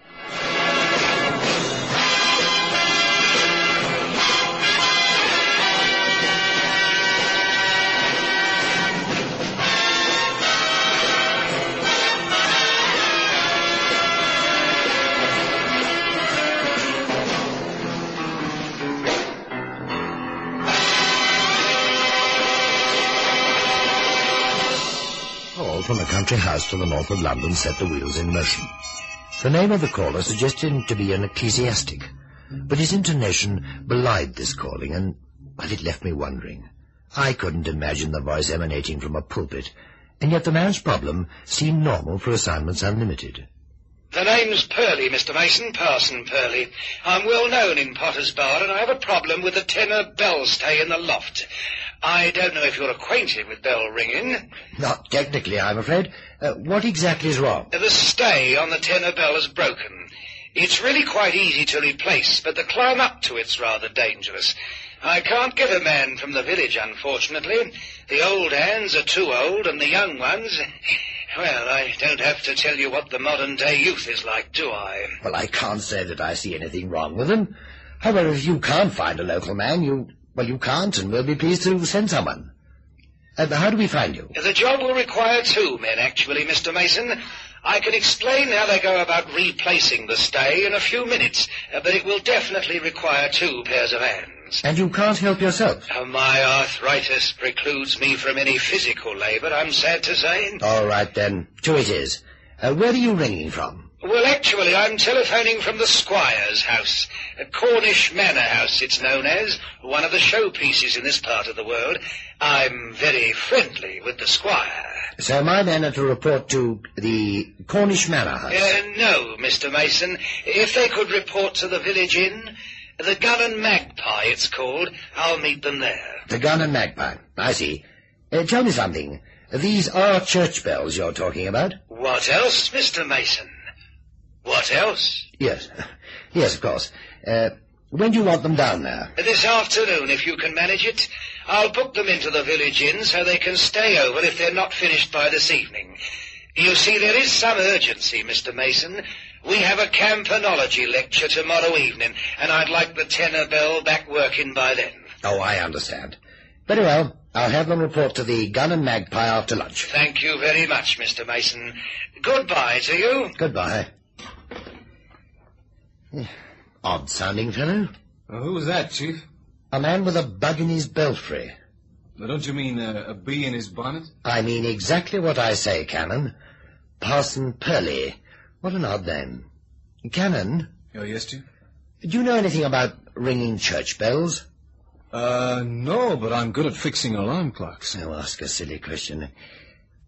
There's a man down there. Well, I suppose he's a reverend, really, although he doesn't sound like one. There's a man down in Potter's Bar. A stay has broken on one of his church bells, and he wants 2 men to go down and fix it. Well, I thought the verger always got the lousy jobs. Well, apparently it's dangerous. Oh, I see. He said he can explain how you go about it in a few minutes. I imagine it's the climbing up into the bell tower that's dangerous. Feel like taking it on? Sure. Who goes with me? Well, that's quite a point, isn't it? Everyone's out, and I've got an appointment with Sir Edwin Croft this afternoon over that security guard job for the bullion shipment. What about tomorrow? But there's some urgency. There always is. Hi, Chief. Hi, Cannon. Hi, Gail. Hello, Gail. Did everything go off all right? Perfectly. Gail, would you take on a job that entailed climbing up into a belfry? What do I rescue this time? A bat? Well, you'd be Cannon's assistant in making a running repair to a bell stay. Oh, easy. When do we leave? Right now. It's in Potter's Bar. You could have lunch on the way. Oh, boy, an expense account. Oh, but let's wait until we get to Potter's Bar. There's an offbeat pub there that sells cider and whelks. The Gun and Magpie. Chief, how would you know a place like that? Well, that's where you meet the client, Parson Purley. In the pub? How quaint. That occurred to me. By the sound of his voice, he'd be more at home in Petticoat Lane than at a pulpit. However, that's no concern of ours. Take the car and enjoy your lunch. Roger.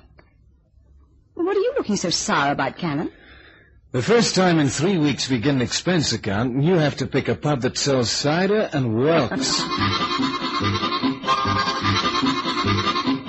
you are, sir. 2 pints of cider, 2 pints of whelks, and a loaf of Ovis with farm butter. Thanks. We've got to meet the local reverend here after lunch. Will he come in the bar, or should we wait in the lounge? We don't know him, you see. Reverend Martin Wells, sir? I mean Parson Purley. Him. You had me fair worried for a minute, sir. Well, if Purley said he was going to meet you here, then he'll be in the 4 Ale bar. Who is this Parson Purley, then? Oh, he's a foreigner up from London. Came here a couple of years ago when the old church was up for sale. He bought it and the 10 acres of land that stands on it. He's a pig farmer, and from what I hear, Chow, not a very good one. Still, he's always got plenty of ready about him, so maybe he's got private means. Then he's not a parson. Oh, bless you, lady, no. The opposite, I'd say. No, it's a nickname. You know, from him buying the old church. You know how it is. Yeah, well, we came down to mend one of the bells. Oh, them. Drive you balmy, it would. There's folks who'd like to have seen him taken out before the sale, but, well, there they are, and well, they are his property, so he can do what he likes with them, I suppose, can he? You mean he still rings them? Yeah, every full moon. Clanging away like the marker boys at Southend. There's plenty who thinks he's got a screw loose. One thing, though, he don't get no pinching on his place. The locals reckon the place is haunted. And what the Reverend Wells has to say about him don't help much either. Well, now I know why the verger didn't risk his neck. Hold a bit of hurry! Excuse me, ladies, sir. All right, Ted, I'm coming. Well, what do you know?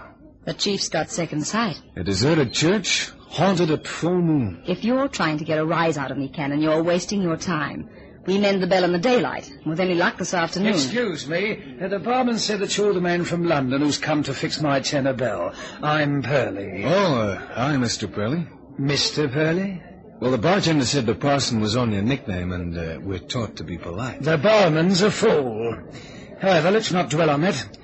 Didn't the other man come with you? I distinctly told Mr. Mason that the task would require 2 pairs of hands. Well, meet my assistant, Parson Purley, Gail Hamilton, assignments unlimited. A woman?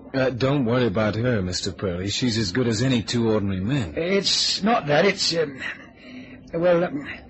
how are your nerves, miss? Like Toledo steel. She can climb anywhere and has a head for heights. Oh, I see. Well, Mr. Cannon, we have a society in Potter's Bar. It's a private society, and the details don't really matter. Suffice to say that I'm the head of this society, and the name Parson is not altogether an irreverent nickname.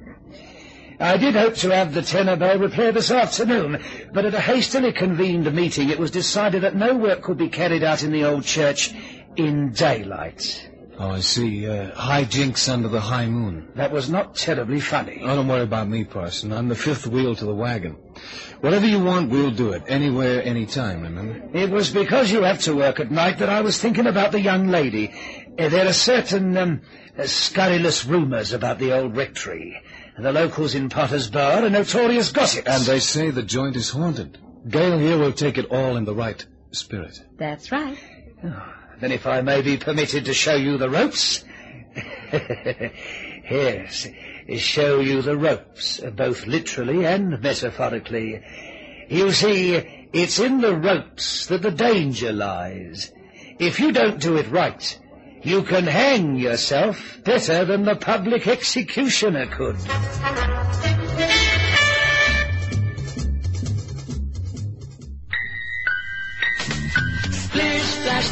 water hogs, splashing all day long. Using up the water, it's too late when it's gone. If you want to help them, this is what to do. Make sure the water hog is never, never you. Just make sure the water hog is never, ever you.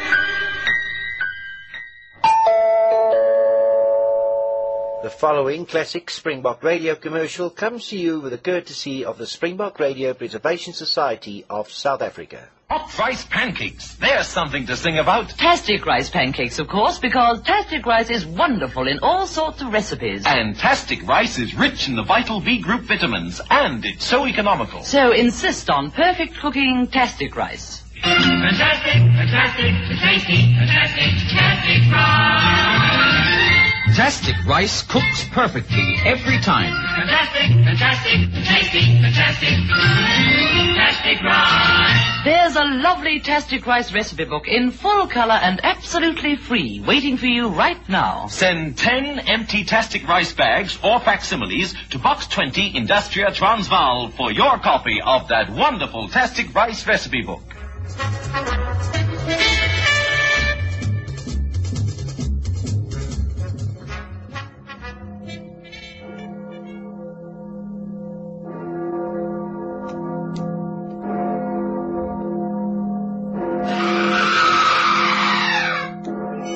At that moment, as Cannon and Gail Hamilton talked with a shifty-eyed Parson Purley and the gun and magpie, they had no knowledge of the desperate cries wrung from the lips of some unknown sufferer in the bell tower. In fact, there was no logical reason for suspecting Purley of anything abnormal. Cannon, however, is a cautious operator, no doubt engendered by years of volcano lip living, and so it was that he and Gail proceeded to the old church after dark with not a little trepidation. You okay, Gail? I'm fine. The air's musty, though, like rotten vegetation. Yet the church grounds are on a slope. Swine. Who? The villagers? That's the smell. Purley's a pig farmer. Parsons Purley's prize pigs permeate the parsonage. Pooh. What do you say to a pig, by the way, if you meet one? I don't know. I guess you'd say it's swell meeting him. They'll be penned up anyway, I hope. Why do you hope? Well, pigs running loose can be dangerous. You're kidding. I'm not. A hog will panic if it's suddenly frightened in the dark and charge. And 400 pounds of porker in your midriff and you'll come a proper cropper, my girl. You're just saying that to make me nervous. No, not really. I was just trying to take your mind off the hideous ghost that stalks the lonely church at midnight. You're a pig. You be careful, I don't charge. Well, that's it. We're going in the right direction. Gives me the shivers. Why do we have to make the repair at night? I think that barman's right. Parson Purley's as nutty as a fruitcake. It could be. But then he doesn't know we're starting 1 hour early. What was that? I don't know. But it sure didn't sound like the mating call of a nightingale. It came from the direction of the church. Well, they won't expect us around yet. It's maybe one of their screwy rights, like a thumb screw. Well, what do we do? We'll fix the bell stay like the man said. That's what we came for. Come on, can't be far now. Barely a scream away. Penny. Penny for your thoughts. I never complete the quotation. I once asked a doll in Idaho a penny for your thoughts. She thought I said a penny for your shorts. Of course, it was her bloomer. Cannon, I appreciate your kindness in trying to keep my spirits up, but my morale would improve greatly if you just shut up. Anyway, there's the old church ahead now. Yeah, and all lit up. So we skirt round the side and shinny up to the bell tower. I'll have a quick look inside to see if anybody's around. Well, I'm glad the lights are on. Yeah, makes it easier to work. You go on around the back. I'll take a look in the front door. I may as well come with you. There's no real hurry. But why don't you admit that you're scared to blazes over that two-headed ghost? I am not scared. Okay. Go look in the window. You see anything? Not a soul. Okay. Come on, let's go up. There's some iron staples in the wall near someplace. They lead right up to the loft. Saves us going via the ringing platform, and it's safer. Why, safer? Well, you heard what the parson said. If you catch your head in one of those ropes, it'll hang you quicker than the executioner. Well, here we are. Here are the staples. Okay, Gail, honey, let's climb. Go on. Up. Just mind I don't tread on your fingers, huh? Go on, it's not much further. Nearly there.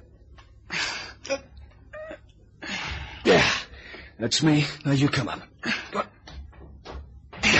Thanks. Yeah. Oh. There, you see that little one that's tilted nearly upside down? Well, that's where the stay's broken. Well, it's easy. It shouldn't take more than an hour. From the parson's explanation, I don't see how it works. That's because you have no mechanical mind. You see, the ropes down below on the platform are each attached to a bell. The rope is pulled until the bell is in an upright position. Then a light pull, and the bell swings down and rings. Those oak staves at the top of the circle are the stays. If they weren't there, the bell would swing right over in a full circle. The one on the tenor bell is broken, as you can see. That's why the bell's tilted at a crazy angle. I see. But the big bells only clear the floor by a couple of feet. Well, if anyone started ringing right now... Well, go on, say it. The bell would crush you to pulp. But we're safe. There's nobody here. We didn't look down on the ringing platform. Well, suppose you look now. Yeah, through that hole in the floor. I'll get the tackle ready to move the tenor bell. All right.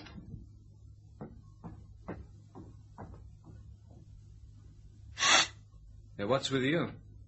Come, come and look. Down there. Oh, what can you see? A dead boy hanging from a bell rope. Yeah, I see him. That scream you heard. Yeah, maybe. Look, we gotta get down there and cut him down. Come on, this way. Can! The lights! The lights have gone out. Gail, get down. Lie flat. Get down, Gail. Flat on the floor. Come on.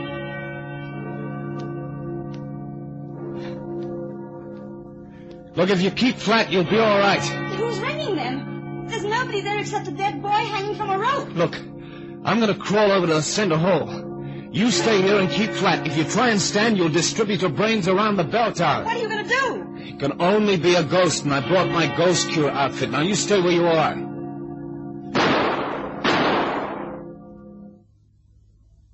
Now, stay flat in your tummy, baby, but crawl over here. Come on. Whoever it was, you frightened them away. Yeah, maybe. Look, you hold the gun. I want to use my flashlight. If anybody shoots, fire at their flash. Okay. All ready? Nobody. Not a sign of anybody the bird's flown.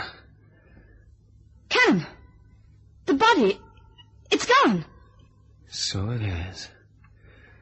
I never saw a faster resurrection. And the rope's been cut. The rope he was hanging from. Who could have got up there? Now listen carefully, honey. You and me, we're going to climb back down those outside staples and run for it across the fields.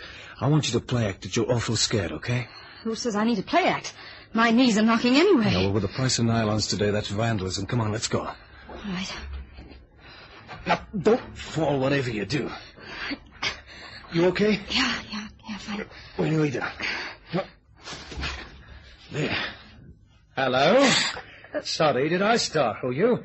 Good evening, Mr. Cannon. Right on time, I see. Shall we go in? I have the key. How long have you been here, Pilly? Oh, I've just arrived this minute. Why, did you get here early? We did. And you won't need the key. The door's open. Really? Who opened it then? It was open when we arrived and the lights were on. Follow me, quickly. There. It's locked, as you see. Let's go in and I'll switch on the lights. Take a pew. Literally and metaphorically. Really, old man, you have some explaining to do. Yes, I have. You admit it? Not perhaps in the way you think. You arrived here early tonight and you thought that you found the door of the church open and the lights on. We didn't think. That's what we saw. Allow me to continue, please. You took the outside wall ladder to the belfry, and when you looked down onto the platform, you saw a dead lad hanging from a bell rope. The lights went out, and the bells started ringing. You climbed back down and met me. Say, what is this, a murder confession? No, merely a repetition of a strange psychic phenomena that my society has been trying to unravel. You see, none of those things really happened. You imagined the whole thing. Yeah, you go tell that to the ghost squad. I see you're not convinced. Very well. Shall we climb up to the platform and cut the poor lad down? Somebody has done that already. When we looked again, the rope was cut and the body had gone. The rope was cut. Please follow me. Do as he says, girl.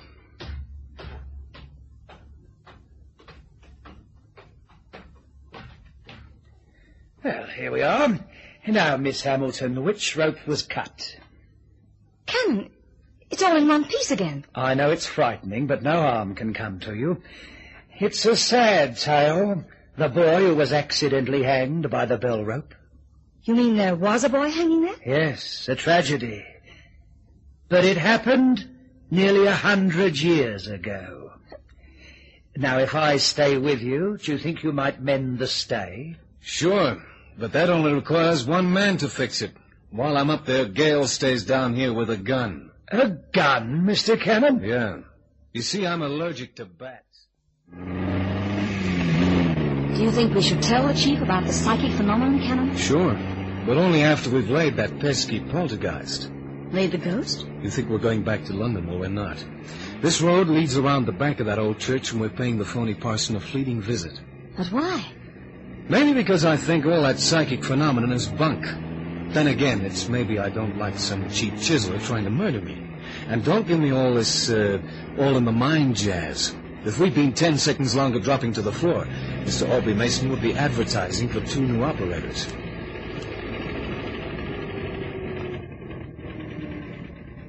Now, there's a stream runs from here right past the church. Come on, take off your shoes. We walk in the water, and if it gets too deep, we swim. But why go back? Because I got a feeling that the parson's going to have a meeting in that church tonight, and I want to be there to listen to his sermon. Only I don't want him to know about it. Must we walk in the river? Yep. The parson uses those hogs like watchdogs. And there's something about pigs I didn't mention. Together with the camel, it's the only animal in the world that can't swim.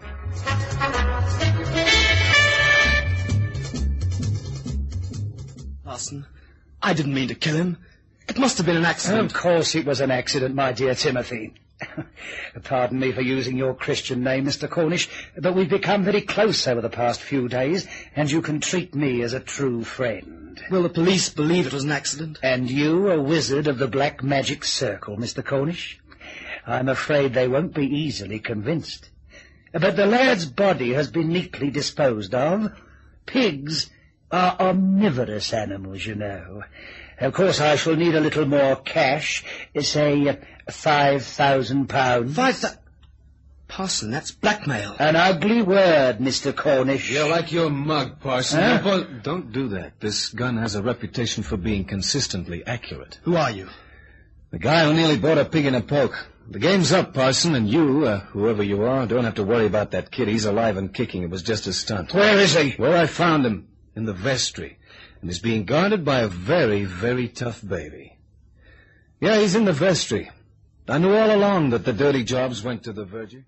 Parson Purley's game was blackmail. He inveigled Timothy Cornish into the disgusting rites of black magic, the ringing of bells being an important function. He staged the fake hanging of his youthful accomplice, meaning Cornish to find the body. But Cannon and Gale Hamilton arrived at the church an hour early, and saw what they thought was the dead body of the boy. In fact, his body was supported by a box, the type provided on any bell-ringing platform. Knowing he'd been seen by strangers, the youth turned out the lights and began to ring the bells, with the obvious intent to kill my 2 operators. But Cannon is hard to kill. Oh, and he's a hard-headed businessman, too. Parson Purley went to jail for a long time, but Timothy Cornish settled the bill, quite handsomely, too.